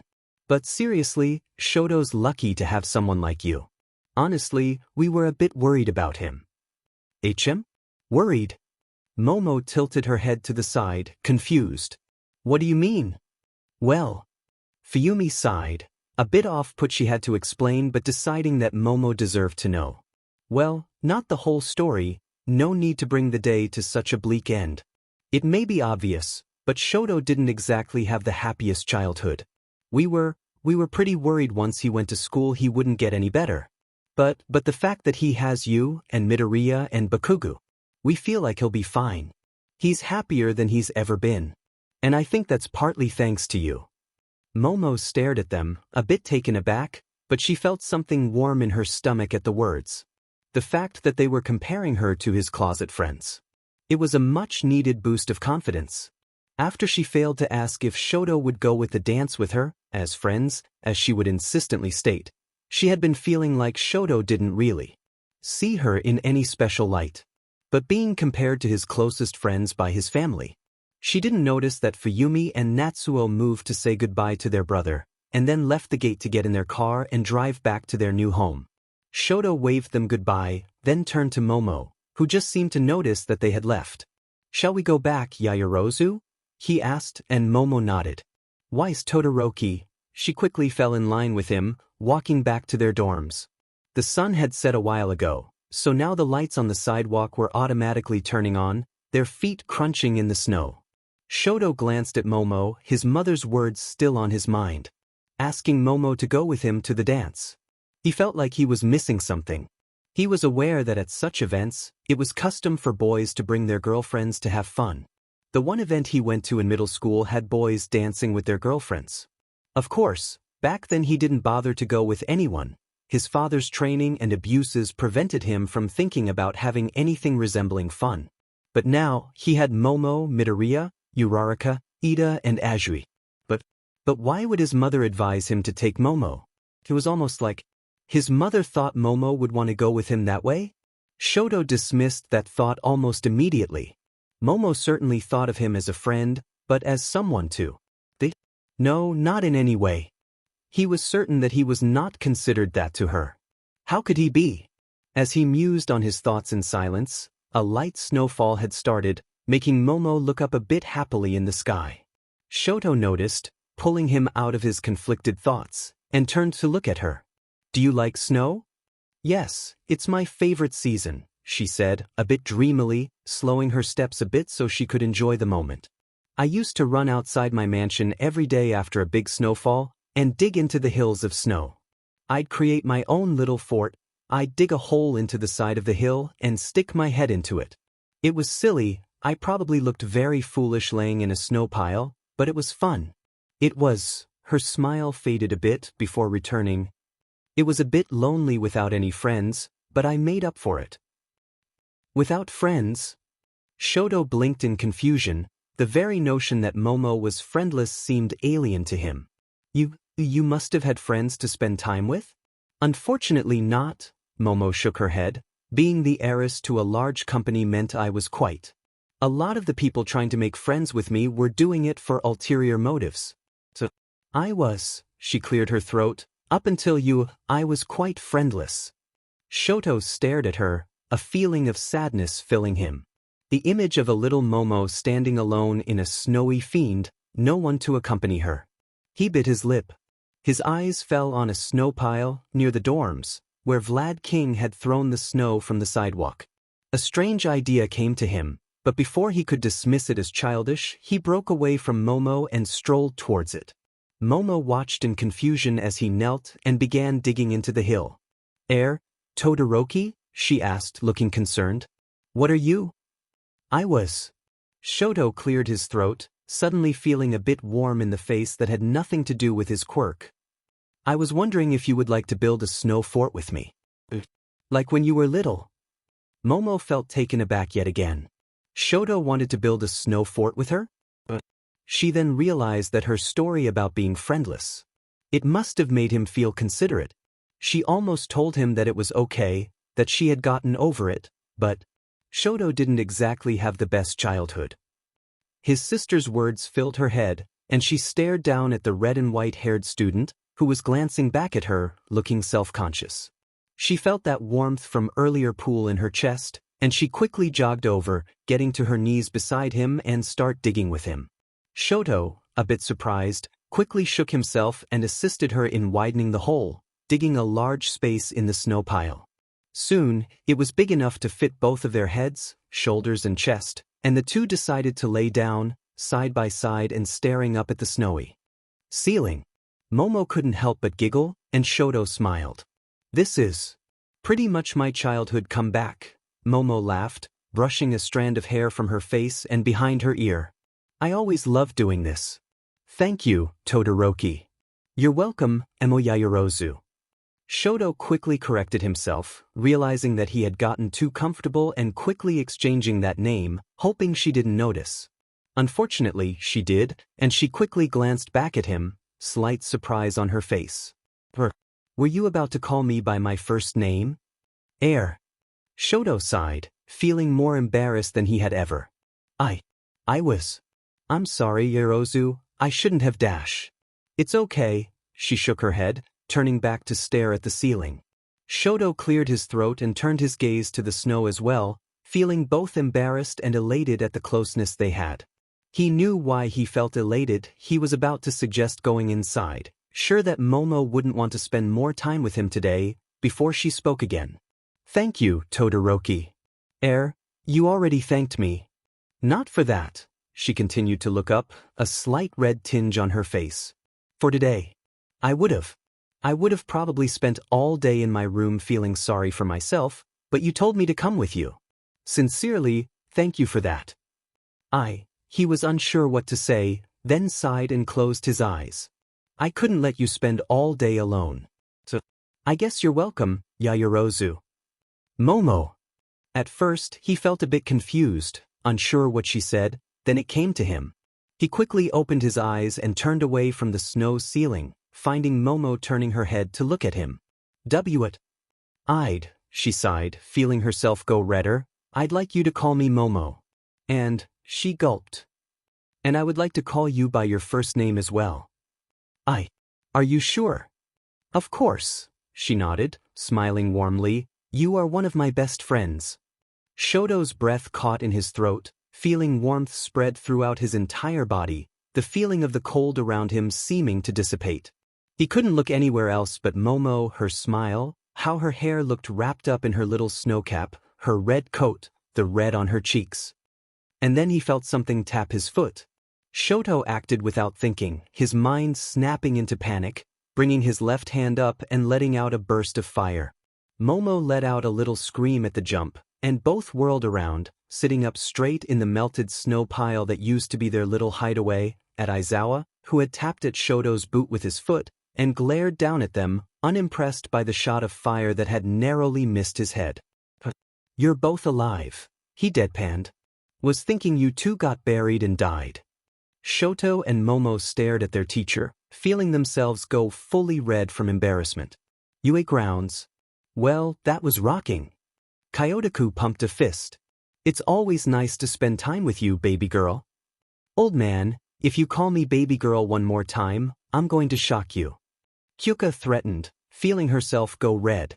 They were walking towards the gate, seeing Siro and Tokige's families walking out and waving goodbye. The sun had set a bit ago, and her family was one of the last ones to leave. She saw Momo and Todoroki walking back to the dorms, Midoriya walk off by himself with a conflicted look on his face, Haru floating herself back to the dorms while chatting with an embarrassed Amajiki, who was trying to forget all the attention Ishido's sister had given him. "Oh, please, you two, not right now," Mika shook her head at their arguing. "We are technically in public." They reached the gate, and Kyoka was quick to hug both her parents before immediately jumping back. She was slightly embarrassed about showing affection to them. She had a reputation, God damn it, but even she couldn't help but feel a bit sad about saying goodbye. "We'll see you soon, kiddo." Kyotoku ruffled her hair, giving her a large grin. "I've got a new guitar for you to try out." "That's so?" Kyoka snipped, smirking up at him. "Better than your acoustic?" "100 times better." Kyotoku answered back enthusiastically. "It's a steel string." "Oh, so you won't break its strings like my last guitar?" "You're never letting that go, are you?" "No." She waved goodbye to her parents as they walked down the street, hailing a taxi to get home. She watched them get in and drive off, a feeling of soft nostalgia filling her. As she watched their cab drive around the corner, she didn't notice someone approaching her from behind. Jiru! Gawk! Kyoka practically jumped a foot in the air, whipping around to see Denki raise his hands over his head, looking apologetic but with a small smile on his face that he had got her. That didn't really help Kyoka's temper as she jammed an earphone jack into his arm, causing him to yelp. You scared the shit out of me. Sorry. Denki waved his hands, trying to fend off the attacks. But you have super senses, shouldn't you have heard me coming? My quirk doesn't work like that, dummy. Kyoka glared at him, but finally relented on her attacks, crossing her arms. What do you want? Well, I saw you here and I thought we could head back together. Denki pointed behind him with a thumb, grimacing from the pain. I got a new CD from Brian the Sun I thought you'd like. Brian the Sun? Kyoka raised an eyebrow. Oh, I guess we could walk back. Awesome. Denki laughed, doing a complete 180 from his earlier look, one moment, grimacing from pain, the next, grinning like a maniac, and together, they turned around and went back to the dorms. They pretended not to notice Siro and Tokij start to walk back together, talking joyously, with Siro sporting a soft blush that Tokij didn't notice. Once they got back, they quietly slipped by Aizawa as he lectured Todoroki and Momo, both whom were blushing and having a staring contest with the ground. No need to learn what happened there. As they entered Denki's room, he went to his desk, fiddling around in the desk's contents. She took the time to look around the room, smirking. Your room is still super ugly, you know. It's got spirit. Denki insisted, still sounding offended. You just don't get it. Aha, she snarked, entering the room and picking up the basketball, twirling it in her hands. Denki caught sight of her doing that and chuckled. Wanna play basketball? No. Thought so. He stood up, holding the disc in his hand. You don't exactly look like you do sports. For fun. Kyoka scowled at him. I totally do sports. Really? What did you do? I played soccer when I was like 6. She put down the basketball, turning to face him. Denki smiled and leaned against his desk. Really? That's surprising. You seem like you'd hate running. Kyoka was about to snark back at him, before she caught herself and thought about it for a second. You know, you've got a point. I only played for like 2 years before quitting. She pet an eyebrow at him. You play basketball? Hell yeah. Denki flashed her a thumbs up, smile wide. If you want, we could play some one-on-one sometime. I'd show you the ropes. And are you actually good at basketball? Denki hesitated at that, then pouted. Let's not get ahead of ourselves. Kyoka burst into hysterics at that, letting out a few snort laughs while Denki grinned self-consciously at her. Honestly, after getting to know her for so long, Denki knew that no matter how many cutting remarks she gave him, it didn't really matter. They were pretty good friends. In fact, Denki considered her his best friend. His best girlfriend, wait, not girlfriend, girl who is a friend. Girlfriend? Yeah. Truthfully, Denki thought as he wound down from the laugh, he was using humor right now to hide his fear. He was planning to walk Kyoka to her room, chat, and then ask her to the dance. He kept running over what he would say if she said yes, or what if she said no. Despite considering both equally possible options, he still felt afraid. What if she said no and that ruins their friendship? Oi! Denki was snapped out of his reserve by Kyoka, who had an eyebrow raised. You good? You spaced out. Oh! Denki laughed nervously, rubbing a hand through his hair. Yeah, sorry, just was caught up in my thoughts. You want to go back to your room? She looked a bit weirded out by wanting to go to her room but decided to roll with it. The two exited the room, intending to sneak through the stairwell to Kyoka's room, the benefits of sharing music when they were on the same floor, just waltz over and take it. They entered the stairwell and approached the hallway when out of the other side of the hall they saw Ojiro enter the girls' side of the dorms, and eye the door to Toru's room. Denki almost called out a greeting to him, but Kyoka quickly shoved Denki to the wall, hiding them from view. Denki almost asked what gave, but Kyoka shook her head, and subtly poked her head out from behind. Still feeling confused, Denki imitated her, watching as Ojiro gave a shuddering inhale and then straightened up and approached the door, knocking. It took a few seconds, but the door creaked open. Ojiro? What's up? Toru's voice asked sweetly. Hey Hagakure. Ojiro gave a nervous little wave, his tail low on the ground. Can I talk to you for a second? Yeah, sure. She opened the door a bit wider, standing in the doorway of her room. She had on her pink pajamas, indicating she was about to go to bed. What's up? Ojiro cleared his throat and brushed a hand through his hair. Denki had never seen him so nervous, he looked like he was about to faint. Ojiro? Toru asked, a bit uncertainly. Hagakure. Ojiro tried again, taking a deep breath. I was wondering if. Are you going to the dance on Saturday? Both Kyoka and Denki inhaled sharply, Kyoka slapping a hand to her mouth in case she made any noise and Denki's jaw dropping. Was Ojiro asking her out? Yeah, I'm going, Toru stuttered. They could hear a tinge of excitement in her voice. Why do you ask? I was wondering. Ojiro cleared his throat again, glancing at his feet, and then, as though coming to a decision, straightened up and said, I was wondering if you would go with me. Everyone on that floor held their breath, watching the invisible girl mulled over those words. Denki held himself hold his breath, waiting for her answer. This was oddly tense. Are you asking me out? On a date? Like the date? Toru finally asked, her voice almost unable to be heard. Ojiro gulped. Yeah, I am. Then yes, Ojiro. I know, I was just wondering, obviously you don't need to, wait. Wait what? I said. Toru suddenly pounced, wrapping him in a surprise hug while Ojiro let out an exclamation of surprise. That I would love to go out with you. The dance, I mean that is what you were asking, right? Toru backed up a bit so she could look at Ojiro in the face. You were asking me for a date to the dance? Yeah, Ojiro admitted, giving a shy grin while he blushed. His tail, which had been pointed at the floor, was now moving around quite a bit, signifying that he was quite happy. Do you want to come into my room? She asked excitedly. I've got snacks we can eat. Are you sure? Of course. With that, Toru pulled him into her room with surprising force, causing him to let out a yelp of surprise as the door was slammed shut.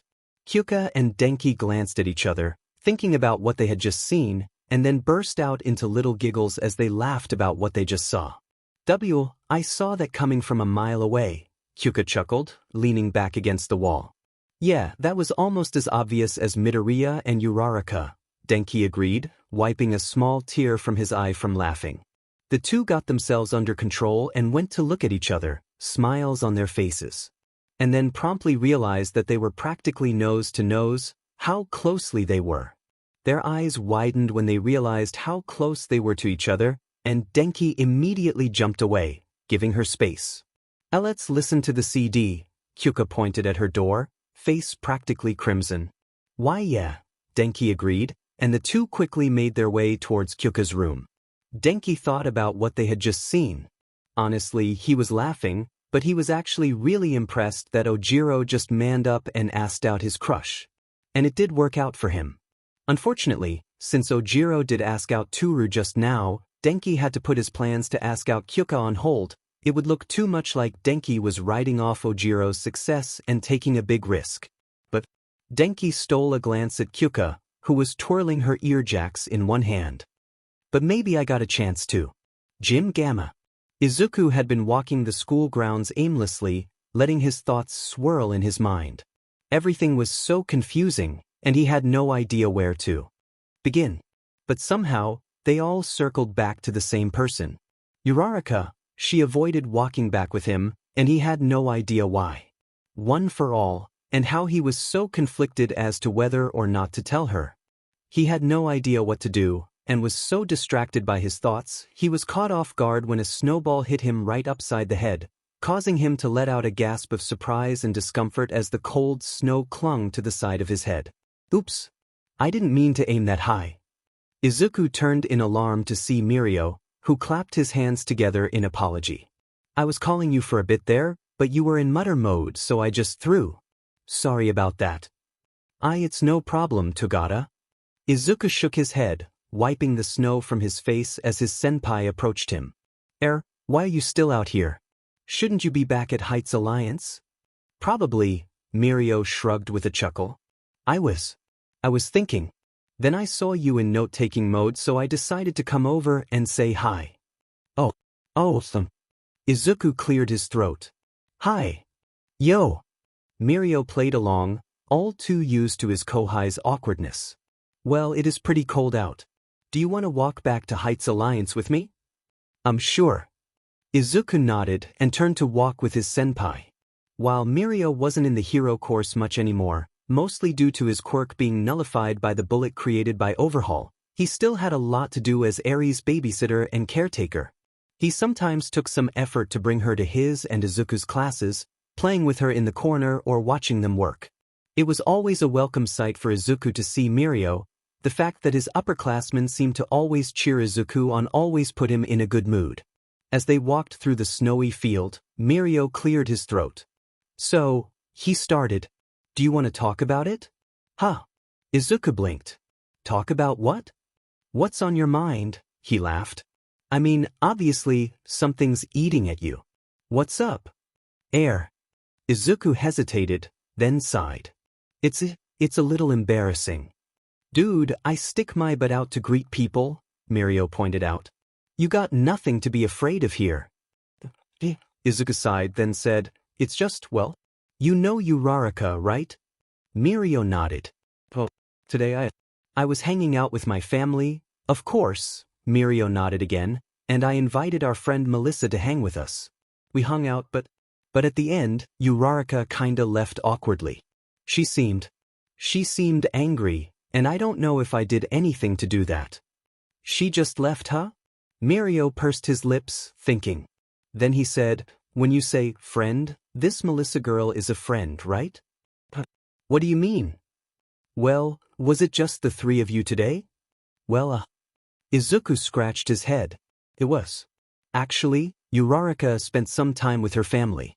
It was okay. Of course, she hadn't seen them in a long time, so obviously they came first.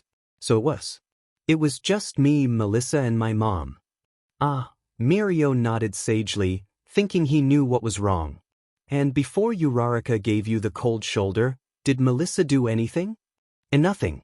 Well, she said she was going to work on some equipment, and I asked if I could keep her company. Yep, Murio nodded once again. He's so dense he doesn't get it.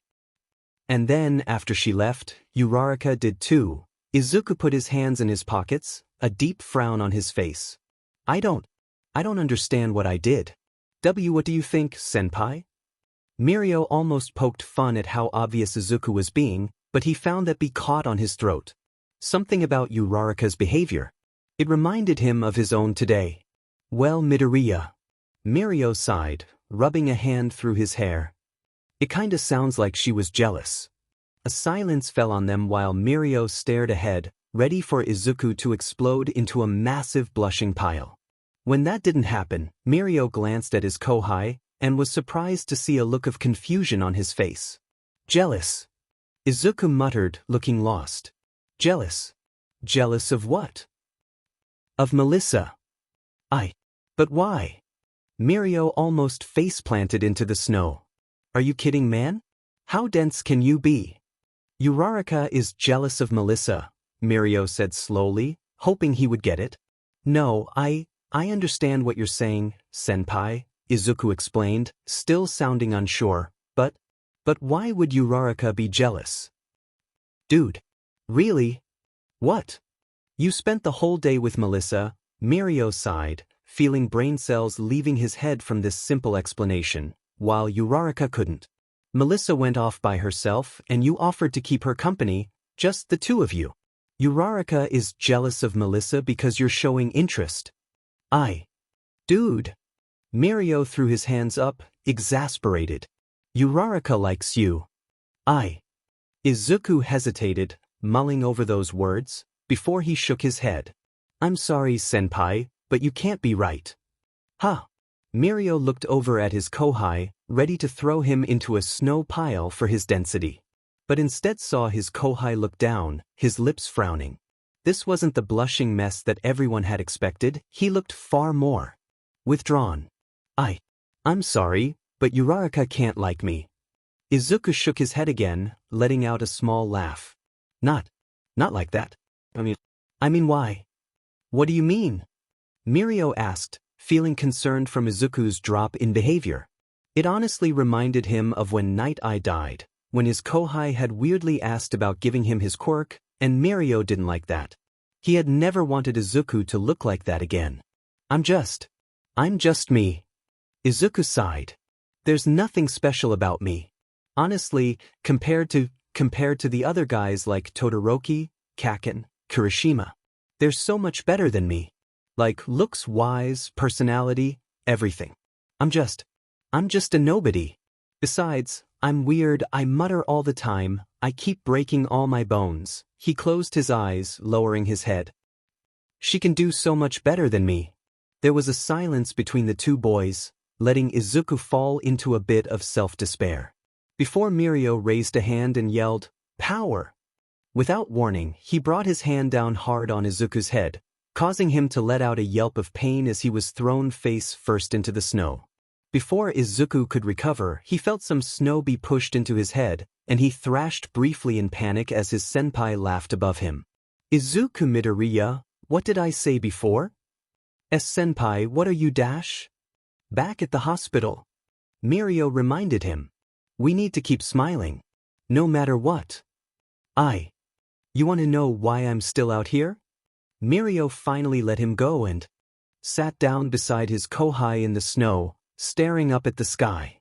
Izuku rolled over so that he was on his back, and then sat up to sit beside him. This afternoon, Ishido's sister was hitting on Tamaki. And I mean like, hitting on him. Like trying to feel up his muscles, making kissing faces, the works. He was so embarrassed. Really? Izuku stammered, feeling a bit red at the thought of that. Yeah. And I'm bringing that up, because, well. Murio sighed, his smile dropping slightly. The reason I said that Uraraka was probably jealous was because that was what I was feeling watching them. Watching them? What are you? Izuku started to ask, but then it came to him. He let out a small gasp as he looked up at his senpai, eyes wide. Does that mean you're? Yep, Murio laughed a bit, leaning back in the snow. I like him. Like, genuine romantic feelings. I like my best friend. And watching him get hit on like that. It's Isugidi. Do you mind that? Murio asked, looking over at him in curiosity. That I'm gay? And no, not at all. Izuku waved his hands.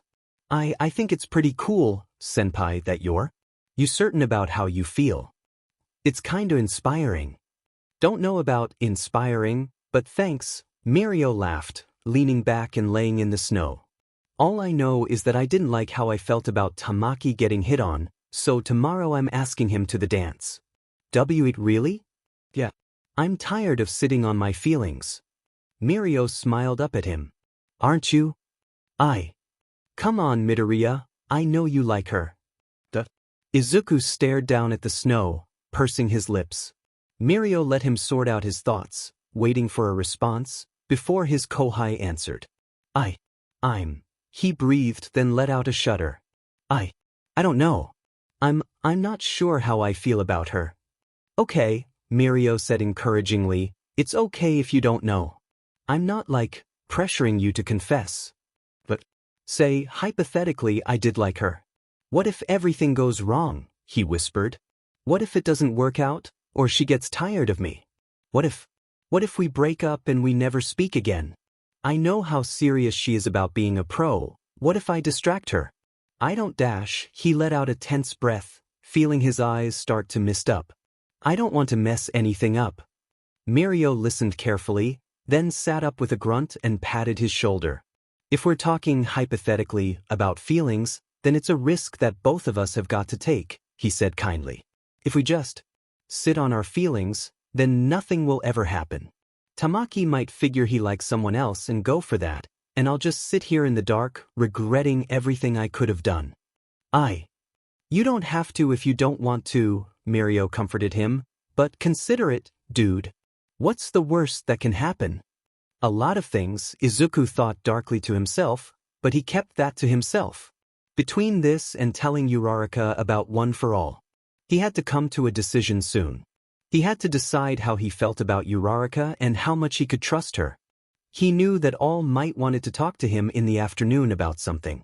So then he decided. Then he would know what he wanted to do going forward with One for All and Uraraka. He nodded to Murio, who flashed him a big grin and stood up. Right, now we got that out of the way, let's head back home. We're probably way past curfew. You're right. Izuku panicked, standing up and running with his laughing senpai back to the dorms. DU General Hospital. It's no use, Skeptic grunted, sitting back down in the chair. There's nothing here. Well, it was worth a try. Don't give me that, I'll mess you up. Hawks let out a small chuckle as the two bickered, already knowing that Dabi was half tempted to just shoot a blast of fire at them to shut up. The Paranormal Liberation Front been scourging the lab for the last few days, Shigaraki trying to figure out if the mysterious villains Hawks had eavesdropped about did anything to mess them up in the long run. Of course, that meant Dabi had to play babysitter to the most annoying pair in the front, and Hawks managed to sneak in and pretend he was there to help, while Shigaraki got to explore downstairs and Toga spun around in the doctor's chair. So far, they had only found a lot of quirks curated by the doctor had been taken, but nothing else. So they're from here? Hawks asked Dabi, who was leaning against one of the discarded tubes, a cold look of contempt on his face. Think that's what Twice said. They were created to serve Shigaraki? Don't give a sheet, Dabi grunted, glaring off at nothing. They stole an important part of my plan from me. They've moved to the top of my sheet list. Sounds pretty scary, Hawks laughed, crossing his arms and giving the air of a man not concerned with his present surroundings. On the inside though, he was a storm of conflict. A rogue division of villains created by All for One, who had split from the League. They took all the high-end nomus, leaving only scraps for the League. And they had their own plans for Japan. Obviously, the first thing Hawks thought was that this was the latest in the awful news that he had been hearing lately. Not only was Shigaraki planning something awful for Japan in the coming months, now he had to worry about another group of villains getting into a war with them. Innocent lives were currently in the balance, and there was no doubt in Hawks's mind that if they were to fight, blood would be shed. But on the other hand, Hawks sighed to himself. As much as he didn't want to admit it, this may have been a blessing in disguise. The upper brass of the Liberation Front said that Shigaraki was going to be leaving for a bit to take part in an experiment by the doctor, obviously to gain more power, but now that the doctor was dead, that was botched. Shigaraki was still obviously dangerous, but these disciples had made sure Shigaraki's potential growth had been stopped. And they had also taken the high ends. Hawks had already faced one, he knew the danger they posed, and in the hands of the League, they could kill how many innocent people and several pros may die if confronted. Taking the high ends away from Shigaraki may be the best news Hawks had heard in months. Still doesn't change the fact that the high ends are in new hands. Hawks pursed his lips. I need to find a way to send another message to Endeavor. Let him know what's going on. The elevator near them dinged, and they looked over to see Shigaraki, Redestro, Compress and Geeton return from the lower basement, none of them looking very happy. In fact, from what Hawks could see of Shigaraki's face through that hand, he looked on the verge of a freak-out. Which made everyone nervous. Anything. Toga swung around in her chair, playing with her knife. Only the tubes downstairs, but they didn't have anything we could check. Redestro shook his head regretfully. But we did double-check and they were taken. The upstairs villains grunted, curling their fists or, in Dabi's case, let a small puff of fire escape his mouth, curling into a snarl. Hawks glanced around and decided to be his annoying self. Someone want to fill me in? He joked. What exactly was taken? The quirk nullifying bullets, Twice bemoaned, and Hawks quickly snapped his attention to him as he swayed. All that work, having to SCK up to that bird-faced BSRD and they just took them? We should wring their necks. After all that work. Compress shook his head. So what should we do? Find them and burn them to ashes. Dabi growled, moving away from the group. His hands had started smoking and Hawks, while still keeping that same dumb look on his face, subtly willed his feathers for a knife, just to be safe. No doubt he might need it. They think they can just waltz in and take what's mine? Yours. Toga snipped. I don't remember you doing anything to help out with getting either one of the things that were taken. The only thing you did was destroy one of our high-ends. Dabi let out a snarl and whipped around, the look in his eye feral. You know what, I've had enough of you and your little schoolgirl act, you little bit dash. Enough, Shigaraki snapped, and both of them stood down, Toga slowly lowering the knife she had started to raise and Dabi whipping around to face the decaying villain. We can't tear each other apart. We just need a new plan. What new plan? Dabi shouted, a column of fire shooting at the floor while the other villains backed away. We needed the high-ends and the bullets. We've on a goddamn schedule, how are we supposed to release them on Japan if we don't have them? We just find the disciples. Shigaraki moved away from Dabi, seemingly ignorant of the danger he was in, and get the high-ends and the bullets back. Then we can continue. How are we supposed to find them, though? Geaton leaned against another tube, hands in his pockets. They've gone to ground and no one's heard from them. We know they're planning something, Compress mused, fiddling with his mechanical arm. Just what it is unknown. Only that it concerns the high-ends. All of you go around, Shigaraki ordered, and listen for anything that's off.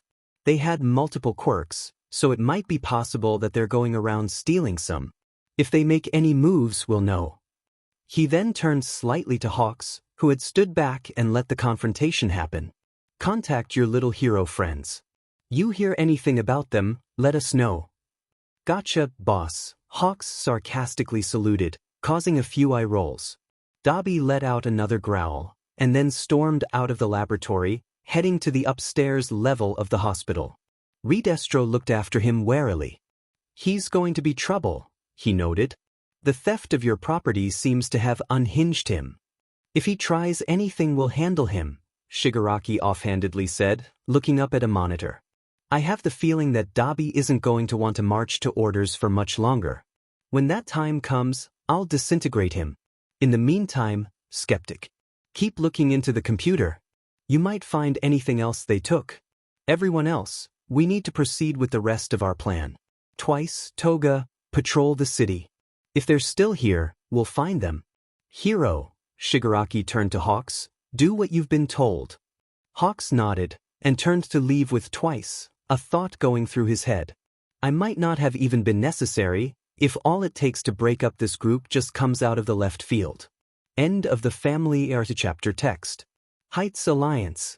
Seriously, Tsu, what does that mean? I have to get up early, Mina. Good night, Karo. Mina sighed and pouted, stepping back from the closed door. This isn't over, Frog Girl. She heard Tsu croaking with laughter and turned on her heel, heading back downstairs while pouting about not getting an answer. She was so distracted that she didn't notice Momo walk by towards her own room, face crimson and her head down. She was far too distracted with her own thoughts. Kirishima couldn't take his eyes off me? What the hell does that mean? Mina was frustrated that she had no idea what Tsuyu was talking about. Kirishima wasn't staring at her. He was just looking at her whenever she talked. That's not weird. They were friends. But the way you had grinned, and her teasing words. Why was that making her uncomfortable? And why did Tsuyu's teasing words seem familiar? Mina grumped as she entered the kitchen, intending to make something to eat after going around with her family all day. While she got out 2 slices of bread and the ingredients from the fridge, she thought more about Tsuyu's teasing words. Hell, the teasing was almost like her sister's, who had been looking between her and Kirishima too. What the hell was that about? Almost reminds me of.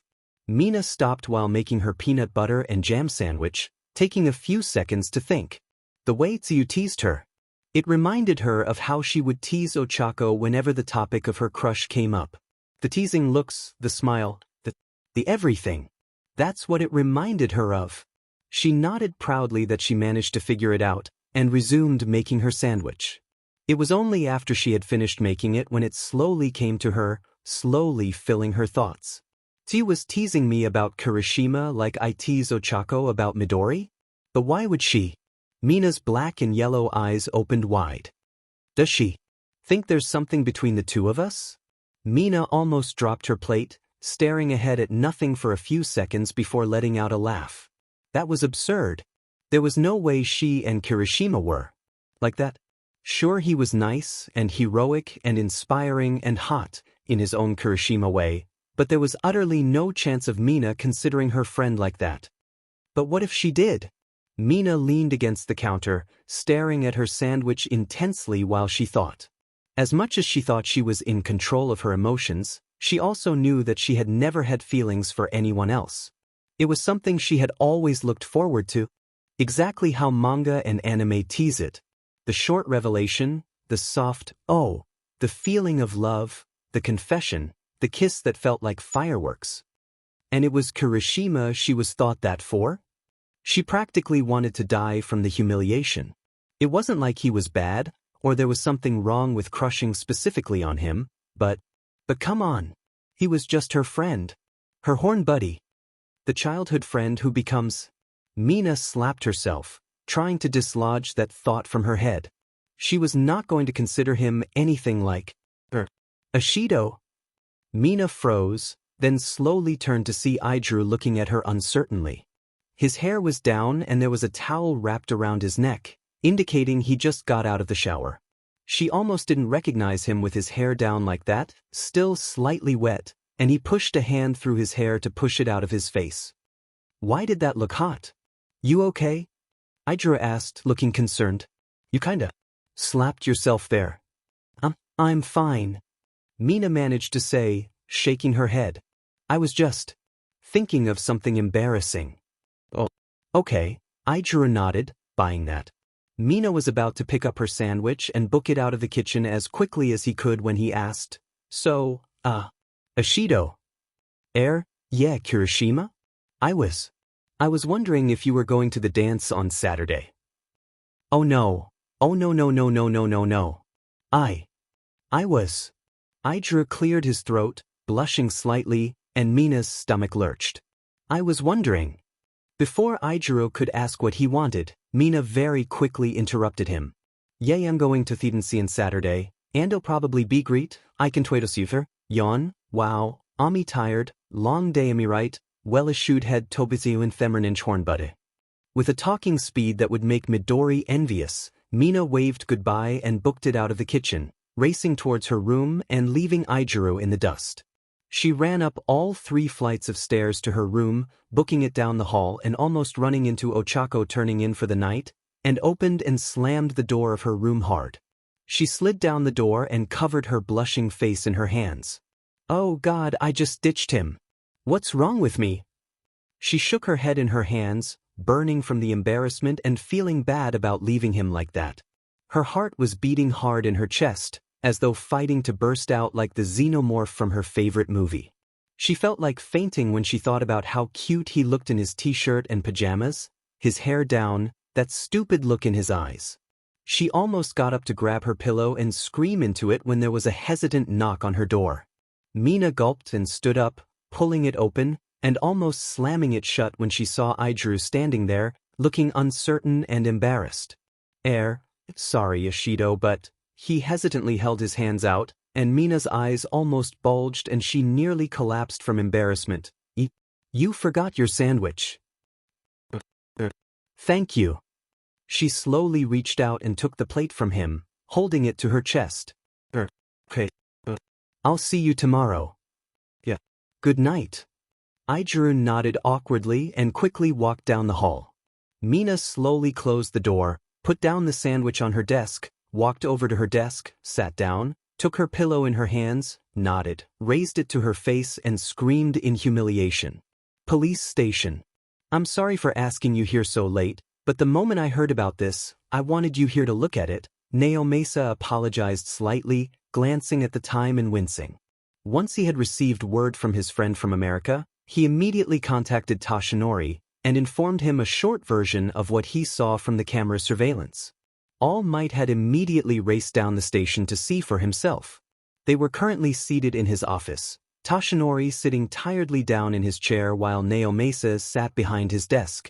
Don't apologize, Tsukachi. Toshinori shook his head, trying to suppress a yawn. I've been working pretty late anyway, no problem. So what is going on?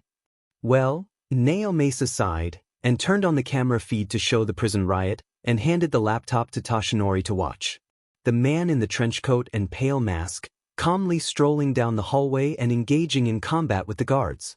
In America, quirk law mandates that anyone can use their quirks in dire situations, but these guards didn't stand a chance as this man used black tendrils with eyes and mouths to whip them against walls, shove through their bodies, and slam them against each other.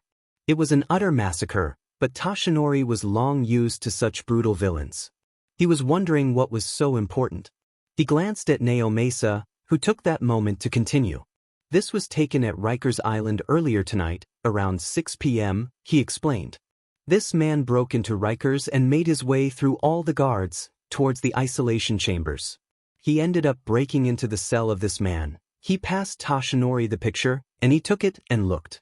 Toshinori's eyes widened as he recognized the man immediately. Wolfram, Toshinori muttered, putting the picture down. After the battle on Island, Toshinori took the time to properly investigate this man, since he had been in contact with All for One.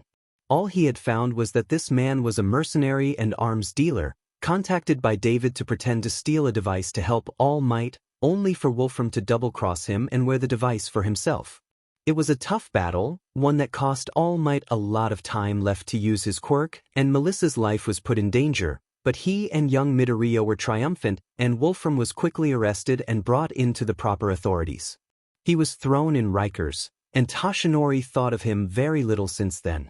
When they investigated, Wolfram was shown to have committed suicide. Naomasa continued his explanation. The quirk-suppressing cuffs he was wearing shorted out, and he used the metal to stab himself. He has been declared dead, the only prisoner to die in the riot. But Toshinori was wise to listen more. Obviously, his old friend was getting to something more. But I did find another camera, showing the outside of his cell. Naomasa brought it up, and Toshinori watched the pale-masked man approach the door and swipe the sides. His eyes widened as purple light was shown hovering before shooting into the door, cutting it into pieces, and watched as the man entered the cell. Now, Naomasa sighed, rubbing a hand against his face, looking more tired than ever. The American police have already concluded that this man may have killed Wolfram. There's no cameras inside the cell, so we only see him enter then leave. He disappeared somehow from the island, so police are currently searching for him. But the cell door, Toshinori muttered, watching the footage again.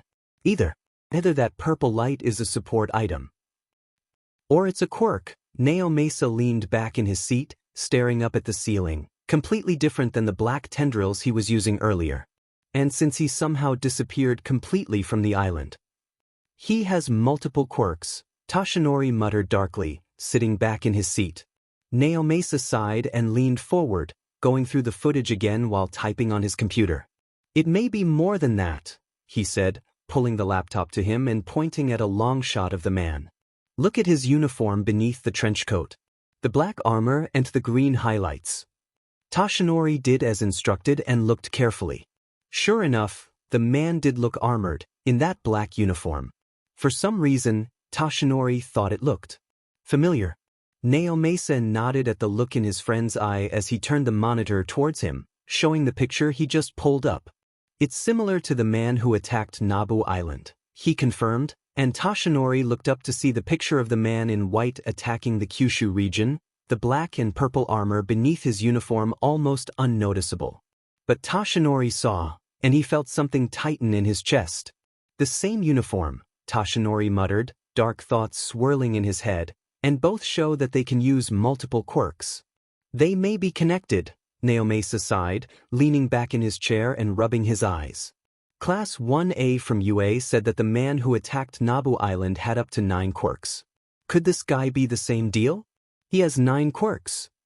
Or more, Toshinori glowered. That must be why he attacked Wolfram. He took his quirk. So we have a mini all-for-one running around? Maybe more. Toshinori shook his head, standing from his chair. I want to arrange another meeting with All for One in Tartarus. He'll probably know more about these people. The sooner we can find these people, the sooner we can bring them in. I agree, Naomasa stood, rubbing a hand against his neck. Dealing with one All for One was dangerous enough. We don't need a whole legion running around with that Quirk. I agree. Toshinori nodded, and made his way out of the police station, no longer feeling tired. Not only did they have to deal with the League of Villains organizing somewhere in secret, according to Endeavor's message to the other pros, but now they had a wild card in a villain using All for One. There was a part of him that wanted to immediately tell Midoriya what was going on, but he shook his head. Better to get all the information on this villain before bringing young Midoriya into this. Besides, Toshinori sighed. What he was going to tell Midoriya tomorrow was going to put even more weight on his shoulders than there already was. No need to pile any more on. Heights Alliance. The morning is here. Izuku woke with a start as his alarm clock went off at 6:30 in the morning. He groaned, and tapped the button so that it would stop screaming in his ear. There was a part of Izuku that just wanted to go back to bed. He had gotten in last night and collapsed on his bed, but more uncertain dreams of One for All and Uraraka kept jolting him awake, so he felt even more exhausted than before. But still, he shook himself out of his drowsiness and stood up, intending to waddle over to the bathroom and brush his teeth. He took his phone from the bedside table, and as he put his toothbrush in his mouth, scrubbing, he raised the phone to his face to look at the few messages he had gotten. Listen. Hey Izuku. I'm gonna start working on the full gauntlet during lunch. Do you want to swing by? 4:37 a.m. Now sure. Now but why were you awake at 4 in the morning? Listen. Never went to sleep. Oh now. See you at lunch. Izuku let out a small TSK at his friend, a bit amused and concerned that she never went to sleep. If he was going to the support studio today, that meant he was going to be interacting with May too, and the last thing he needed was two hyper-inventors going over his equipment. Feeling a bit sorry for himself, he checked his other message and was surprised to see that it was from his mother. What was it? I'm sorry that I forgot to mention, Izuku, but I'll be visiting Dad on Thursday. Do you know if you want to come? 11:04 p.m. Izuku blinked at the message, then sighed and put it down, a feeling of foreboding overcoming him. It was that time of year, wasn't it? Usually, his mom would just ask, he would say no thank you, and she would go by herself. The same answer every year, and his mother always accepted it. But that was when he was being bullied every day, shoved into the dirt for being quirkless and friendless. Now he was confident, sure of himself. Completely different. Was it possible to go there this year? Izuku sighed, rubbing a hand against his eyes to rub the crustiness away, and decided to think about it later. If he did decide to go, he would need to get permission from one of the teachers. He was going to talk to All Might this afternoon, so he could ask then. He nodded, and then quickly returned to his room to get dressed and ready for his morning run. He needed to get some training done before inevitably being thrown around by the support department. Once he was dressed in his gym uniform, he exited his room and made his way downstairs. As he went into the living room, he caught Todoroki and Bakugo exiting the dorm, closing the door behind them. He almost called out to them, but changed his mind at the last second and sighed. Obviously they were going on that assignment with Endeavor. He was a bit disappointed he wasn't allowed to help, but obviously what All Might wanted to tell him came first. That made Izuku more curious why All Might wanted him to stay back. Obviously it had something to do with One for All, but what was so important that he was being intentionally held back to discuss? He didn't hear the footsteps behind him, but he did hear the soft, "Oh." He turned to see Ochako staring down at him from the stairs, looking a bit shocked. She was dressed warmly, in a small brown jacket and leggings with a short skirt. Her hair was wrapped in a warm white winter hat, which covered most of her head and ears. Izuku felt a lurch in his stomach when he saw her. His discussion with Murio last night suddenly came back to him. Come on, Midoriya, I know you like her. He gulped nervously and tried hard to not show any obviousness on his face that he was embarrassed. Which definitely didn't help as he felt heat start to rise to his face as she looked down at him. Hey Deku, she waved weakly. What are you doing up so early? I thought I would start training early today, he shrugged, trying to be casual, and not let her see the red on his cheeks. Oh, yeah. Of course, Ochako nodded, giving a small thumbs up and completely down the stairs, heading for the kitchen. As she walked by him, Izuku tried hard not to stare at her, feeling his embarrassment grow more and more as the awkward silence continued. Thankfully, Ochako broke it with a bit of small talk as she reached for a protein bar. I'm surprised you aren't coming with us today, she said as casually as she could, trying not to come across as super awkward. Yeah, All Might asked if I could stay behind. Izuku jumped at the opportunity to clear up some of the awkwardness in the air. Something he needed to talk to me about. Yeah. Oh God, it just got even more awkward. Izuku felt himself dying inside as he and Ochako stood in relative silence, not looking at each other. Izuku stole a glance at her and saw that she was still looking at the counter, munching on her small breakfast. He felt himself sigh a bit, feeling awful for doing something that made her feel so awkward. Hey, he cleared his throat. I'm sorry about yesterday. Ochako turned slightly, looking around in confusion. You're sorry? About what? Well, you kinda left abruptly yesterday. Izuku bit his lip and looked to the floor, so I obviously did something to make you uncomfortable. And I know it sounds bad when I say I can't remember. It's just, I'm so awkward about social interactions and sometimes I'm awkward so I don't know what to do and you probably already know but obviously I did something. He continued going into his mutter storm, still not looking up at her as he continued into his downward spiral.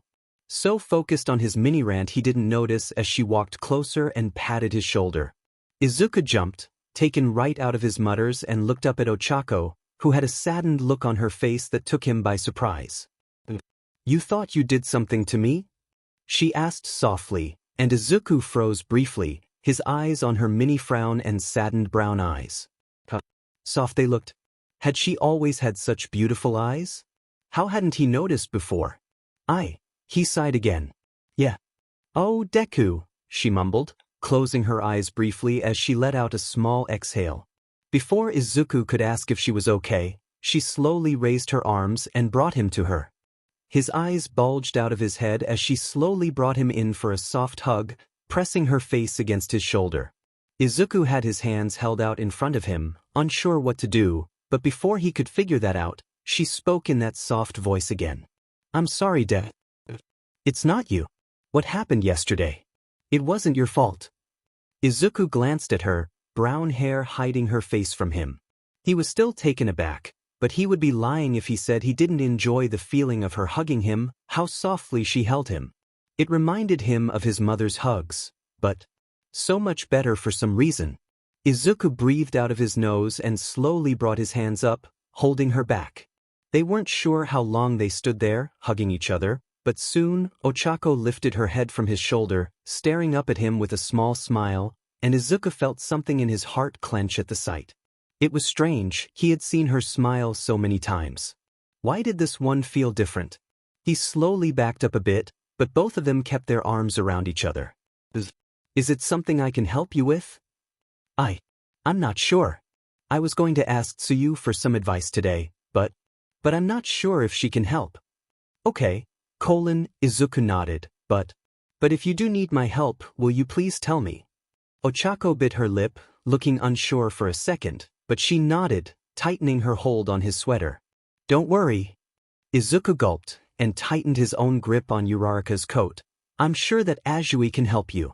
Call me Tsuyu. Both teens froze, eyes going wide, and slowly turned in the direction of the kitchen. Not only was Tsuyu leaning against the counter, munching on a piece of toast while dressed as casually as Ochako, Tokoyami was also there, watching them while cutting up his apple. Izuku and Ochako felt their faces drain of color. How long were you two there? Izuku managed to ask. Since the hug. Dark Shadow gave him a thumbs up, and the embarrassment immediately overcame both of them, Izuku whipping his hands up to cover his blood-red face while Ochako slapped her own hands to her face, floating up towards the ceiling.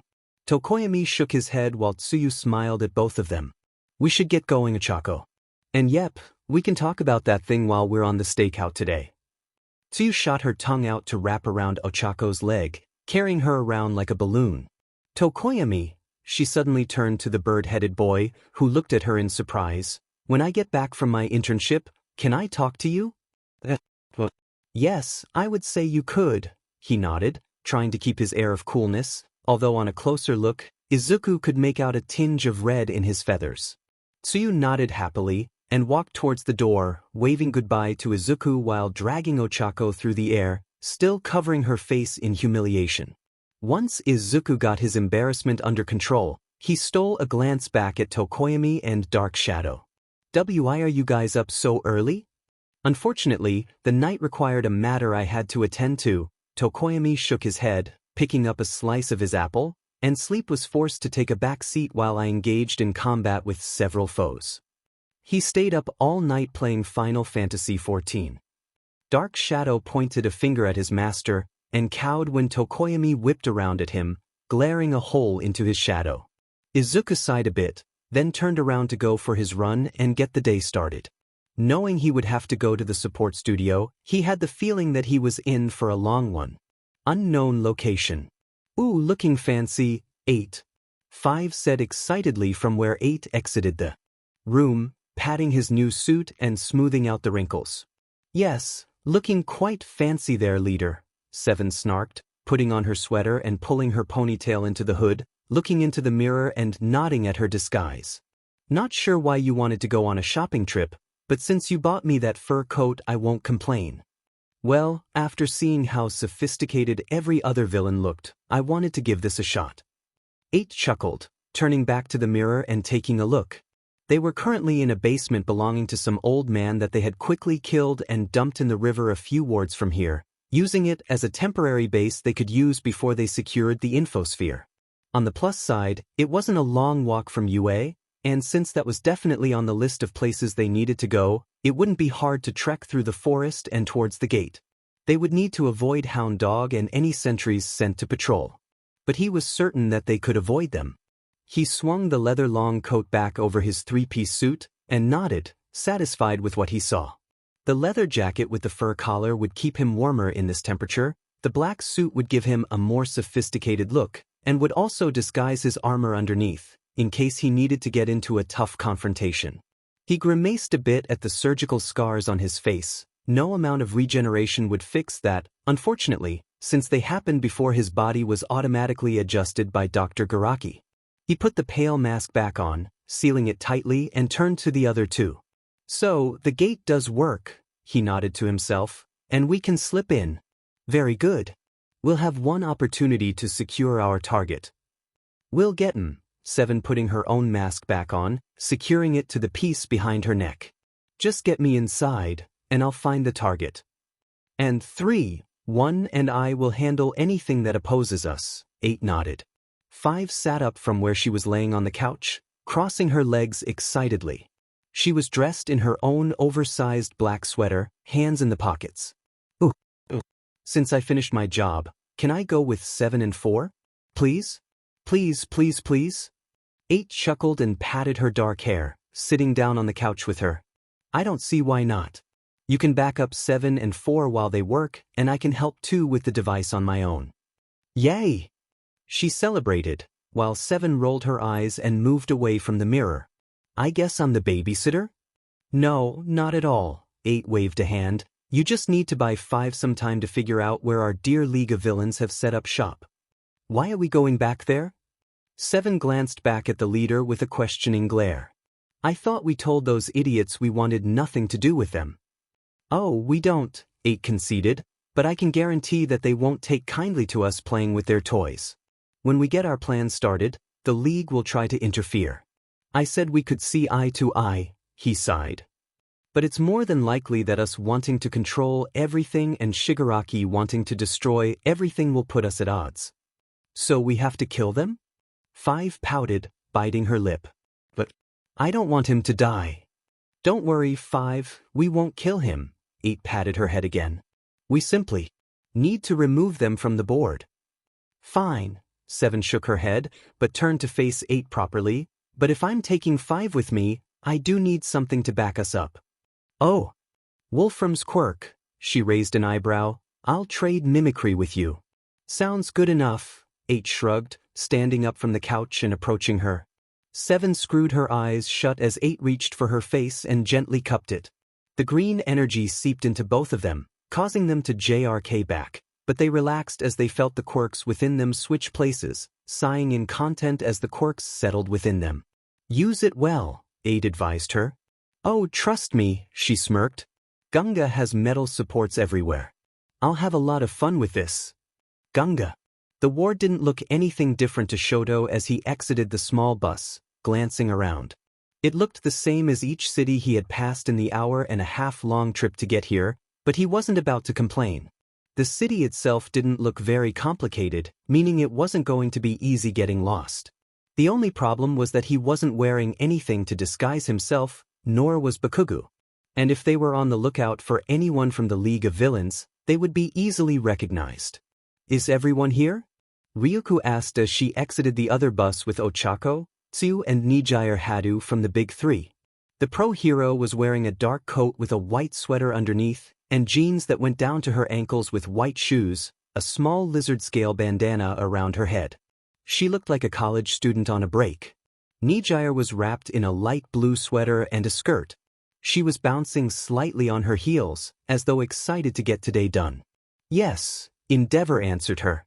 He was in a black leather jacket and turtleneck sweater, his beard extinguished so that no one would look at him. Unlike Shoto and Katsuki, he had slight makeup applied to his face, disguising the scar. Burnin was also dressed as casually, her hair extinguished while in her own white coat, and Kido had discarded his bandages, his hair covering his eyes. Oi, where are disguises? Katsuki interrupted, looking cross that everyone seemed to be well disguised except for him. My latest intern is going to be accompanying you, and she'll disguise you, Ryuko explained, gesturing for someone else to come off the bus. As she jumped down, Katsuki felt a vein clench in his forehead. Are you effing kidding me? Nah, fam. Kami gave them thumbs up, and Shoto nodded at her, fine with this arrangement. I'ma disguise you and make you look like an upstanding citizen. Instead of, a goblin. What you say? Katsuki started to scream, only to be hushed by Kido and Shoto, as though having to remind him that they were on a stakeout. Ochako hid her giggles behind her hand, causing Katsuki to get even angrier. Before they could continue, Endeavor stood beside Ryuko and began giving instructions. We are only doing reconnaissance today. Endeavor began the brief meeting behind the bus, away from public eye. The Endeavor Agency will cover the northeast of the city, while the Ryuko Agency will cover the southwest. If you do see anyone from the League of Villains, Ryuko jumped in, do not engage. Keep an eye on them and report to either me or Endeavor immediately. If you can follow them, do so, but if you think they'll spot you, retreat. What if we encounter low-level crime, Karo? Tsuyu raised a hand. For example, a mugger or a purse snatcher? We can't let them go, Ochako shook her head, glancing at the pro-heroes before her. Wouldn't that be hypocritical of a hero? This is only a reconnaissance mission, Endeavor sighed. Any wrong step will mean that the League will know we're here, and they may retreat, and we'll be back at square one. We will have to move carefully. With that being said, if you do run into any low-level crime, you are free to handle it. But handle it at your own discretion. Do it quietly. Both Ochako and Tsuyu nodded, satisfied with that answer. Fight crime if it happens, keep it quiet. Easy enough. Now, Maburo Mikami will be with Bakugo and Shoto. Endeavor continued, and Kami flashed the 2 boys a big smile, Shoto nodding at her while Bakugo grumped. And they'll cover the north end, where the hospital and hotels are. Burnin and I will cover the industrial buildings. Ryuko will take her sidekicks to the west end, where the business buildings are, and Uravity, Froppy and Nijire will cover the east end, where the market is. As always, keep in contact, keep your eyes open and keep safe. The group nodded, and immediately began moving out, Endeavor taking Burnin and Kido to his section of the city, Ochako, Tsuyu and Nijire running to catch the train taking them to the marketplace, Kami already beginning to bother Katsuki as she began disguising them, and Ryuko moving out. They were unaware of the man who had been behind the bus speaking to the bus driver, pretending to be a lost foreigner trying to find his way home. After overhearing their plan, he moved away from the bus driver, apologizing for the inconvenience, and raised his phone to his ear, following the girls to where they'd be looking for the league. Urare! Ida! Izuku and Melissa stared at the class president as he jumped slightly, whirling around. He was dressed warmly, a blue cap over his hair, and he looked like he had been caught red-handed.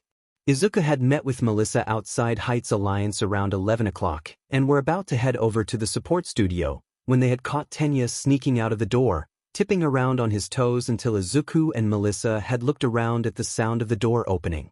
Hello Midoriya. Miss Shield. Tenya waved robotically. How can I help you today?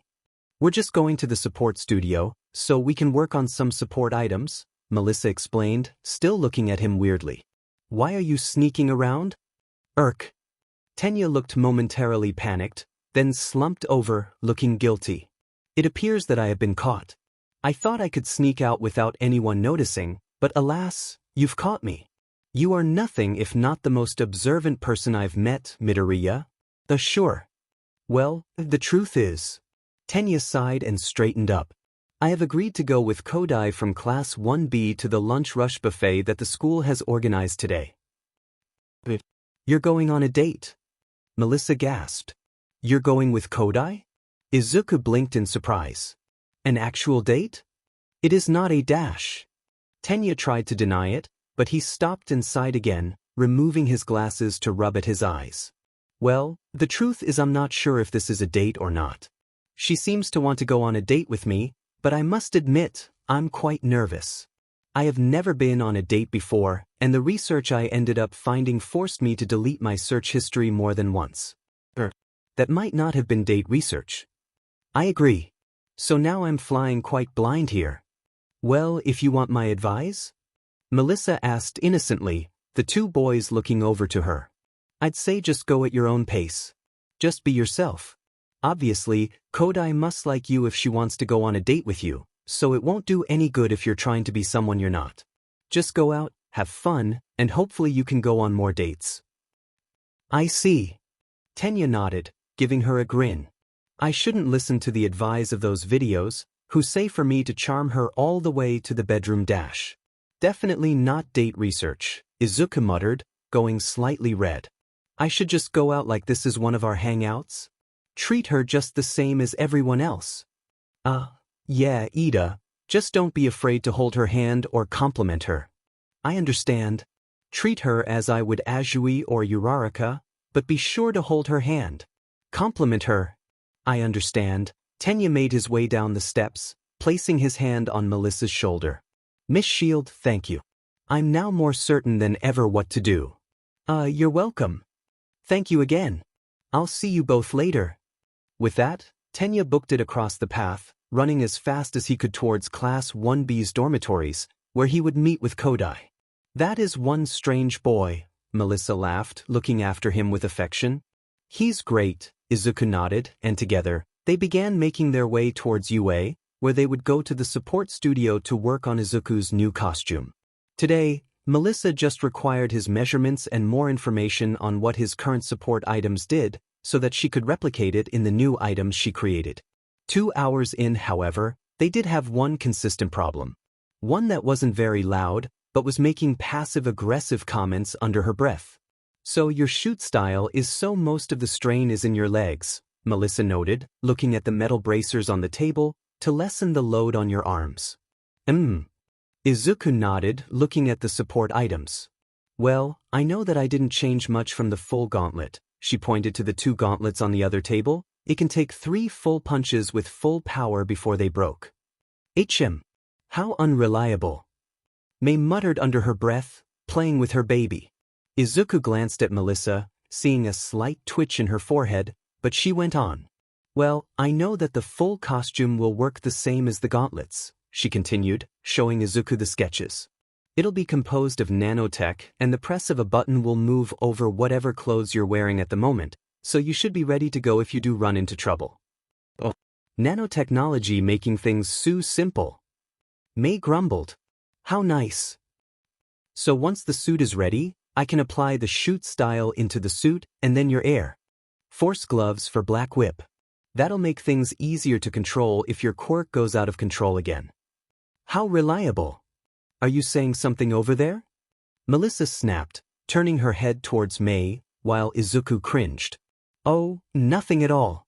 Mei waved her hands, having an incredibly fake smile on her face as she waved her hands. I'm just pointing out quietly how overly reliant Midoriya can be with your items. While with my babies, he'll have to take care of them to make sure they are in tip-top shape. My nanotechnology will eliminate that factor, Melissa countered, and Mei's eyes narrowed. Despite Izuku slowly waving at them to stop, the two girls didn't pay him any mind. They'll auto-adjust to his changes. The laziness of the current day. What laziness? Izuku glanced at the clock, seeing that it was nearly time for him to meet with All Might. I've got a meeting with All Might to get to, so are we calling it a day? Unfortunately, neither of the girls were listening, staring to get into their arguments about their inventions. Izuku glanced at Melissa's workbench and Mei's, and paled at the sight of the numerous energy drinks that had been consumed today, meaning that both inventors were probably running on no sleep, keeping themselves going on energy drinks, and probably wasn't in the best of moods right now, and now they were about to get very angry. Izuku decided to slowly back up, exit the room, and close the door behind him quietly. He speed-walked through the hall, only for the door to burst open behind him and the two girls to jump out. Izuku, we need to continue building. Midoriya, ignore the foreigner. There's nothing wrong with my babies, and I'll prove it to you. I have a meeting with All Might. Izuku screamed vainly as he began running down the hall, Mei and Melissa taking off after him with wrenches in hand, making him run faster. If Izuku got caught, not only was he going to be in the support studio all day, he might end up with a concussion. Gunga. Ooh. Look at this. Nijire held out her phone, showing Ochako and Tsu the picture of her and Yuyu. I took this picture last night, when I asked her to the dance. Oh, speaking of the dance, Murio asked Tamaki to talk behind the gym this morning. I wonder if he's going to ask him. I noticed Tamaki is always watching Murio, so maybe? Yeah, senpai, maybe, Ochako nodded, sipping on her coffee. They were seated in a cafe in the market. Thankfully, it wasn't as cold as last night, so they were in mild comfort sipping on their drinks and eating pastries. Tsuyu had kept her eye on the market, making sure she didn't see anything off, while Nijire talked Ochako's ear off about her night. "Tsu, ladies." Nijire gave them a wide grin. "Are you guys taking anyone to the dance on Saturday?" A dash, Ochako tried to deflect the answer by taking a drink of her coffee. "I want to take Tokoyami," Tsuyu said casually, causing Ochako to GG on her coffee and Nijire to whirl on her. "Tokoyami? That's the bird guy, right? With hawks? You like him, Tsu?" "Wait, really?" Ochako coughed, patting her chest.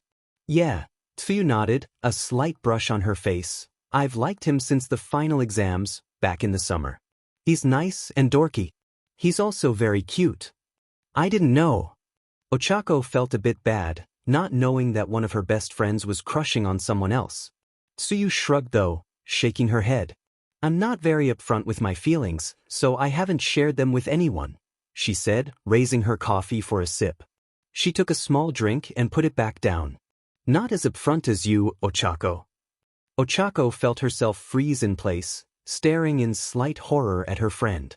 Oh God, was this about to go where she thought it was going? "Oh, you like someone, Ochako?" Nijire whirled around to her now, obviously having the time of her life with all the new gossip coming at her. "Is he cute? Is it that Bakugo guy? He was making you laugh before with the grumpiness." "No." Ochako shook her head back and forth, trying to find a way to change this topic to literally anything else. "No, I don't like Bakugo. I don't like Dash. It's Midoriya," Tsuyu told her, causing Ochako to let out a small eep. Feeling even more embarrassed than before, Ochako slumped a bit in her seat, going red. "Ooh, that. Yeah, he's a cutie. Are you going to ask him, Ochako?" "No." Ochako shook her head, rubbing her cheeks and trying to get herself to calm down. "No, I'm not going to ask him. What? Nijire pouted, looking saddened. But why not? You like him, right? I don't. Ochako. She turned her gaze to Tsuyu, who was looking at her seriously. You don't have to deny it. I've known all along. Really? Ochako sighed, slumping in her seat. She gently put down her coffee and pouted at the table. Am I really that obvious? A bit, Tsuyu admitted, looking a bit sheepish. Plus, I saw what happened last night at the gate. Yeah, Ochako mumbled. So, what's going on? I don't dash? I don't know. She glanced up at her best friend. I don't like when I'm jealous. It makes me feel all stupid. Then why don't you ask Midoriya to the dance? Tsuyu asked. It seems like all you need to do is ask. I think he'll say yes. It's not that simple. Ochako shook her head. I promised myself that I wouldn't get distracted by these feelings. That I'd put them away and focus on being a better hero. And for a while it was working.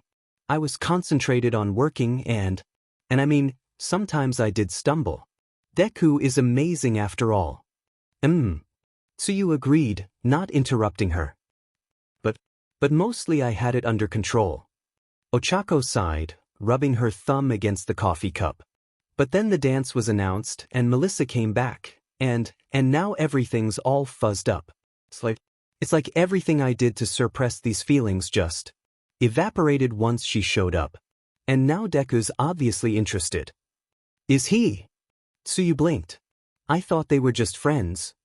Maybe they just are, Ochako bit her lip, but I look at them and I think that they'd be much better together. They're so synced up, right? She got along with him right from the get-go. They had that adventure on Island, now they're spending time alone together. With the dance coming up, she sighed, that it's only a matter of time before they start dating. Then, why don't you ask him? Because how can I compare to her? Ochako laughed a bit at that, not humorously. She's beautiful and amazing and so smart and I'm just me. Just the girl he hangs out with. The idiot from Osaka. I'm nothing compared to her. Besides, what if he does like her, and then I just come in and complicate things? I can't make Deku's choice for him. A small silence fell for the group, while Ochako stared at the table. Nijire hadn't spoken at all during the explanation, staring at her kohai with a sad look on her face. Tsuyu also was giving her a pitying look. I understand, Hieto. But Ochako looked up, seeing Tsuyu suddenly look certain. But if you want him to make a real choice, you need to let him know that you are an option. Ochako took a deep breath, letting it exhale. She looked up to ask Tsuyu what else she could do. And saw a hooded man grab a woman by the arm roughly, dragging her down the alley. Ochako stood abruptly, taking her friends by surprise. Some guy dragged a woman down the alley over there, she explained shortly. We should check it out. But what about what Endeavor said? Tsuyu asked, looking around at the alley as well. Nijire had glanced around, making sure no one was looking at them. We're only here on a stakeout. But we can stop crime if we keep it quiet, Ochako countered, sighing and putting her drink in the trash. I'll check it out and make sure that nothing goes wrong. Senpai, can you stay here and make sure no one comes around? I guess, Nijire shrugged, sitting back down, although she looked at the alley in worry. Ochako moved around the table and started striding towards the entrance. Tsuyu riveted nervously, but stood up anyway and began hopping after her. Ochako knew that she was walking on thin ice here. One wrong move could alert the League and send them running. But images of Night Eye kept shooting through her mind, how weak he was, how nothing she did had actually mattered. And her drive to save people pushed her forward into the alley. She caught sight of the woman being slammed into the wall by the man, and her eyes narrowed. Stop! Ochako yelled, running into the alley. The hooded man had pinned the woman against the wall, a hand pressed to her side.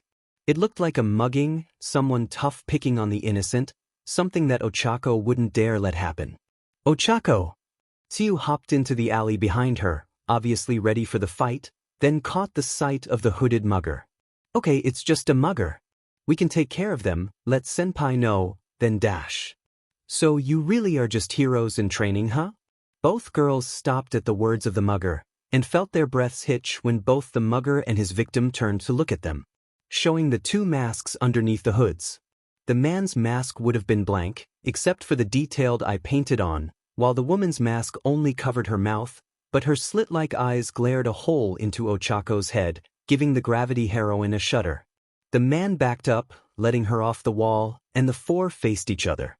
"We knew Endeavor and Ryuka were here," the man muttered, his voice high-pitched and cold, "but the fact they brought high school students with them.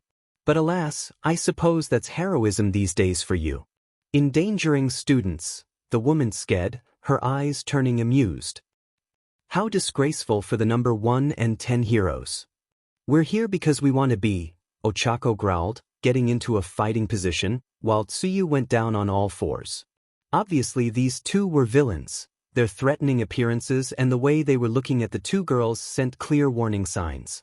And it was obvious it was going to be a tough fight.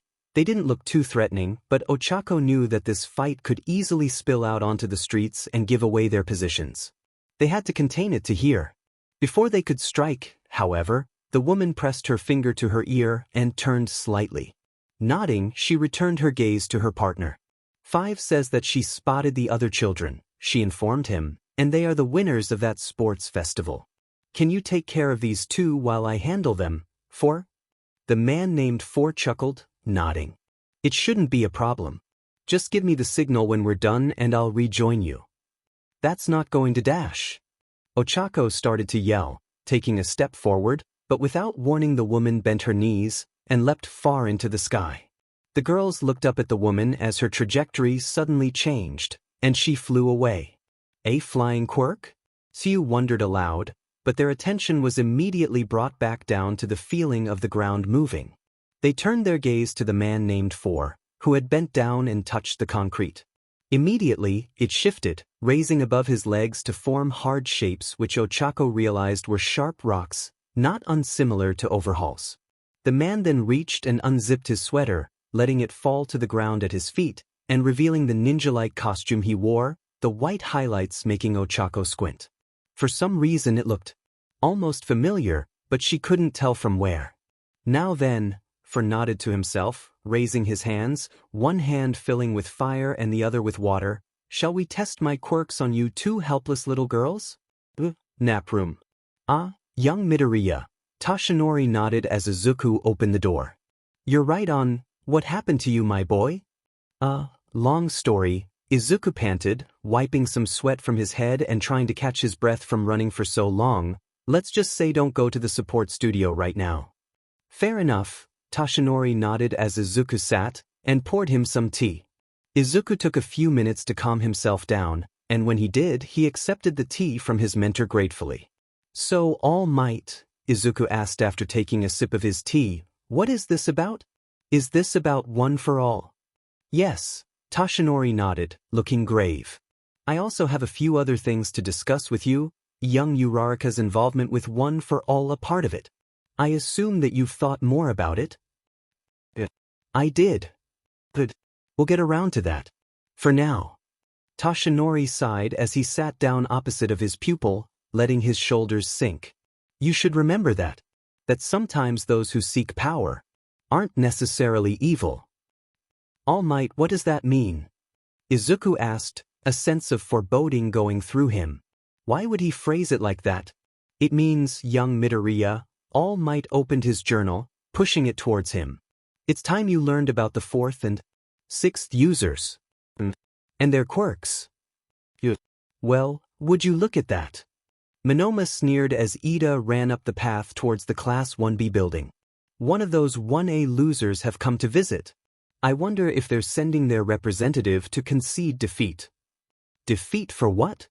Itsuka asked, having been awake for about half an hour and already absolutely done with him. "Didn't they do better than us in the joint training?" "Irrelevant. We only hit a momentary setback. The next joint training will result in our victory." The class of 1B were relaxing in their dormitories, deciding to take advantage of the no school to take the day off. According to an email from Principal Nizu, the buffet that was supposed to be on Wednesday ended up being bumped to today, since lunch rush was being asked to cater a hero operation tomorrow. Everyone was either relaxing or getting ready to go to lunch, intending to eat all the food that the pro-hero was planning to offer them.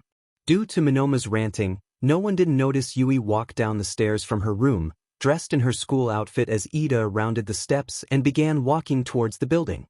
He went up the stairs and raised his hand to knock on the door, feeling incredibly nervous, even more nervous than when he had done the licensing exam, only for Monoma to rip the door open with a wide grin and pointing a finger in the class representative's face.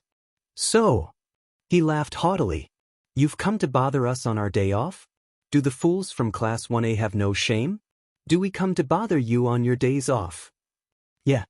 Itsuka deadpanned behind him. "All the time," Rin said from the couch, not looking up from his video game. "It's actually only you who goes and bothers them." Kosei didn't look up from his book. "It's quite shameful." Ibra shook her head. "Irrelevant." Monoma's head shook in a frenzy, still on a roll. "What on earth could you possibly want? There would be nothing here for you Class 1A losers to warrant bothering us." "He's here for me," Yui spoke up from behind them, causing everyone in Class 1B who was watching the debacle with tired eyes to turn to her. Ida straightened up, giving her a smile but still looking very nervous. This amused Yui somewhat, not that she would show it. "We're going to the lunch rush buffet together." "Why would you go with him, Kodai?" Monoma continued to ask, not noticing the girls of the class glancing at each other with slight glee. "Is he forcing you to go along? Blackmailing you?" "No," Yui shook her head, moving around her classmate to join Ida, who somehow went even stiffer. "I'm going on a date with him. See you later." With that, she closed the door with a snap. She knew that if she stayed for even longer, Monoma would drag this out even more and escalate it to scandalous levels, and she wanted to get this date started. She didn't show her emotions a lot, but she was also feeling a bit nervous about this. She had no experience with boys, despite Itsuka's insistence that she had a fan club back when they went to the same middle school. So as much as she was nervous, she was also excited to get this ball rolling, and judging by Ida's already stiff and shaking reactions, she knew she was going to have some fun. Back in the dorms, Monoma collapsed on his knees, staring vacantly at the closed door in utter shock, his hands shaking. "Kodai, going with one of them? On it? It's impossible. Unlikely. How could she do that to this class? I can't. She can't. Should we tie him up?" Jiroda asked Itsuka as they watched their classmates slowly have a breakdown on the floor. "He might go and ruin their date. I could chop him, but he hasn't done anything to deserve that yet." Itsuka shook her head, feeling a bit bummed out she couldn't. "But Ibra, if he starts to move, can you restrain him?" "I suppose," the vine-haired girl nodded, getting ready to wrap him up in case he made a break for the door. "Geez," Itsuka shook her head, walking back to the kitchen to eat something quickly before she went out to fix up her motorcycle. "Thank God Tetsu asked me when he did, before anyone else in 1A could ask." His head would probably explode. Setsuna and Pony, sitting at the table, giggled at her muttering and the slightly red face she had when she realized she had been overheard. "Anyway, how's your date going, honey? Any luck?" Itsuka changed the subject back to Setsuna, who looked up in surprise. Her shoulders immediately sank, pouting at the table. "I tried to last night, but I lost the courage," she grumbled, and Itsuka and Pony let out small tsks of sympathy. Before they could comfort her, she let out a huff of exasperation and hit the table lightly with her fists. "How is this so difficult?" She started complaining, glaring up at the ceiling. "I've known him forever, get to hang out with him all the time, walk home with him, so why can't I ask him out?" "You just gotta find the courage." Itsuka patted her head as she pouted, Pony reaching over and patting her shoulder. They knew that she was talking about Zero, of course. It had been quite the surprise for the other girls of Class 1B when Setsuna casually revealed that she was actually childhood friends with him, and not like going to the same middle school like Kendo and Yui, like actually grew up together. Their parents had been best friends, so obviously they grew up close. They hung out all the time, had some of the same hobbies, genuinely considering each other their closest friends, something that Itsuka pretended to pout about, but in reality was almost squealing with how romantic it was. They had promised early on that they would be heroes together, and when Setsuna was recommended for UA, Shiro was determined to follow her, and applied for the course the normal way. Both of them getting in was one of the happiest days of their lives, and seeing Shiro so determined, so sure that he'll get in to stay with his best friend, had made Setsuna realize that she felt something that wasn't very platonic for the boy. Since then, she had been looking for any opportunity she could to ask him out, but was always either interrupted by the Baku squad or she had always chickened out. But this dance seemed like the perfect opportunity to finally confess. Now if only she could do it. You just gotta find the right time. Itsuka comforted her, patting her shoulder as Kinoko, Reiko and Ibra entered the kitchen. Ibra's hair dragged out to wrap around a struggling Monoma and stop him from going out the door after. Koda, you'll know when you can ask him out, it isn't going to just come naturally. The right time was forever ago. Setsuna grumped. What if someone else asks him out? Like the other girls from 1A. Or maybe Ishido, she hangs out with him all the time. How do I compete with someone pink? You did grow up with him, so you do have that. Honey, just because you're not in the same class, doesn't mean that he'll suddenly dump you for another girl, you two are closer than that. Besides, Tetsu said that Kirishima's got eyes on her, so I don't think Shiro would even make a move if that opportunity comes. That whole bros before hoes thing, you know. Itsuka patiently explained. Like I said, you'll know when the right time is right. Maybe, Setsuna sighed, biting her lip, then turned to the other girls. Are you guys taking anyone? They suddenly looked bashful and looked away. They pretended not to notice the guys suddenly going a bit quiet, looking like they were still focused on their stuff, but there was no doubt they were listening suddenly very hard. Well, I was going to ask Midoriya, Pony pouted, rubbing her horns, but he's so in love with Uraraka it's embarrassing. No way he says yes. And I was going to ask Tokoyami, Reiko reached for a cereal bar with her Quirk, but I think Azui is going to ask him, she seemed to be glancing at him when the dance was announced. Kinoko was about to say who she was going to ask out, but she glanced to her right and saw Shirhai enter the room through the shadows, rubbing a hand through his white hair, and let out a small eep and covered her mouth. No comment. I do not expect to be asked out by anyone. I expect. My religion may alienate some people. Ibra shook her head as she took a seat beside Setsuna. There was a moment's pause before she cleared her throat, going slightly red and then muttered, but if someone does ask, I might say yes. Oh, honey, Itsuka shook her head and patted Ibra's hair, careful to mind the vines. Well, I hope we have some luck. No doubt we'll need it. She then made her exit out of the door, grabbing her coat and stepping over a struggling Monoma as he vainly tried to struggle out the door behind her to stop Yui from ruining her purity. It's a good thing she left when she did. The temptation to karate chop him was now becoming overbearing. Gungigist. We need to go after her. Tsu glanced back up at the sky, where the mysterious woman had vanished. She could give away our position, Karo. We can't leave this guy alone, though. Ochako turned her attention back to 4, who was now juggling the fire and water in his hands. We'll take care of him and let Ryuku know what's going on. Will you now? The villain tilted his head, and Ochako gritted her teeth. She could practically hear the sneer in his voice. I'll admit, we have been observing your school for a bit of time. You can remove gravity, can't you? And you. He turned his attention to Tsuyu. You have the attributes of a frog, don't you? He know about us, Tsuyu muttered, getting ready to pounce. What's the plan? We should dash. Too slow. For suddenly launched the torrent of fire straight at them, and Ochako was almost too taken aback to properly dodge. Luckily, Tsuyu was quick to wrap her tongue around Ochako's midcalf and jump to the wall, dragging Ochako out of the line of fire. As they leapt through the air, Ochako shook her head and reached for the trash can on the wall, using one hand to remove its gravity and her other to remove her own, so Tsuyu could carry her easier. She threw the can at 4, who was quick to jump to the side as Ochako released its gravity and it suddenly became much heavier. 4 slammed his foot into the ground, and it shifted to become a spike, launching at Tsuyu quickly. Tsuyu managed to dodge, and then threw Ochako straight at the villain, just as they had practiced.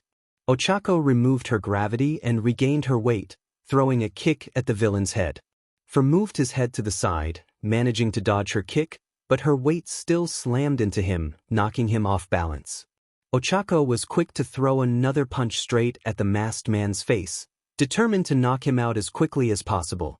But he threw his head back, avoiding her punch, and threw his hand out.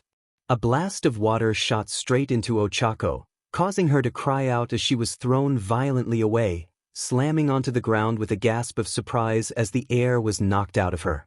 Ochako! Tsu leapt to protect her friend, but Four was now concentrated on her. He threw his hand, and a gust of air sliced straight at Tsu, catching her arm. Tsu let out a croak of pain as blood spurted out, hitting the wall behind her.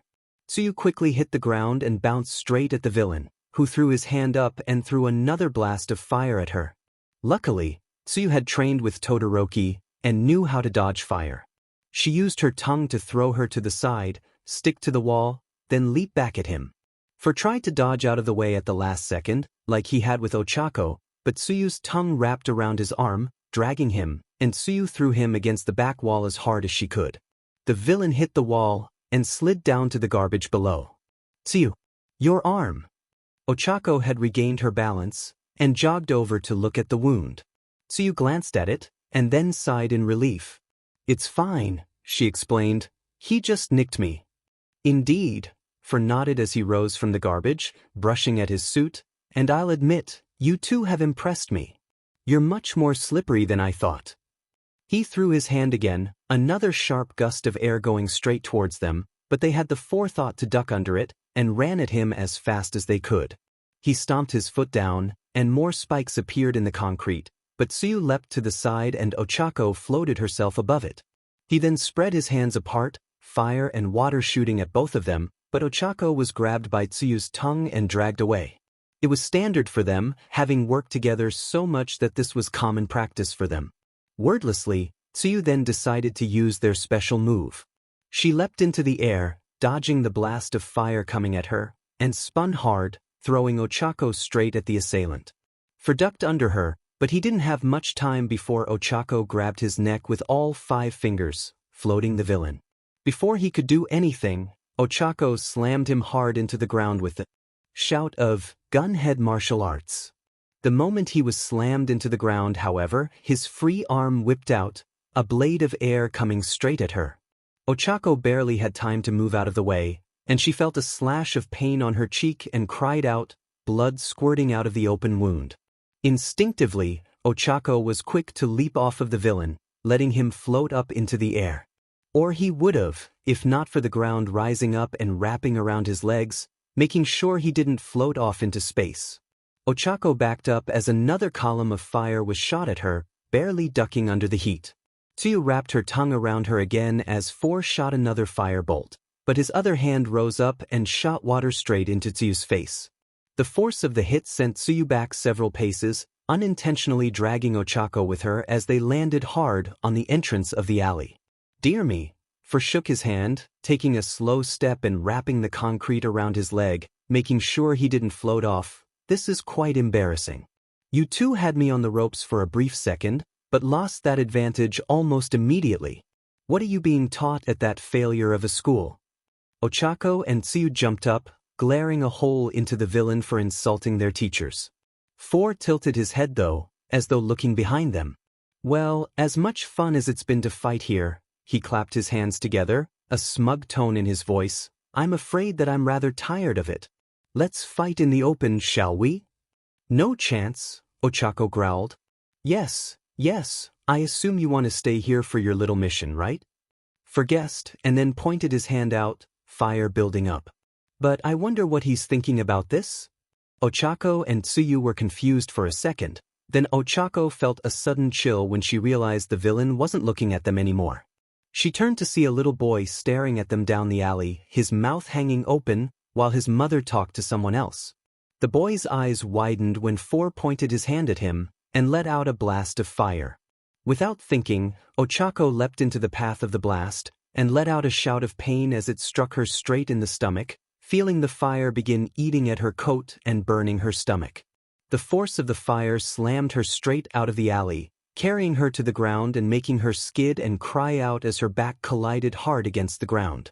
When she finally stopped bouncing, she immediately began patting her stomach, putting out the fire that had started on her coat. She grunted in pain at the burns, managing to sit up. "Ochako!" Tsu leapt over, fear and concern on her face, and tried to help her on her feet. Then they heard the screaming. They looked up to see everyone in the market running away, running as though their lives depended on it. Ochako felt another chill, and looked up to see four exit the alley, rubbing his hands together while observing the running pedestrians. Nijire had jumped up, trying to make sure no one accidentally stampeded over others, but she glanced back at the villain as he glared down at the two girls on the ground. He rubbed his hands together, smoke coming out, and flung it after the running civilians, intending to set them all on fire.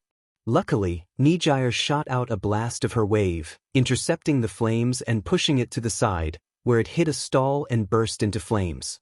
For laughed and clapped his hands together.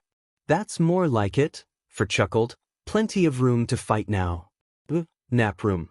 Izuku stared as All Might laid out the two notebooks, opening them to specific pages and smoothing out the small wrinkles. The retired hero then sat back on the couch, staring at the two books with a weary expression, as though they had said something rude to him and he never quite got over it. "Now, young Midoriya," All Might sighed and pushed one of the books towards Izuku. "I want you to keep an open mind when you read these. It's no doubt that they will either make things come in handy or complicate things." "Complicate things?" Izuku asked, feeling a sense of foreboding. "Do you mean these quirks may be dangerous?" "Perhaps," All Might conceded, "but you should still know. Firstly, young Midoriya, I would like you to review the quirk for the sixth user." "That was the one preceding your master, right?" Izuku asked, remembering the young man in the jacket that went up to his mouth, looking very stoic but still welcoming to him in his dreams. "Indeed," All Might nodded. "I couldn't find much information about his name. From what I understand, he was an underground hero, much like Aizawa, but his quirk did stand out." Izuku nodded, and picked up the notebook, reading its contents carefully, so that he didn't miss anything. Sixth user, a known name. Worked outside the Geonosian district around 50 years ago. Worked underground, taking down drag dealers and SEC traffickers. Not much known about his personality, only that he was dedicated to protecting the weak and defenseless. Met the fifth user, Daigoro Banjo, sometime during this activity. Was given one for all after Banjo died. Met my master when she was leaving hero school, taught her a bit about using float. Was killed by all for one sometime after, giving my master his hair so that he could continue one for all's legacy. From interviews, his quirk seemed to be shield, a blue energy bubble that could wrap around himself or others. Could protect from bullets and punches, but weak to harder hits from superpowered quirks. Izuku reread the passage just to be safe, and when he was done, he put down the book and looked up at his gaunt mentor. "So, that was his quirk? He could create a shield?" Izuku asked just to make sure. "Correct," All Might nodded, taking the notebook and dropping it back in his bag. "From what I read about it, it didn't seem to be very strong, though, only being able to protecting himself and others from small obstacles like punches, and it could be shattered by strong blows. With one for all, though, he would have been able to make up for it. With that said, if it's a part of one for all, that means it's probably stronger now, right?" Izuku realized, his brain already going into overdrive. If it's like Black Whip, that means that it may be even stronger than before. It might be strong enough to stop one of Kaken's blasts. Perhaps. But All Might, this is great. Izuku felt like jumping up in excitement, standing and pumping his fists in the air. "It's a way I can protect others from villains. The notebook said that I could place a shield around others, right? That means I can stop anyone from being hurt."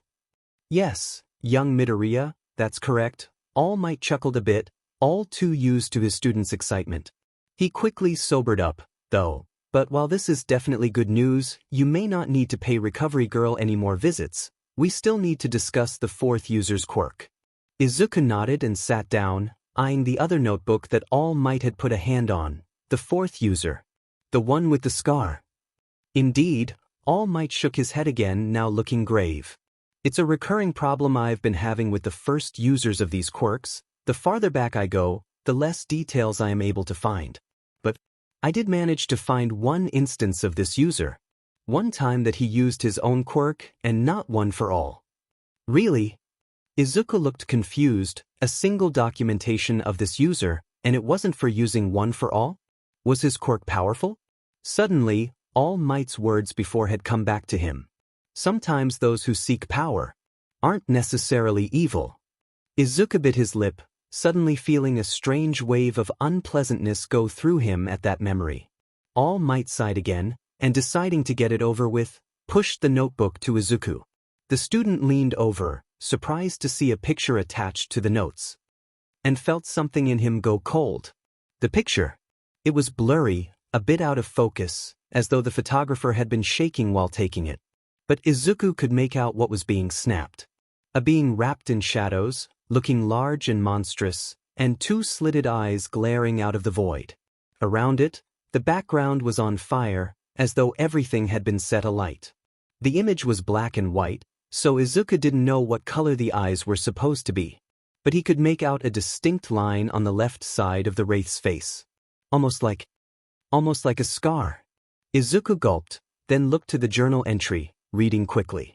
Fourth user, name unknown. Birthplace unknown. Could not find any information about this user, the same as the second and third. Only known fact is that at some point, received one for all and gave it to Banjo. Single instance was when user was provoked by a civilian, reason unknown. The user became wrapped in darkness and went on a rampage. 14 people killed, 17 hospitalized with life-threatening injuries. The whereabouts afterwards were unknown, but Banjo presumably went to find and deal with him. Presumably killed by all for one. Is currently unknown if fourth user was a hero or a villain. Izuku didn't say a word as he finished reading the final sentence, and slowly put down the notebook, staring at it blankly. All Might pursed his lips and sat forward a bit. Young Midoriya? Are you all right? Rage, Izuku muttered, lost in his own dark thoughts. The fourth user's quirk was to turn into a monster? I'm not sure, young Midoriya. The truth is, not much is known about him. All Might confessed.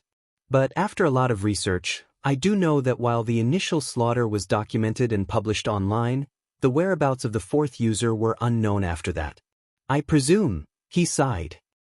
I presume that Banjo went after him afterwards, and sometime after that, was given one for all. Izuku stared at his open hand, staring at the scars. The fourth user, his predecessor, may have been a villain, someone who killed innocent people. And his quirk, the one that turned him into a rampaging monster. It was now a part of one for all. Something that would become stronger from user to user. All Might, Izuku said in a shaky voice, not looking up, you said before. You said that one for all might wake up another quirk if I feel an intense emotion? Maybe, All Might nodded, since Black Whip seemed to wake up within you when you felt angry at Monoma. But that means if this quirk wakes up in me. Izuku gulped and grabbed at his wrist. I might hurt people, All Might. I might. Izuku stood up on shaky legs, walking to the window. All Might stood as well, looking at his pupil in concern. Black Whip. It tried to hurt my friends. It tried to hurt Uraraka, and Ashido and Mineta, and everyone from 1B and Shinso.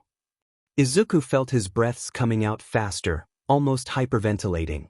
But if I turn into that, I could hurt my friends, could kill. Young Midoriya.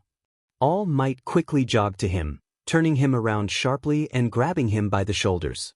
Young Midoriya, you have to breath. Izuku's breaths were drawn in small, rapid gasps, almost bent over as he hyperventilated. All Might squeezed his shoulders, trying to get him to clam down. Young Midoriya, it's okay. It's fine, you're okay. Come now, breath with me. Come now, young Midoriya. All Might breathed with him, trying to get him to calm down from the panic attack. Gradually, Izuku's breathing began slowing, calming down, and returned to normal. Once his breaths were coming out steadily, although a bit shaky, All Might stepped back a bit, giving him some space, and loosened the tight grip on Izuku's shoulders. Are you all right? But thank you, All Might. Izuku rubbed a hand against his face, and was surprised to see some tears there. He rubbed his face and All Might sighed. He guided Izuku back to the couch and sat him down, pouring some water for him to drink. Once Izuku put the glass to his lips, All Might sat down beside him, rubbing a hand against his face. I'm sorry, young Midoriya. I'd learned about this a few weeks ago, and tried my best to find out anything else, but I didn't find anything. So, Izuku put down the glass, having drained it completely. Rage. And we don't know when it'll manifest. All Might, what are we going to? Well, young Midoriya, All Might sighed, leaning back on the couch, I have thought of some countermeasures. I believe that, if we tell Aizawa, if we give him an abridged version of what may happen, he may keep a closer eye on you. And if it does awaken during class, then he'll be the best chance to stop you before anything happens. Then we'll work from there. I could find a way to speak to him. Through One for All. But we can't guarantee that'll work. All Might shook his head, crossing his hands in his lap, and we might be able to use Shinso, but even then he may suspect something's going on. Izuku sighed and leaned back against the couch as well, staring at the wall sullenly. The two stayed quiet for a few minutes before All Might let out a small laugh. But we may be getting ahead of ourselves, he said evenly, glancing at his pupil. We still have to worry about Float, don't we? Yeah, you're right, All Might. Yes, All Might leaned back in the seat, sighing again. I'm sorry to dump all of that information on you, young Midoriya. It was just easier than not telling you and it backfiring in our face. I understand, All Might. Izuku leaned back as well, looking up at the ceiling while closing his eyes. Maybe. No, I'll think of something. We'll figure it out. Yes, young Midoriya, we'll cross that bridge when we get to it.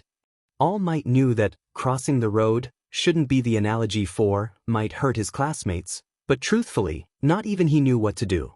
No matter how All Might looked at it, it was going to become even harder than before to keep One for All's secret from everyone, especially as it continues to change in rapid ways. Despite All Might's reluctance, it may be more than wise to bring Aizawa in on the secret and receive a huge earful, All Might thought with slight fear. He turned to his pupil. Perhaps, young Midoriya. Perhaps we can bring Aizawa into the fold. Izuku opened his eyes in confusion, looking down at his mentor. You mean, tell Eraserhead about One for All? Yes. All Might folded his arms. If he knew about rage, if it were to manifest during class, he would be able to keep a closer eye on you and erase it in case you go out of control. He won't like that. No, he won't. He'll probably yell at me. No, scratch that, he'll beat the hell out of me. All Might chuckled. But if it's to protect you and your classmates, I'll risk being beat up. Izuku laughed despite himself, and they lapsed into a thoughtful silence. Then Izuku broke the silence with a quiet mutter. So, if we're bringing Aizawa into this, does that mean? All Might didn't need to be a mind reader to know what Izuku was talking about, sighing again and closing his eyes. Despite his reluctance, he still shook his head and chuckled. I do know I'd look like a massive hypocrite by wanting to bring in one person on the secret and not the other. And I stand by what I said, young Midoriya, the secret of One for All is yours to tell. I can't even say that this might backfire on you. My master trusted Gran Torino with the secret, and he's been a very reliable ally ever since. But regardless, he turned to the 8th user of One for All, his expression serious. Are you absolutely certain about bringing in young Uraraka on the secret? It's a heavy weight to bear. Izuku flinched at that, taking a second to collect his thoughts. Once he turned back to his mentor. Uraraka saved my life countless times. I trust her with my life. And you are right, All Might, it is a heavy weight to bear. But I think it's wrong to rely on her so much and not have her know. I want to. It may be selfish, but I want her to know how much she means to me. All Might raised an eyebrow at that last sentence, but still nodded. All right, young Midoriya. I'll ask you one more question, and after that, I won't object anymore. He paused at that and added, although I can't speak for young Bakugo. Izuku laughed a bit at that, but quickly collected himself. Okay, All Might. How do you feel for young Uraraka? Izuku blinked, and quickly went red when he realized exactly what All Might was implying. He already felt himself beginning to panic. It was one thing for Murio to guess it, but he did not need to have this conversation with All Might. Because pardon me if it's rude, All Might shrugged, but it doesn't seem like you're looking at young Uraraka as a friend you want to tell the truth to. It seems like I like her? Izuku sagged his shoulder, looking down at his feet. A bit, my boy. I kinda had this conversation with Togata-senpai last night. Izuku rubbed a hand through his hair, still not looking up. He seems to think that I do like her that way. And? Do you? I don't know. All Might smiled kindly. Well, young Midoriya, would you like to know what I think? Izuku nodded a bit quicker than he intended, but All Might didn't comment on it. That it sounds like you trust young Uraraka more than anything. You too. It seems that you rely on each other. In class and out. It seems like she's always been inspired by you, the wires in her gauntlets now, for example. You too. I believe you improve each other. And I have seen your face whenever she gets close. So I believe, young Midoriya, that you may feel that way for her. Izuku sighed, and nodded a bit slowly, looking up at his mentor. Young Midoriya, I'm not expecting an answer from you if you're not sure of it yourself. But it's as I said, if you want to tell young Uraraka, I will stand behind you. Ultimately, the responsibility is up to you. But keep in mind what we've discussed today. From the new quirks we now know, to everything in between. I understand, All Might. Very good. All Might nodded, satisfied. I think that's all we really need to discuss. You're excused, young Midoriya. As soon as he said that, All Might felt a flash of guilt for not telling Izuku of the villain who attacked Wolfram, but he shook that out of his head. That was still under investigation, and Izuku didn't need another weight dropped on his head. Okay, Izuku nodded numbly, standing up and walking to the door. When he reached it, however, he stopped, hesitating. He turned slightly back to his mentor. All Might.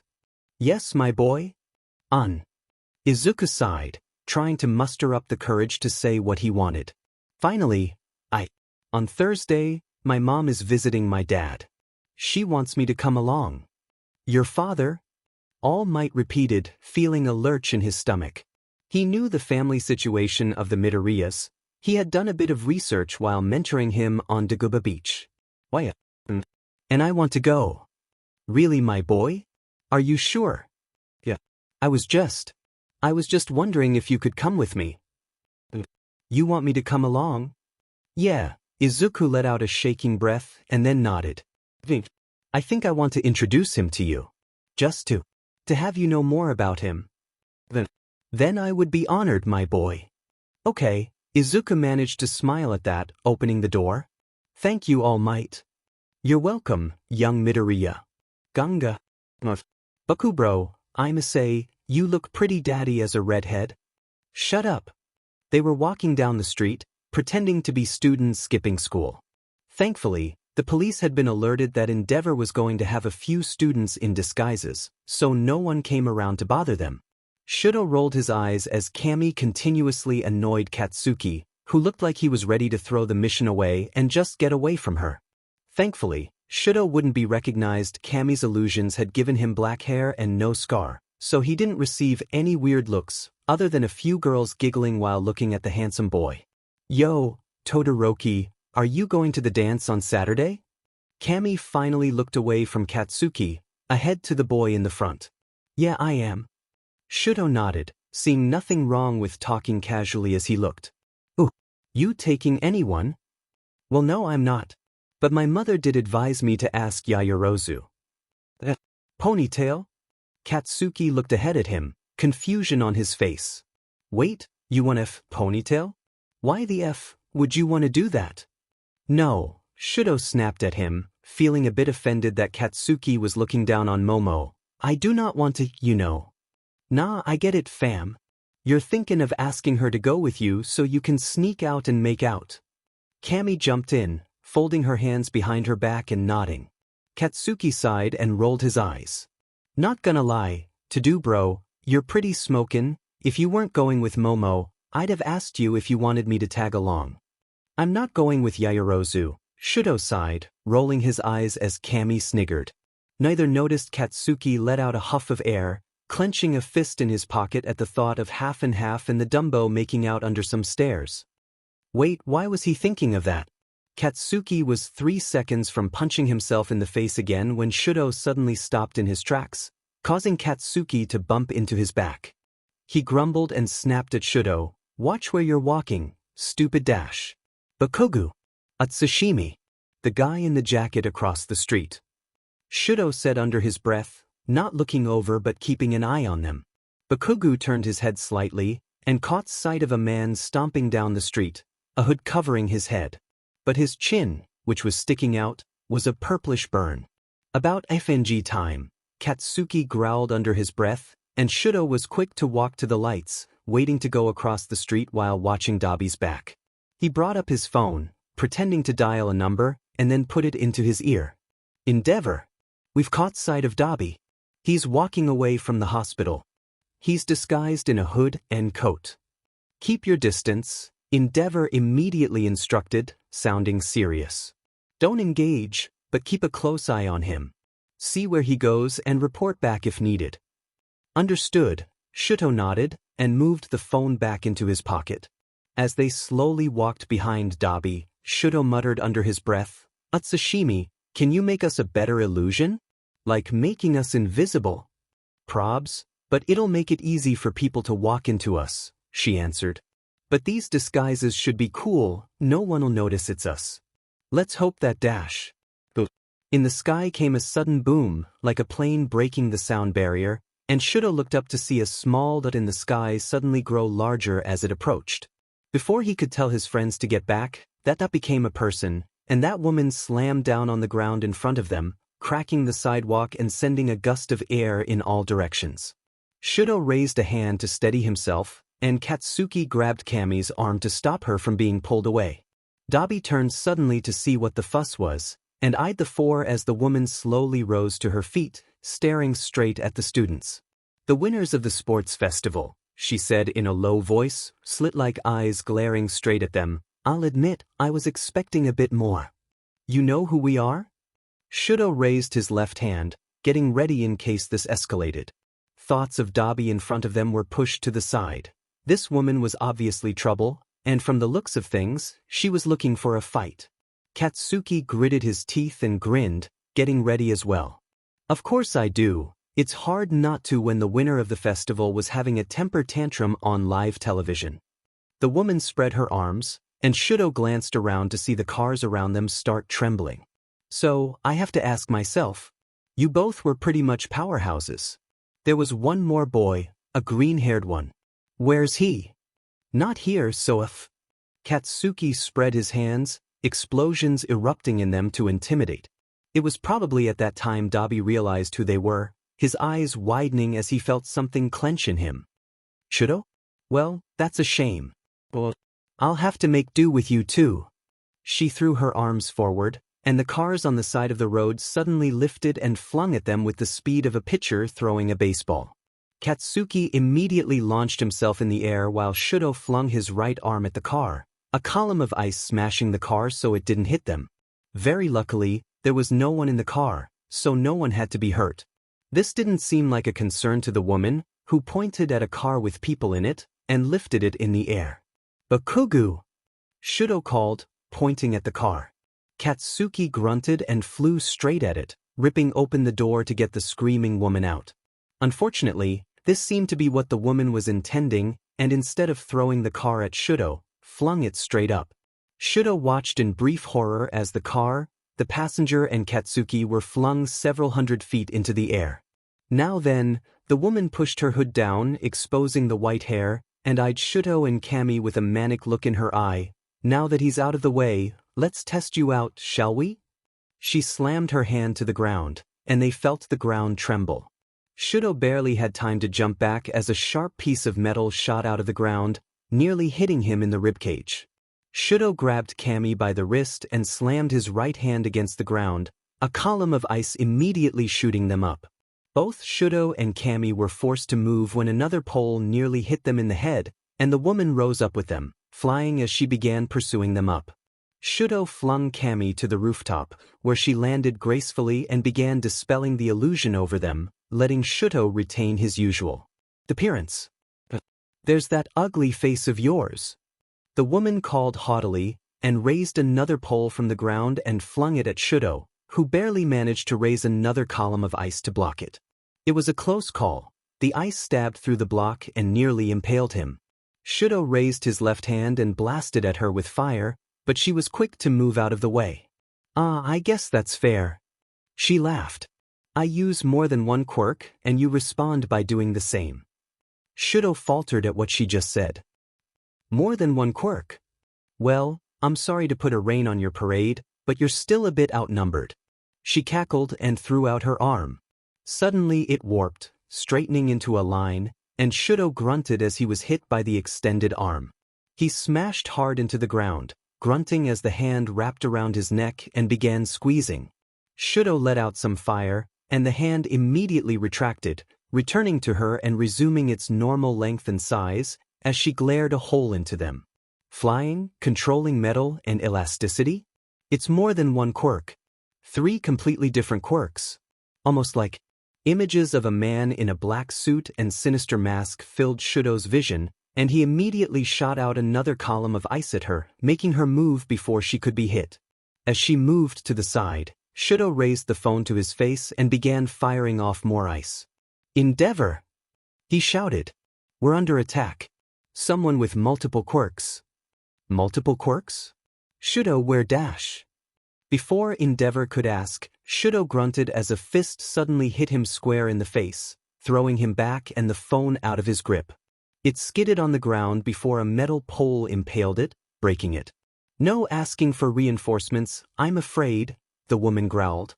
"Handle this like a man." She raised another metal spike and flung it at Shudo, but as it nearly hit him in the chest, it went through him as though he was made of smoke, impaling itself on the ground and wobbling.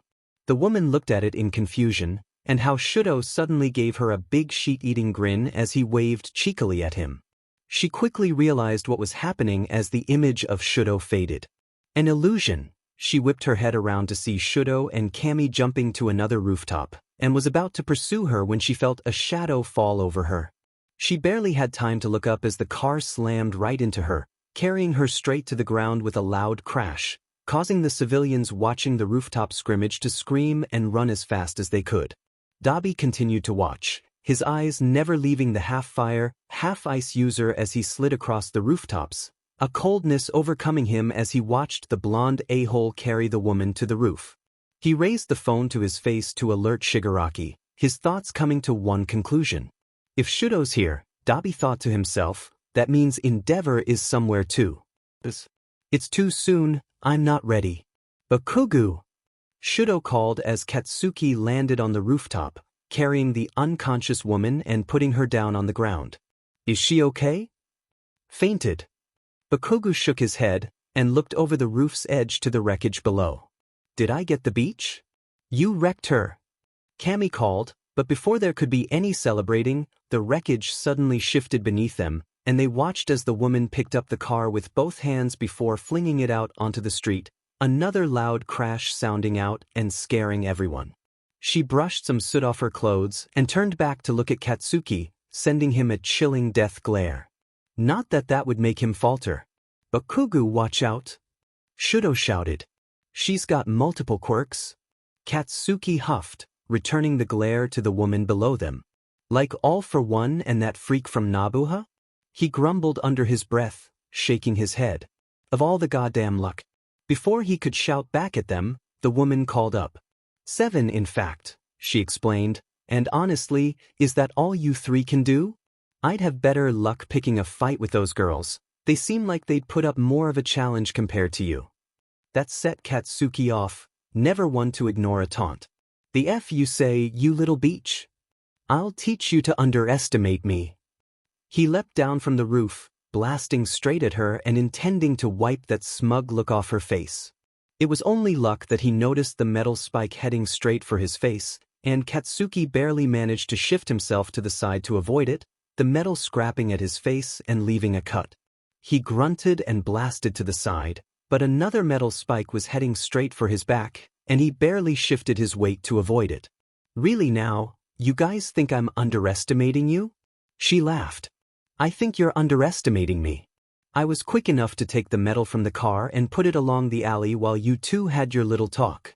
Katsuki grunted as the moment he landed on the wall, another spike of metal headed straight at him. He cursed himself for his mistake. She managed to make an entire trap out of the alley, and he headed straight into it. Goddamn it. Now then, she smirked beneath her mask, extending both her arms with the elasticity and touching her hands to the walls. Let's spice things up a little. She used the quirk to suddenly extend all of the spikes, and Katsuki watched in increasing fury as every spike in the alley suddenly launched straight at his chest, with Katsuki unable to move out of their way at all. Jaku General Hospital. What? Shigaraki growled into the phone as he entered the empty parking lot, his free hand squeezing into a fist. Heroes. Dabi snapped, sounding as though he was running. They're fighting one of those freaks from the lab. I should burn them all to hell. Don't. Get back to the villa and tell them what's happening. We'll get out of here. There was a big part of Shigaraki that just wanted to put his hand on the ground and let his disintegration go, destroy the entire city and take those freaks and the heroes out as painfully as possible. But it was still far too soon.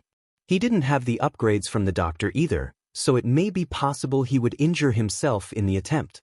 Just get twice and toga and go. Shigaraki shook his head, putting the hand back over his face. I'll get myself dash. Where? The high-pitched, feminine voice right behind him finished her little thought and Shigaraki immediately whipped around, throwing his hand to grasp at her. But the girl, who he only caught a glimpse of out of the corner of his eye, giggled and sped away, leaving Shigaraki grasping at nothing. A speedster. Shigaraki slowly put the phone away, glancing around at the dark underground parking lot, trying to find out where she went. There was another giggle behind him, but when Shigaraki looked, there was nothing there. I've been wanting to meet you, she said in a sing-song-like voice, immediately sounding grating to Shigaraki. We didn't get to meet in the lab, did we? I'm 5. I don't give a shit, Shigaraki growled, carefully looking around. Come out. Okay. There was a gust of wind, and Shigaraki turned to see her sitting on a car's roof, cross-legged and patting her arms. Shigaraki glanced at the armor, the black lines with the cyan highlights, and turned his gaze back to her masked face, the black pigtails poking out of it at the top. Do you want to talk? I'd love to talk. You just gotta promise not to hurt me, okay? You are like 9. He began slowly walking forward, trying to not make her suspicious as he was determined to get closer and decay her. I thought the armor was similar. Yepers. She nodded happily, leaning forward. He wasn't very nice though. He kept going on about how he was going to destroy society and make, what was it? Lions rule over monkeys? I didn't really get it. I didn't really like him. He was really angry all the time. Well, at least you'll have one thing in common with him. Shigaraki kept his eye on her as he slowly crouched, as though he was going to charge at her. Oh. Her eyes looked excited as she leaned in anticipation. What's that? You'll both be dust in the wind. Shigaraki slammed his open hand down, and a wave of decay shot straight towards the car she was on. It was fast, almost too fast for someone to react, which made how she jumped above it very annoying.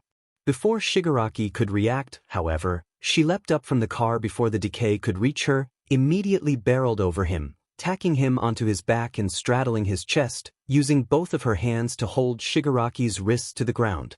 The villain growled out and struggled to get free, but her grip was shockingly strong and didn't allow him to move his hands. Probably another quirk given to her by the doctor. That was mean, Tamura. 5 pouted as though sad, and Shigaraki glared up into those red eyes, which looked weirdly sad. Great, she was bats hit crazy, like Toga. Here we are, having a nice conversation, and you go ahead and try to hurt me. She sounded genuinely sad, as though actually hurt that he tried to kill her. Get the F off me!